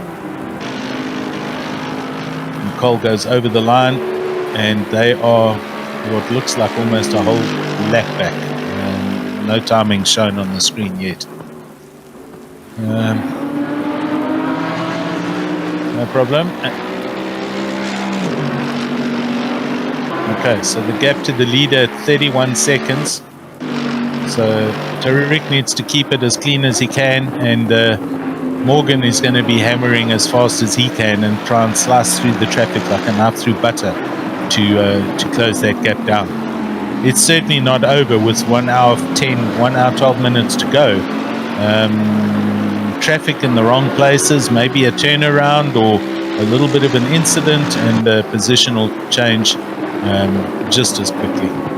Heineke comes into the pits from his 5th place, which will now allow Kutzer to go back into 5th, and that's them as far as pit stops go, I know for a fact.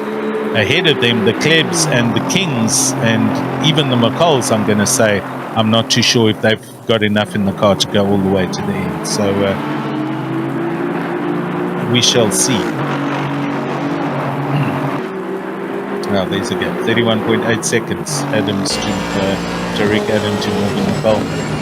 And then 3rd place King. And Etienne Kleb 2 laps down from the leaders, but 15 seconds off the back. And then Byron Kutzer in 5th place, and we'll see that gap eventually.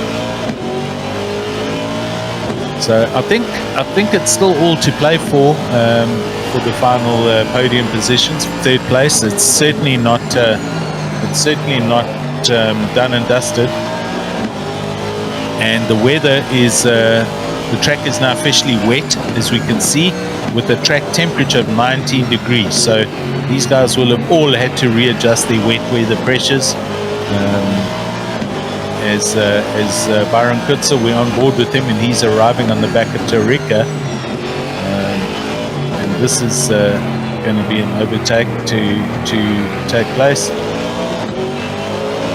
But from this point to the end of the race, you want as little, if not none, or no problems to happen. You don't want any dramas with any other cars, etc., etc. You want to try and have your cleanest run all the way in, and that'll afford you to get the best possible position for the end of this race.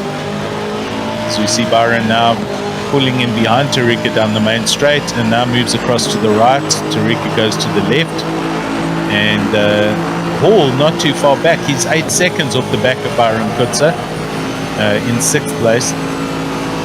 But I think Hall, etc., they still need to do a pit, as we're looking off the back and see Wilson coming through there as well. So there's still pit stops needed all the way through.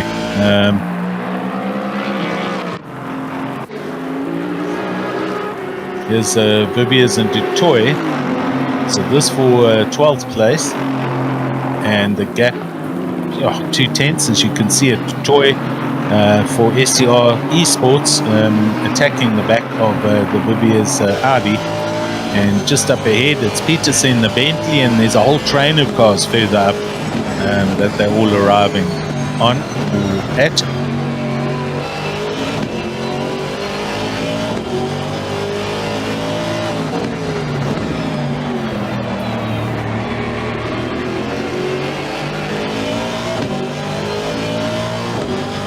Just trying to do some calculations here. I mean, they are going to be so close to those that did those pit stops earlier on. I mean, okay. I think there might be a couple of splash and dashes as you predicted, but for a lot of these drivers, I mean, it's hard to see what sort of engine mapping and fuel consumption they're using. They've got that kind of telemetry. Big slidey boy coming off, another victim by Minerali. We kind of preempted that, didn't we, Alan? Yeah, we did. This part of the track is going to be something of a monster to try and navigate during the race. There was that actually there were 3 cars off at Aqua Minerale right there. So Etienne Kleb flew through, and Dutoy and Peterson in the Bentley and the Ferrari were off track, at least in the Aston and the Bentley. But sure, yeah. Listen. Here we go. We're coming up to the final 60 minutes, seeing some cars coming into the pit still. A little bit of staggering going on here for some other reason.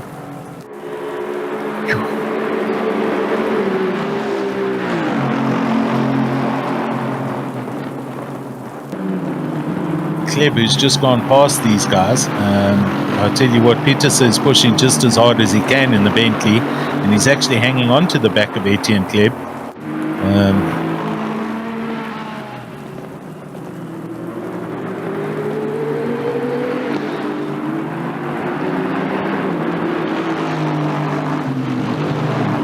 I'd say pretty much on the whole, though, George, it's been a pretty clean race for everybody involved. Guys have been behaving, and there's been very little real issue. Okay, we did see a couple of penalties being handed out, but not a lot of them if you consider it's a 6-hour race. I think if there's been 10 to 15 penalties across the entire field for the entire 5 hours, it's a lot. No, it's been pretty well behaved, and the stewards have managed to deal with the sort of odd incident that they've had to deal with. But for the majority of the drivers, it's been pretty clean, and it's very infrequent that you say that in conditions where it does start to rain. That's normally where things start to get a little bit scrappy as well. And I know it hasn't rained since the start, but I just think there's been a lot of prep going into the event for this, and people just doing what they can to make sure they keep their noses clean. They don't want to be penalised. They don't want to put themselves back, unnecessarily. And it just goes to show how much time and effort. Whoa, Swat! That was two wheels. That was two wheels. It almost flipped on its roof, to be fair. Yesterday. And that's not even for position. I don't know what was going on there. So Vivia's got away with murder there, because Swat was like in the air and flying behind him. Yeah, especially that camera angle there. It would be lovely to have if someone goes and finds a screenshot of just that position of where the car is 45 degrees, but in the air with those two wheels not actually touching. Could have been a big moment. Luckily it wasn't, and again that sort of forgivingness of having all the runoff around allows for the escape to not be into a wall. It's along into the gravel, onto the grass, and you get away a little bit more unscathed than you would on some of the circuits where you don't really have all of that around you. I see just behind these two cars, here comes McCall. So he's going to come put a lap on them. Here's a replay. And Swat tries to go down the inside, hits that sausage curb, and the Aston is seriously on the left side, wheels only. Huge slide, and he does well to capture that and not cause any further damage to the car. So entertaining ride there for Swat. I feel in the live parts it was like more monumental. It was just like whoa, and exactly. And it's like okay, it was just a little. It wasn't close to flipping over, but it's all the commentary relief that we needed. But glad to see that Swat managed not didn't lose much time, considering. I mean, coming down to the same part, and look how wide he's going now, just letting them call through really. But doesn't want to go near those sausage curbs again. Run Fiss on the YouTube also saying going to be interesting to see what happens towards the end of this race. I've got to agree, I have no idea. I'm not sure if the top five, the only one I really know, and that's because I'm managing to watch the other stream, is Byron Kutzer and the PWSR car. They have pitted, and I think they're done for the rest of the race, but and I think Tariq Adam and company are done for their heat. So as we just see McCall coming up to here's Tariq Adam now over the top, and back to McCall coming past Verbeers, and Swat trying to follow him through, and Swat goes squeezes through on the inside of Verbeers, and that's not a pass for position. I think he's just unlapping himself. Anyway, so yeah, McCall through the Tosa hairpin, and off they go up the hill. And we're almost at 60 minutes and counting. So 5 hours have literally flown by. It's been an entertaining race, going from full dry to not full wet, but wet. And it looks like this is what it looks like it's going to be until the end of the race, which is good enough. Is Tariq Adam doing 147s? 149 now, I suppose, over line. Just thought I saw a 147 pop up there, so I was like, what? That is an incredible time, but it could have just been glitch, not in the game, but in my eyes. Not quite seeing that correctly. I just went, what? Yep. Let's see what McCall does. He's coming over the line shortly now, so we'll see a comparative there. As Tariq sends one up the inside of King, and McCall goes over the line, and he does a 1:48 now. So he's got some good pace there, I think, with Adam catching up to a lot of the backmark traffic as well, just not really working out to GTWR's ideal game plan, not having any traffic, which means that you wouldn't have anyone on the track. But just goes to show how much time you can lose to some of the backmarkers out there.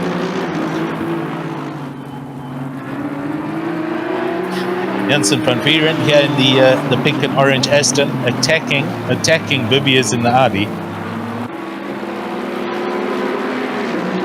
These guys have also kind of come across each other's paths. Multiple times. Yep. So good racing, and it's the kind of racing that you'd hope at the end of this you'd hear the drivers write on Discord or send messages going, awesome Dyson, it was lekker this and enjoyable that, and it's just good, clean, solid Dyson. That's basically what it is, and awesome for us to watch as far as commentary and spectators goes. Ryan Ottens peels off into the pits from 16th, as we can see on the tower. So here we go. George, we're officially down to the last 60 minutes. It's been good fun. It's not over, and these results are not over. Tariq Adam and GTWR in the lead, have led since the start, but hopefully they can maintain and get that to the finish. However, or second place, possibly also certified to ATK Academy, but I don't think it's over for third place. King, Kleb and Kutza, they're all still within attack distance of each other, and I think there's still a few splash and dashes that are needed to be done. Absolutely, can't discount who's going to finish on that podium at the very end, and it still could go wrong for our race leaders as well. No, it could. You're right. We've seen less strange things happen. We continue to just track along with Carrot Jansen van Vieren, trying to make the move around the outside here of Viviers as they come down into the hairpin. Not going to quite get the car turned around enough to allow that, but they will drag it out up the hill.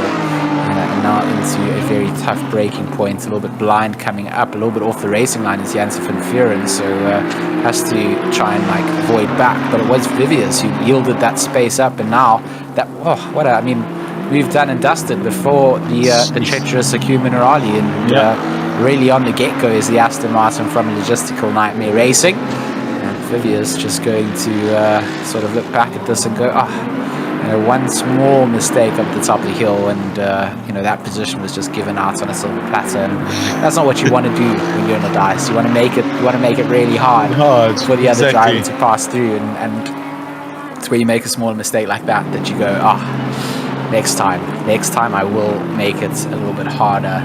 So Mr. Hen Zero in the chat, Henny, how's it going? Good to see you there. Thanks for popping by and leaving some love. Hey Henny. Yeah, I mean, just watching these, Jansen van Vieren and Viviers around at the moment. The track still looks sketchy. I mean, it's not wet. It looks like there's a dry racing line, but it is wet. So guys are doing super well still to do reasonably quick lap times and keep the cars facing in the right direction. But to be honest, it's not raining as hard as we might have liked it to. It's still providing a decent enough challenge for everybody out there.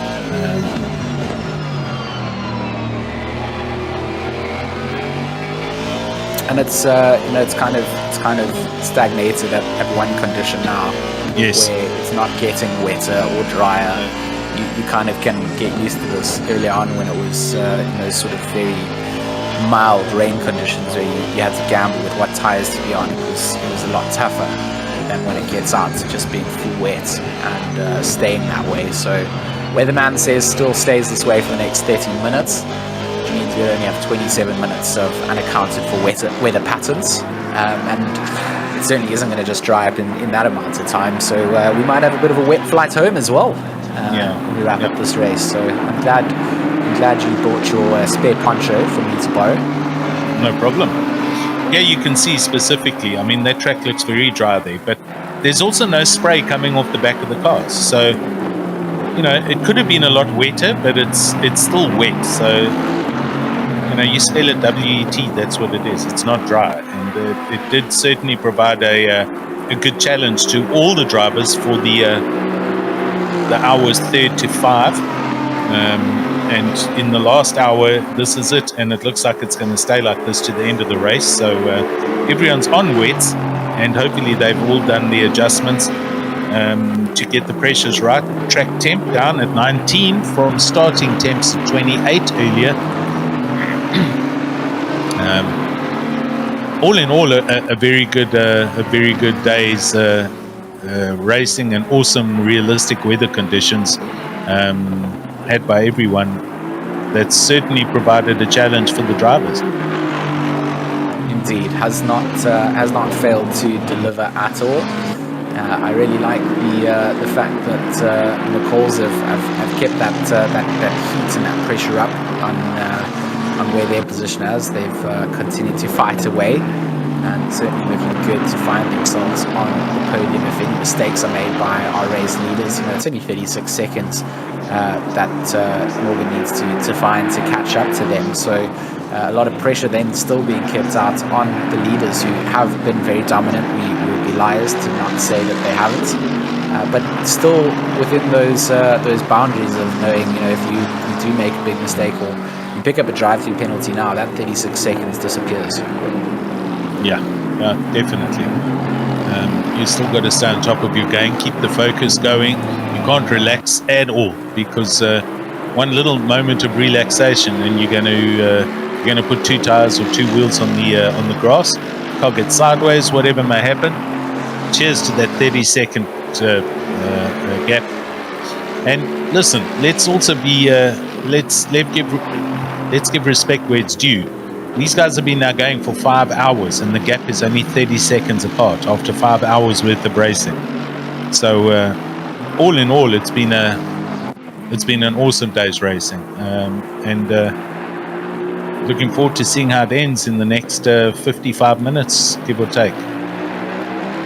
Yeah, and there's still drivers throughout the field that have smaller gaps between them. You know, sub 10 seconds, still very much doable. A couple of 5-second gaps, even 16 seconds in a field like this after 5 hours behind the car in front. You've still got some opportunity to make up, and in these kind of conditions, when that fatigue starts to build up and the drivers have kind of come to the end of the mental limit, you've got to spot those sort of opportunities and take them. But just a great performance from everybody in the field.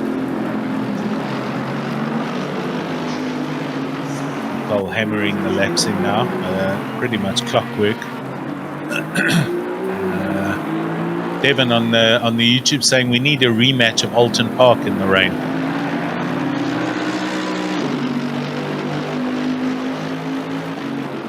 That is not a track that I very much enjoy, I'll be honest. No, it's not.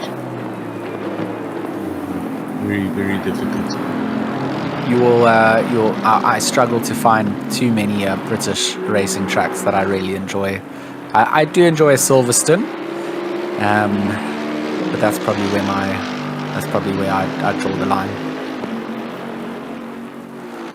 Probably have my passport removed for saying that out loud on a live stream, but I can't lie to my friends.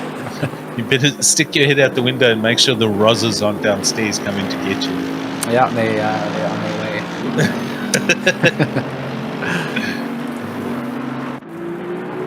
But honestly, I mean, look at Brands Hatch.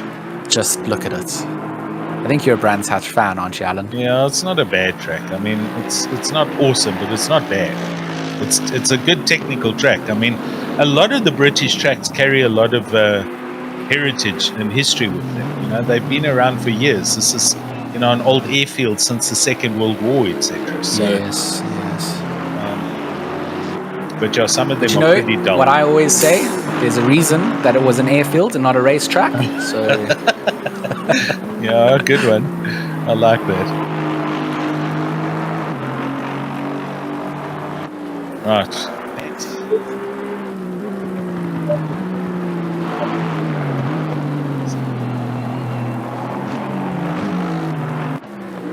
So 15 seconds is Anthony Wilson off the back end of Van Rooyen, trying to chase down to find a top 10 finishing position. Always nice to finish in the top 10. That's always an achievement. I find it's something worth writing home and bragging about. I finished top 10 in my endurance on the weekend. Exactly. When you have to tell people you finished 11th, it just loses a little bit of that weight in the statement. So everything for Anthony Wilson to bid for here, and hope that he can cash out on top and get an extra cheeky position out there. But certainly not undoable. Or is it now 3 laps that he's behind? I get confused sometimes at these tiny splits that come up. Yeah, me too. Yeah, it's hard to understand what we're looking at sometimes. I'm just looking at the gaps up ahead there. Etienne Kleb, 9.5 seconds. I don't know if that's between him and King or Kutza and him. I think that's Kleb to be King. So that's pretty close considering it's for 3rd, 4th and 5th place.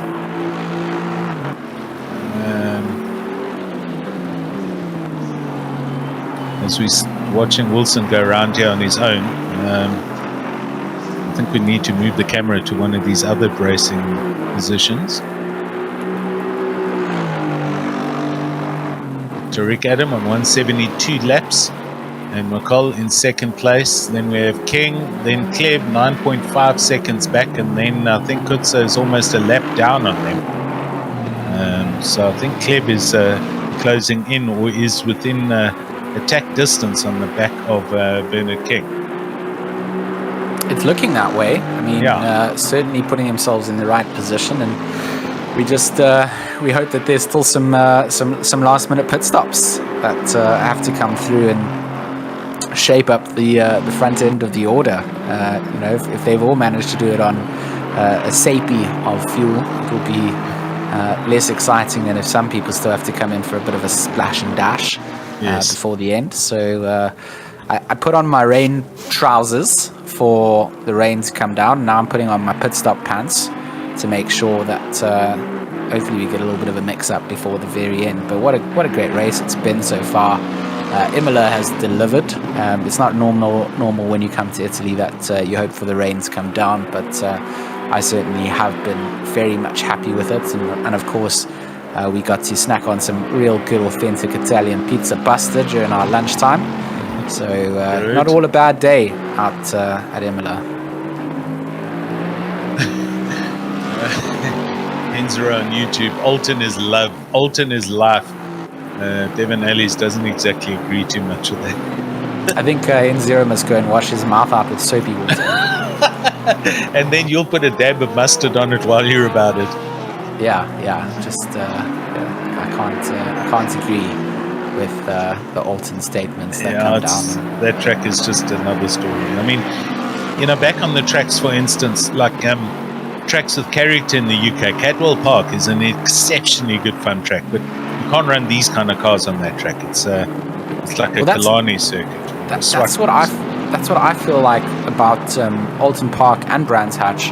It was great when cars were a lot smaller and the racing could allow for some side-by-side racing, but with these big beefy GT3s nowadays, the circuits that are older and don't allow for those overtakes, just not really worth it for me. So shippers on pulling and trying to get that move done. Going to be on the dirty part of the circuit and picking up some rain and under braking. That is a brilliant read coming out from shippers in that Lexus. That's exactly what you want to do. Forces pulling to make the mistake and then just cleanly sweeps through to take the position. What a brilliant bit of driving coming in there. That is what you would put into the Wikipedia definition of applying pressure.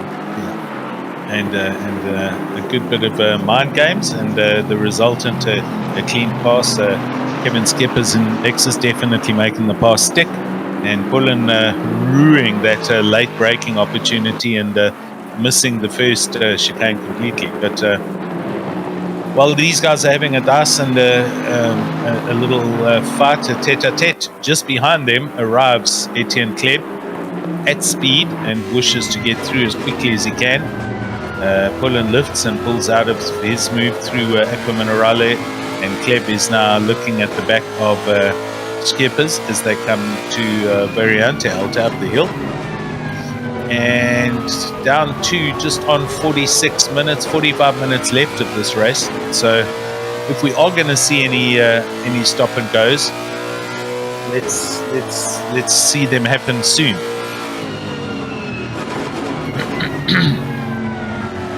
Good field still on the track and racing. I think the total quantity besides the one retired Wilson car, I think it's 33 cars or 32 cars still.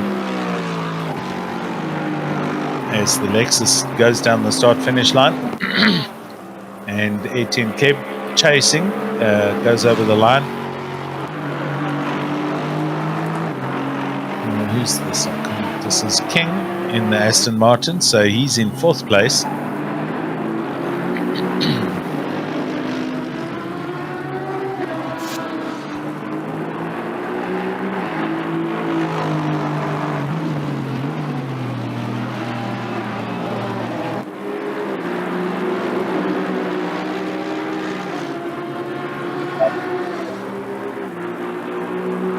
That gap between him and Etienne Kleb, 8.3 seconds.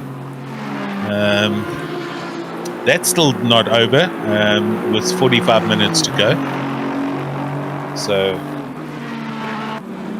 I'm convinced we're still yet to see either one or both of these cars come in for a pit stop. But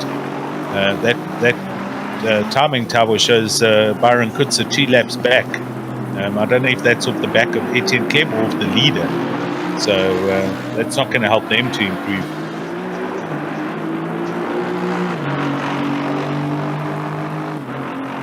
And although they ran... I apologize, I'm back. I was getting a bit excited running around the pizza pasta box and tripped over our mic cable. So okay. I had Alan laughing at me silently while I picked myself back up off the floor. What a drift. Sure. What a drifty boy. He almost turned that round. He doesn't want that to happen often, and that's now allowed Kleb to close in by 2 seconds there. And that was all on his own, to be honest. So it goes to show you can't afford to let your concentration slip up at all. And now he's right on the back of a bunch of traffic. This is also not going to help slow him up a little bit, I'm sure. So Etienne Kleb in 4th place, pushing like he's never pushed before to try and close up on this, and there he is in the background. So he's literally the equivalent of that second straight apart. King's going to know he's coming as King does a send up the inside of Tariq's Ferrari. Through Toaster Hairpin, goes past Francis, who's still out there in that turquoise and pink Aston Martin.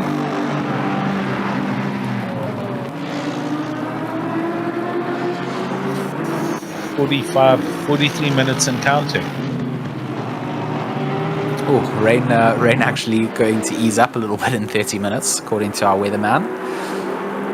Not that it easing up now is going to make much of a difference for the close in the race. It's still at 15 minutes with still rain coming down, and we saw that it does take a little while for the track to get wet, but it also takes a little while for it to dry up too. So with these older circuits, they also aren't built the same way as modern circuits, where they've sort of built in with the drainage in mind.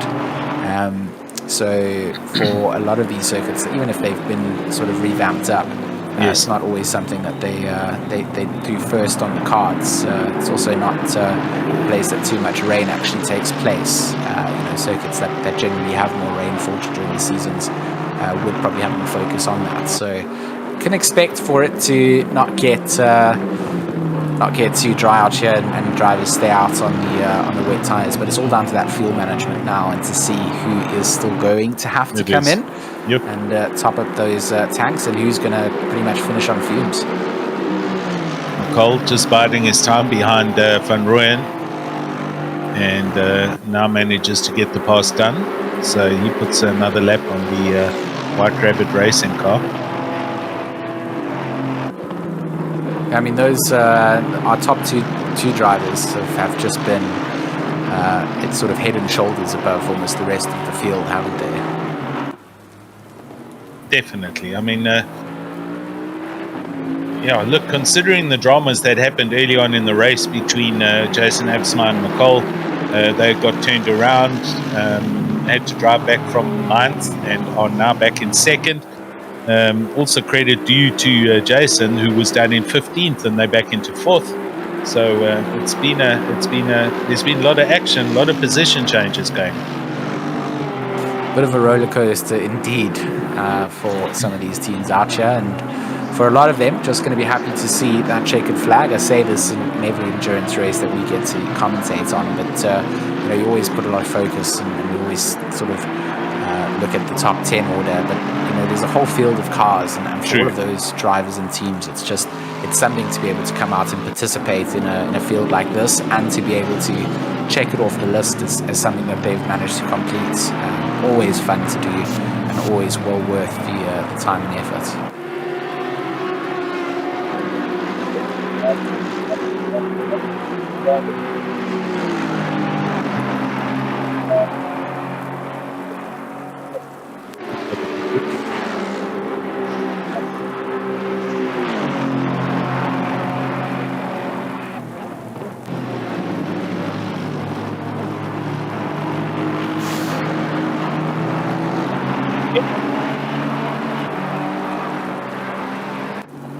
So it's Alan's turn to actually trip over the cables running around the box, and it serves him right for laughing at me earlier.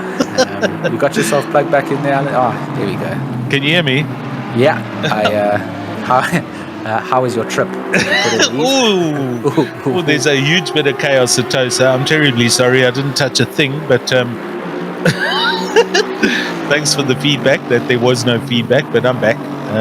And yeah, so I was saying, Cleb desperately wanting to get through this traffic as quickly and as smoothly as possible, and he's doing that, but they've also got to be wary of all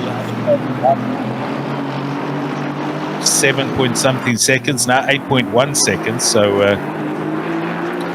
the challenge is on to close up that position for third place. And B King is definitely going to be driving and watching in his mirrors and watching the timing tower, and trying to do his utmost best to maintain this gap going forward towards the end of the race, and hold on to.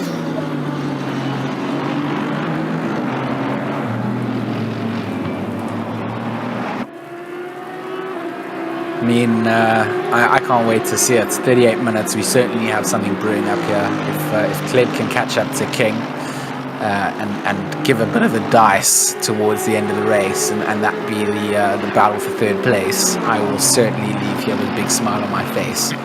So still yet to see them in shot of one another just yet, but really hoping here that we do start to see that kind of a battle boiling down. And it just goes to show it's not over till it's over. And if both Kleb and McCall finish on the podium after finding themselves down towards the bottom of the order, what a better there couldn't be a better, should I say, example of why you need to just stay in it even though the start of the race hasn't gone your way.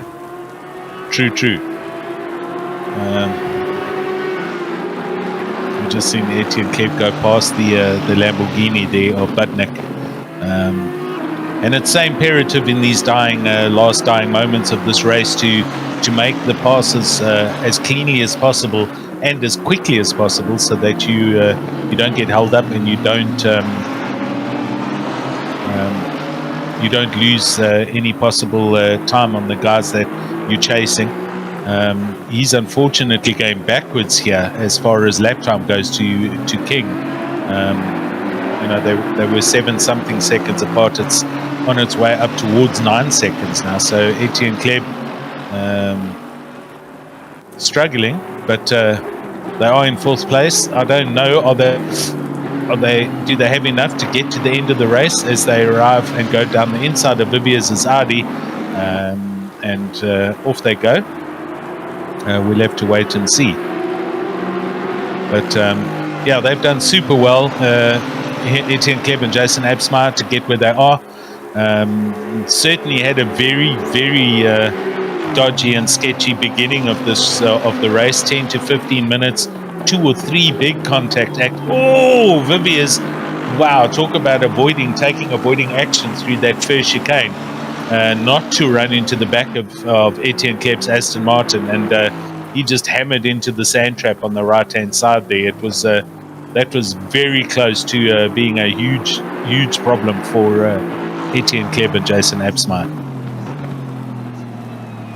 And these are the things that we talk about when we say it's not done until the checkered flag waves. Exactly. Something like that takes place, and your charge can just be completely put out on ice.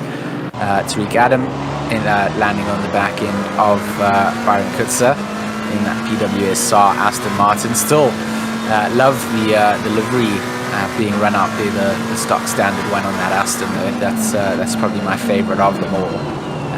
It kind of just appeals to my entire color palette when I'm going to pick colors for a car. So just looks absolutely stunning. Yeah, it does. Yeah, I would agree. Going to just be getting this done. Byron just moving over to the side, saying, this is happy for you to get to. He's very cautious to just lift, but obviously giving the space and will allow the race leader to come through in front. You just gotta sort of negate the damage that can be done. And when you are in a straight, you can you don't lift off entirely. You just kind of lift off enough that you're applying sort of 95% of the throttle down, and you'll allow the car that needs to overtake you get by without causing too much of a problem.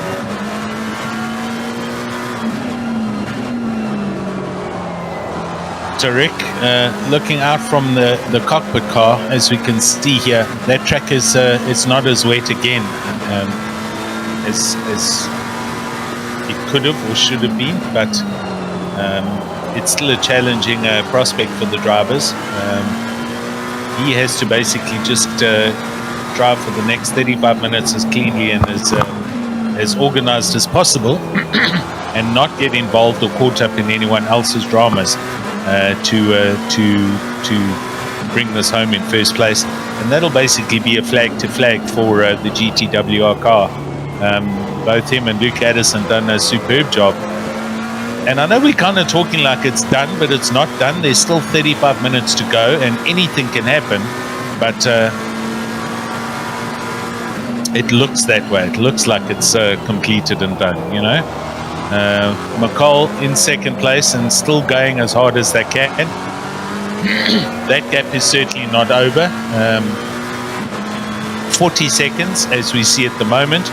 So should Tariq have a little bit of a moment somewhere, maybe spin the car or get involved in someone else's drama and get turned around, it could certainly put a curveball in their court.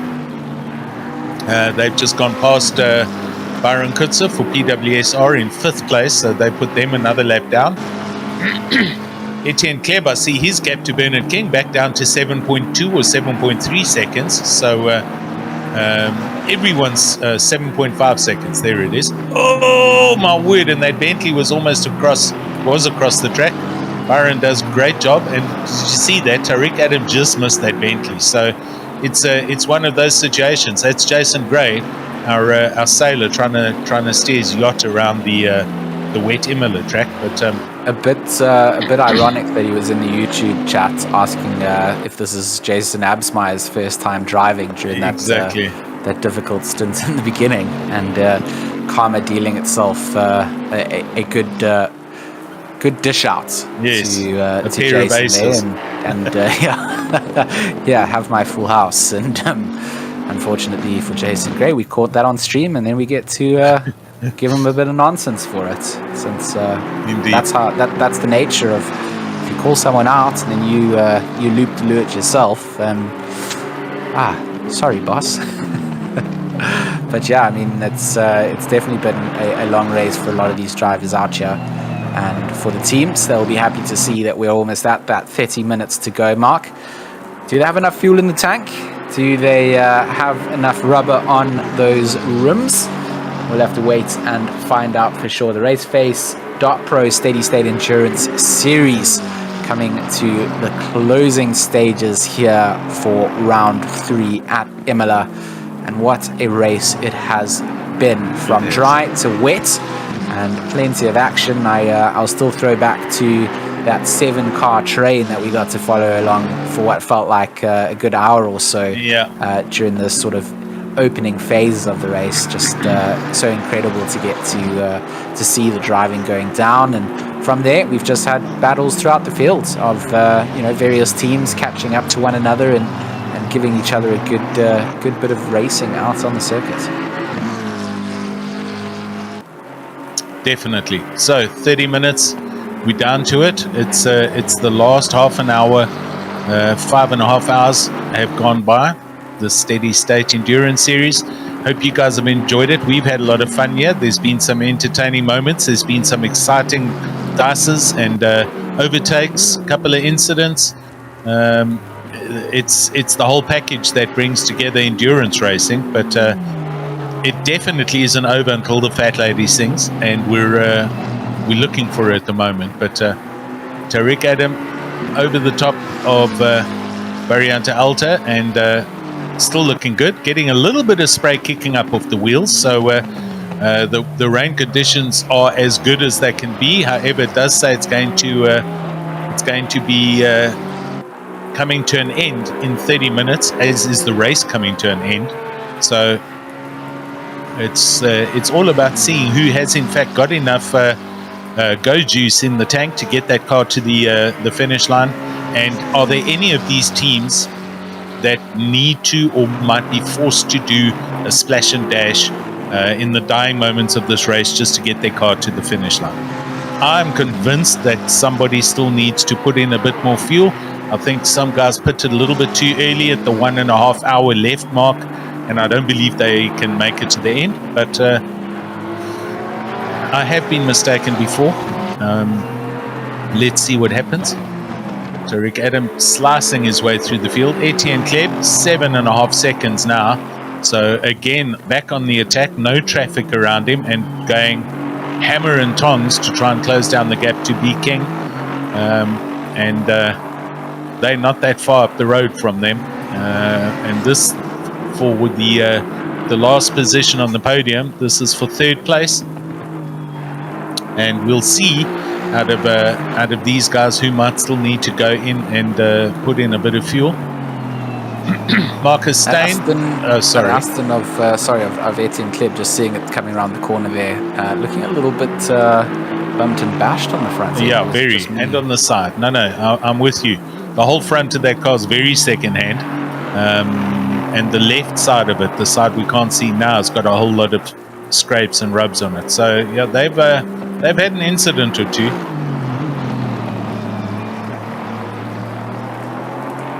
Sorry, I didn't mean to interrupt. No, not at all. I think, there's a lot of cars that are looking a little bit... a little bit like they've done some racing out here today.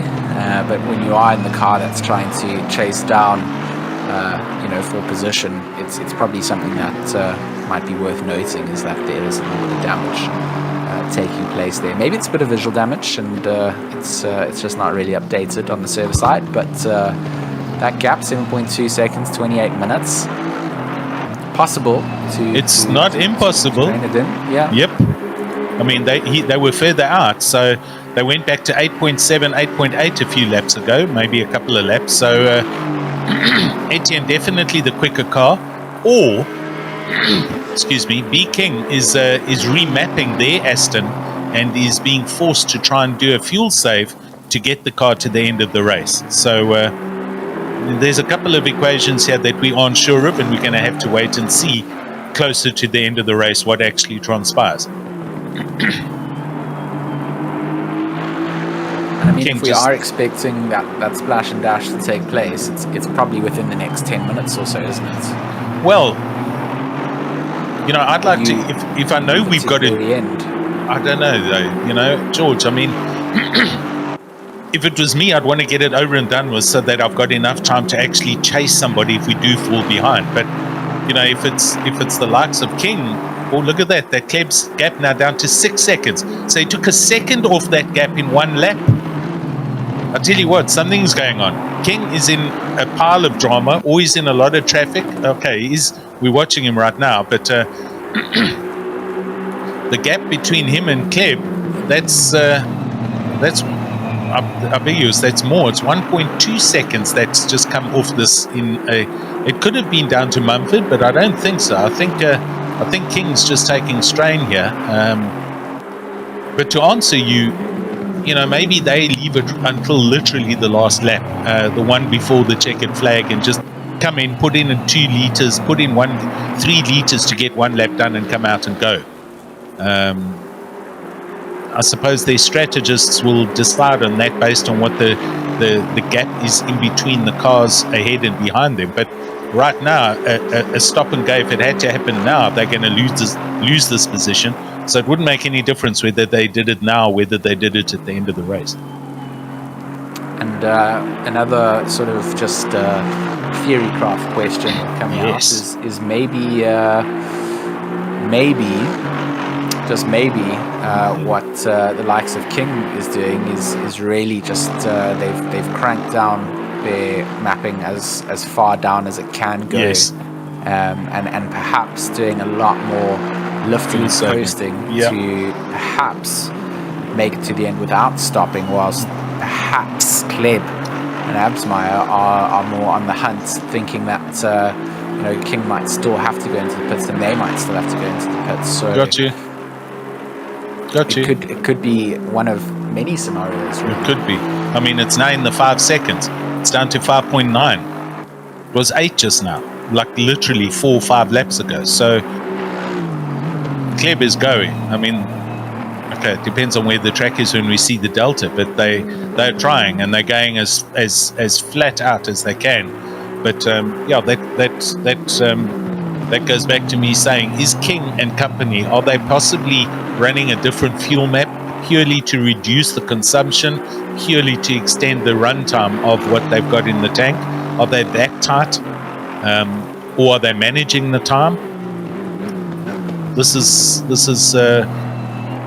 my opinion. It's your opinion. It's everyone's different opinions. We don't know. We aren't in contact with a team member or the team itself, so we can only surmise what's actually going on here. But it's going to put up for an interesting result come the end of this race. And I mean, there's no actual API that can actually pull each team's fuel levels, and I suppose that's to stop people being able to join as a spectator on one of the PCs and see what other people are running. So as spectators, we don't really get that option either. No. But I suspect that they don't give that kind of information out to stop people gaining an unfair advantage, knowing what other people have. But if we had something like that on the back end, where we knew exactly sort of what levels of fuel, how many liters are left, it would be a much easier way to make that call. So I mean, you can see sort of traction control settings and ABS settings. That's pretty much standard from the in-cockpit views, but everything else, it will never actually give you the actual accurate data that they're seeing. So I got you. Again, we need AWS to power us some F1 type telemetry, but even there, I mean, they don't know what fuel is going into other cars. They do have the option of being able to listen to those team radios though, and hear what other teams and drivers are planning, whether they feigning for a pit stop and pretending that they're going to come in to pull the other pit crew out, and that kind of mind game level. But from us, it's purely just knowing that a lot of these teams went in a very difficult sort of spot to try and see if they could maximize the positions that they could get out here. And they've stayed longer going out, and when they did have to come into the pits, it was like, well, this is outside of the general window where you would be able to run in the dry, but now it's wet. How much of a difference is that going to make? And you see how your tire data as well will never show you. I don't even think the colors update to show the sort of operating pressure. So you always feel like people are running on complete. Mayor playing Lawnmower Simulator 2021, and Tariq Adam managing to sort of spot that out and get it done. But I do love this view from this angle. You get to see all the elevation of the circuit. A little bit of the splash coming up from the rain, which is slightly Pitsa going to come onto the circuit again. Going to have the charge down coming through. He's going to leave some space on the inside here. Going to kind of just park it in the middle, and needs to make his way through this. And then you'd assume that he's going to move over, and he does. Stays to the left of the circuit, allows the GTWR race leader to get through, and another lap going to be added onto the tally as they come to complete that 189th lap. Indeed, I just saw the I think it's Van Rooyen coming out the pits, so that was a splash and dash for that Aston Martin. The gap 47 seconds between our leader and the ATK Academy charging McColl's, and the gap between Kleb and King is 5.5 seconds, I believe, as we see Pieterse on the back of Tarika here. This the dice for 21st place. Rainer Pieterse has been up and down the timing screens and had a few challenges with a few drivers, but enjoying the Bentley around Imola. And Tarika hammers the Ferrari over the curve very badly, and that slows him down, and Pieterse just cruises past in the Bentley, with Skeppers just ahead in that Lexus. So that position's done. See, look here, here's Mulder in the pits, here's Meyer in the pits. Okay, Meyer I think might have had contact, but these are the stop and goes that I'm convinced a lot of people have to put in because they didn't have enough fuel. So we'll have to see what happens in the top 10, who they might still need to pit. Etienne Kleb now down to 4.9 seconds with just under 20 minutes to go. Gee, King, I tell you what, he's seeing this happen on his timing screen. He's probably, his nerves must be finished right now. He's watching this. There it is. That's the gap, as we just saw it on that picture. So they can literally see each other now, and that is 3rd and 4th place. We'll see it coming down now, down the hill. There you go. I mean, that is certainly getting close now. Do they have pit stop strategy still to play with at this phase? Are they set for the rest of the race? Who actually knows? Who knows? 5 seconds, that gap. I mean, there's Kleb in the distance, you can see him. So King's managed to clear Van Rooyen pretty quickly. But Kleb must be going flat out to try and close this gap down. Gap down up back to 5.2 seconds now. But I mean, King must just do one or two little bad moves through a chicane or hit a sausage curve the wrong way, and that's goodbye 2 seconds. Do that twice, and the next thing they nose to tail with 10 minutes to go. You know, this race is still on, as King is now arriving on the back of Jason Gray in the Bentley.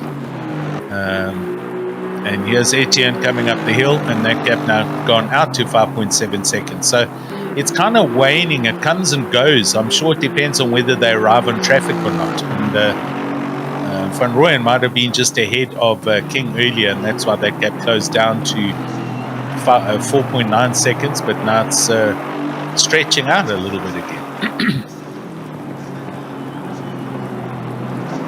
It's all to play for with just on 17 minutes to go. It's so close, and that gap, I mean, we've been waiting to see the two cars in the same shot for a little while as they've been coming down. 8 seconds just wasn't enough, but as they've gotten into that 5 second sort of range, there are certain angles where we do start to see the two of them just getting closer and closer together. 17 minutes, if you're at this stage and you're worried about fuel and you're running low already, you would only start to think that people need to make that splash and dash a little bit earlier on just to see where they're going to come out, as opposed to leaving it to the last minute where mistakes can still happen. You can miss your pit box, etc., etc.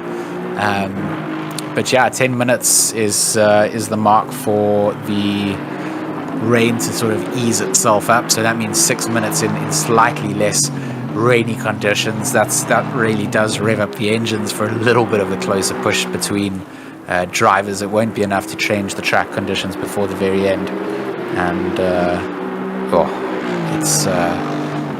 it is going to be a tough, close call.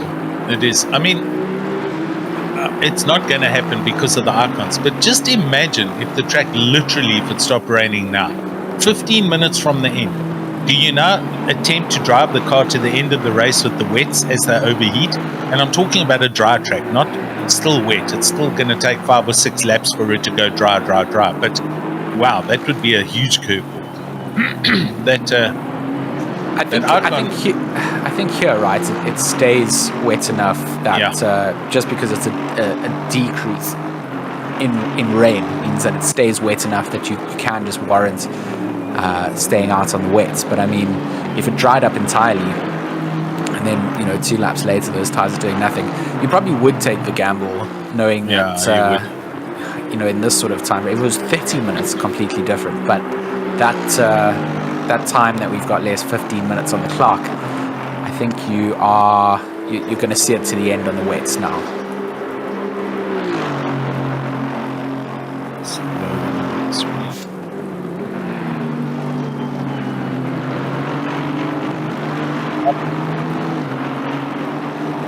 That's left of racing. Here's King, there's Van Rooyen, there's Kleb. I mean, the anxiety from both teams, one looking backwards and one looking forwards. Can you just imagine? These guys are sweating. I mean, great finish, great result. It boils down to a similar result like we had at Mount Bathurst. With Kieran Patterson closing in on Etienne and getting past him on the last lap. Could this happen here? Is Kleb going to do the turnaround and close in on King and maybe get past them on the last lap? It's all to play for right now. And I mean, it feels like Kleb needs to get a bit of a move on. I agree. To close down the gap a little bit more each lap. It's like just from sort of, from an analytics point of view, you'd kind of go, well, he needs to do a little bit more. Yes. But 5.2 seconds, 13, or let's call it 14 minutes left of the race. Little mistake coming out from King, out of Variante Alta. And those kind of small little mistakes, they can add up to lose you a lot more time. So let's just see how that timing progresses. But it feels like Kleb needs to get a little bit more of a move on. But they could both just be full-on fuel saving at this point. They could be. Or even Kleb could be going flat sticks. That could be his complete pace. So just jumping down back to Tarika and Peterson, still having a dice here. 21st and 22nd, Ferrari versus Bentley. See Kevin, at least Skip is down at the bottom in his Lexus with the 10-second penalty for some contact. This is the closest dice on the track at the moment, so we're just following these guys. But we'll keep our eyes peeled on all the other positions.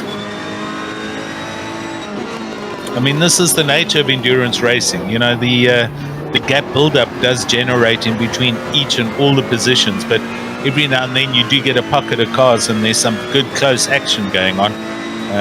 This right now is the closest on the track, as you can see.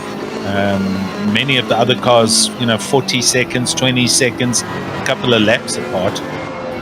So good to see coming down into the dying moments of this race. Guys are still pushing hard to try and take one small position away and make the overtake stick. Just got to push it. You're right at that level here. We look at this Bentley. I mean, this is the straight line speed that we talked about. Tarika going to sit on the inside of the setup. A little bit of a squeeze coming down into the braking zone. Peterson thinks better of it at this point, knows that there's still a couple of laps to get this done.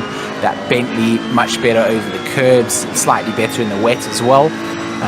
It is in the ballpark for Peterson to make this move at some point, and just has to keep this pressure on. There we go. Ooh. There's the mistake, and there it is. Tasia makes the mistake, steps off, and that very, very grueling battle gets put on ice as the kitty litter comes into play, and it slows you down so much. You use so much speed. Exactly. One tire off, and that's enough to allow your rival through. So not a wide circuit by any means. There's very little, in a lot of tracks you get a lot of runoff spaces, which can still be concreted and asphalted. This time around here, you put a tire off, and you can find yourself in a lot of trouble. Okay, I think Tariq Adam is now doing time management. That gap is now 27 seconds. About 3 or 4 laps ago, it wasn't that long. I told you the gap was around 50 seconds. It's halved. So something else going on here. Morgan McCall is in first place. They've passed them. Never mind 20 seconds. You try and find that if you can, Mr. Producer. But here we go. Morgan McCall into first. So Tariq Adam has had such a moment somewhere around this track, and they have literally lost 50-something seconds. Was that a pit stop? I didn't see that. Could have been coming in for fuel. If you guys in the chat were following on to what happened there, let us know. It was a pit. Wow. So that was a splash and dash. Jeez, so here's another whole curveball for the win between McCall and Tariq Adam. GTWR versus ATK Academy with just under 10 minutes to go, ladies and gents. How's that for a turn up for the books? And King's in the pits. I told you. and Kleb. Look behind. And Kleb's in. 3rd and 4th are both in. Jeez, here it's happening. I told you, George. Yeah, you were right. They didn't have enough to go to the end, and they've had to make that call to come down and do it. They have. So does that mean Mr. McCall needs to go in for a pit stop? Yeah, I don't know. I think they pitted closer to the hour. They were the last of the pitters, and I think they've got enough. I was hoping that this is going to help PWSR, but I think Byron and them, they're over a lap back behind King and Kleb, so I don't think it's going to help them to catch up. But this is all still to play for now, as is the position for 3rd place. So 2 complete races just immediately happened for us here in the dying moments of this race. Sure, exciting. Yeah, so close. And Tariq Adam all over the back of Morgan right now, having to go very defensive. If anything, right now is Morgan McCall. He's got so much pressure coming out. Tariq Adam going to be applying as much of that as possible and just trying to extend every apex as Morgan McCall here as we make our way through Aku Minerali and making sure that Tariq Adam has to find some way past here, back onto the brakes, into the ideal racing line, use as much of the curve as possible, and really get onto that exit of the apex, get back onto the loud pedal and see if you can get yourself a good run down to Ravazza. Yep. Call comes out on top of that, and into the braking zone they go, not going to open up that inside line through the double apex and then into the inside apex, and a very big extension once again out of Ravazza 2. What a race coming out between these drivers. Tariq Adam trying to find something onto Morgan McCall. King and Kleb, they're 3.4 seconds between each other. McCall moving to the right side of the racetrack, back across to defend the inside line onto the brakes. A little bit later was McCall there. He might have gone too deep. Nope, not enough. Really, Tariq Adam trying to get into the head of his rival in front here, try and force the error. But you got to just say it's been a great strategy game coming out from the McCalls. Skipper's off the track there on the outside, not coming back to make anything between these two race leaders. But what a good bit of driving between them. So look at those gaps now. 196 laps. It's 3/10 to Tariq in second. Then a gap to B King, who's 3-point-something seconds to Kleb, and then Kutsu, who's 33 seconds off the back of them, first to fifth place. So sure, it really will boil down to those last splashes and dashes and who put it when. Gosh, it was close. So close between the two. Does Morgan McCall have the amount of fuel he needs to stay defensive ahead of Tariq Adam? 6 minutes 32 to go before the checkered flag waves out here. A lot of curb being used by Tariq Adam going through Variante Alta, and the chase still continues down. But this is the portion where we saw Morgan just extends his advantage as they make the run down to Ravazza. Onto the brakes a little bit later goes Tariq Adam. He needs to stay in the slipstream of the powerful AMG ahead, and that's a much better exit coming out from Tariq Adam, almost having to back off of it. He carried so much speed through Ravazza too, and he is in the slipstream here. Is it going to be enough to get him a little bit closer or even alongside? A great drive coming out from both of these cars and keeping themselves in this, and just look how defensive Morgan is staying. He's not allowing Tariq a breathing spot to get alongside, not allowing him to get any sort of sense into Tamburello, and the train continues between the two of them. Who will yield first? I mean, they're coming up onto back markers as well. Is that going to pay some dividends a little bit later on the brakes? A little bit of a missed braking point, and this could be the opening opportunity as they come down into the braking zone, and around the outside Tariq Adam has to go the long way around, not going to be able to get the cutback, but into the slipstream, and Morgan just trying to stay defensive. Inside will Tariq Adam go? Not going to be allowed to go there as Morgan puts the car in the way of that McLaren, and the two of them just dicing it out here. Sure. Just sub 5 minutes, literally 360 seconds left of this. It's about 2 laps and some change, and it's all to play for first and for third place, and hopefully this doesn't end in tears for somebody. But Morgan McCall is ahead and has every right to position that Mercedes right in the middle of the track, because it is for the win. Tariq Adam, it's a vertical, in fact it's past vertical, it's such a steep cliff face, and hopefully there's no external circumstances that change what happens here. Oh, they get so close to each, and that Bentley's around, but nobody gets involved, and that's all it can point down to be. Should somebody have a moment ahead of these guys, as what happened at Bathurst, that'll change the whole picture of this result. But the gap also looking at King and Kleb.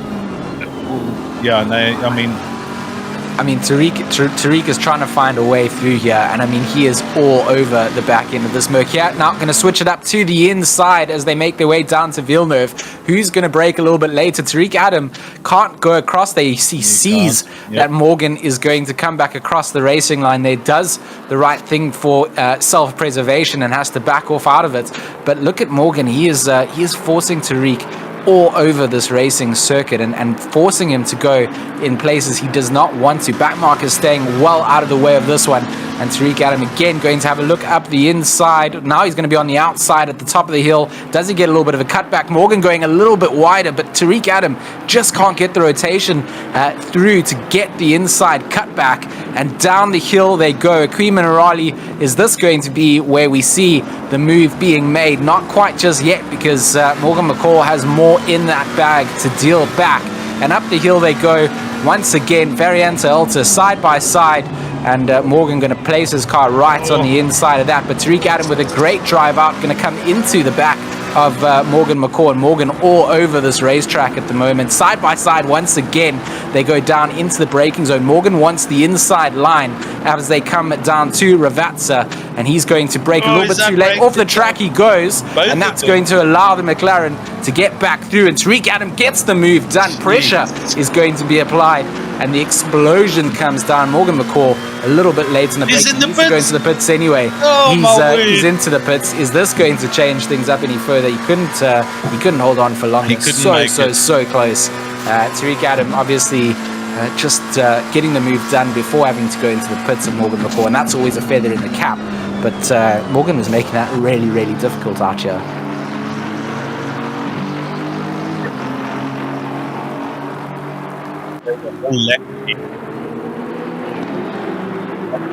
Going to stand as far as the winner for GTWR Racing and Tariq Adam, but King and Kleb still going at it.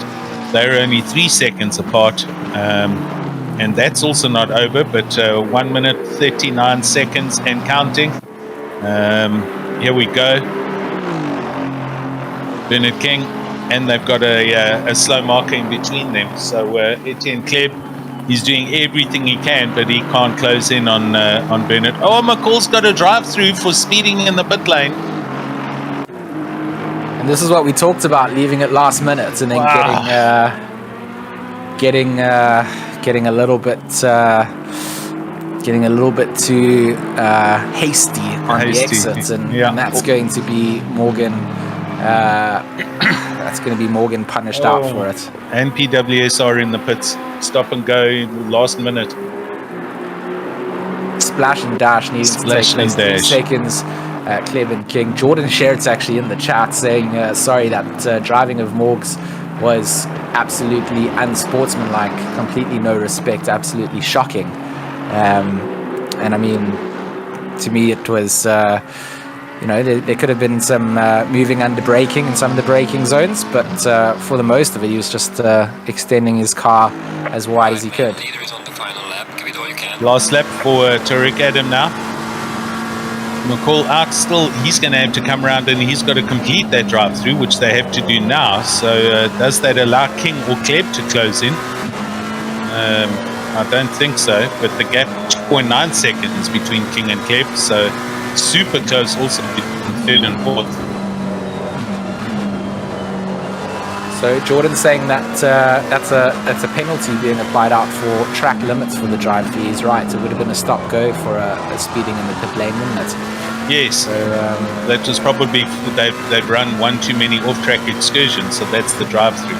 And the steward's actually saying that they were about to give Morgan a warning for the driving that was taking place. So they also, stewards agreeing then with the GTWR drivers and saying that it wasn't quite sportsmanlike on the circuit. So all kind of working out the way that it should have in the situation, and the drive-through penalty handed out by the sim for track limits. So that was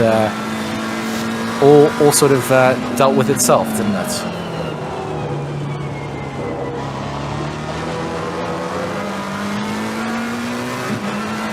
Kleb can't seem to catch up to King here. Race time ticked out on board with Tariq Adam as he makes it through to Ravazza for the final time. And this will be our race winner, of course, the number 33 GTWR McLaren. And so well thought out, and from the very start to the very end, flag to flag. Well done, guys. And very good job coming out. Tariq Adam takes home the victory for the GTWR Academy, the number 33. Well deserved between Tariq Adam and Luke Addison, doing their fellow race driver Jordan Sherritt very proud. He's finished up with his 24-hour, but left the car in capable hands for the rest of this race. So very good job. See the other positions, Mr. Producer. Third, fourth. Yes, there's it. That's third and fourth. B King over the line, and there's Kleb just behind him, 2.8 seconds back. After 6 hours, how close did this race finish? Gee whiz. It was some fantastic racing and some awesome strategies being played out in the pit. But top 5, there we go. Adam, McCall, King, Kleb, and Kutza. Awesome race. I thoroughly enjoyed that. That was and the stop and goes, we pretty much nailed it, George. I mean, they all had to literally come in and put in a few liters at the end there. Yeah, I mean, it was for a lot of drivers right until the very edge of the limits, wasn't it? And what a race coming out there.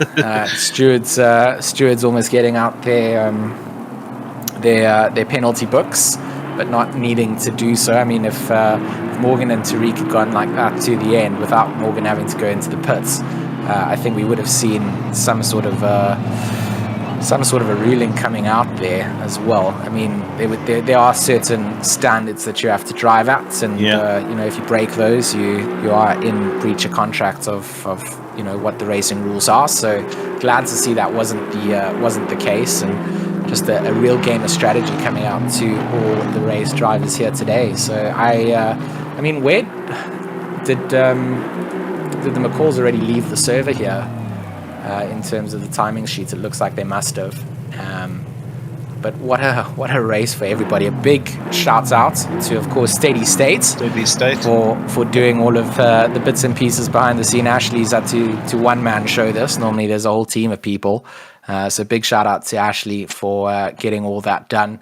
And obviously a big lot of love to everybody out in the YouTube chat as well, joining in and being a part of this, leaving us some lovely comments, and of course leaving a little cheeky like on the stream. It's free, so we encourage you to do so, but always nice to get some exposure out there and a follow on the channel. So a big shout out to you guys, and then of course to you, Alan. Thank you so much for another great Sunday's worth of racing. Another one. Thank you, DJ buddy. Khaled, let's go. But no, it was really good to be here again with you, and awesome. That concludes the third round, and we've got 2 more rounds to go after this, so it'll be cool to see who we crown as champion. Some celebratory Aston Martin donuts being done out by King and Reina. Yep. They've obviously got too much fuel in those cars. Yeah, exactly. So back at you, George. Awesome to join you in the booth here at Imola. It put on a huge show for us, the 6 hours of Imola. Steady State, Raceface, thanks to everybody involved. It was a great drive. Well done to all the teams. It's not easy to finish an endurance, especially not at the sharp end of the stick. And I think the guys did superbly well. There we go, Bernard King and company hammering the tires to pieces on their Aston Martins. But well done to everybody for an awesome day's racing. Most enjoyed it. Thank you also to everybody joining us on the YouTubes. Hope you guys had a lot of fun watching the race. And we'll be back with you in a week? 3 weeks, I think, for round number 4. Yeah, back at you in the next couple of weeks for round 4. Going to be a good one, and we hope that everybody has a good time taking a little bit of a break now until then. So from us, thank you very much. Have a good Sunday evening, and we'll catch you on the flip side. Yeah, cheers everyone.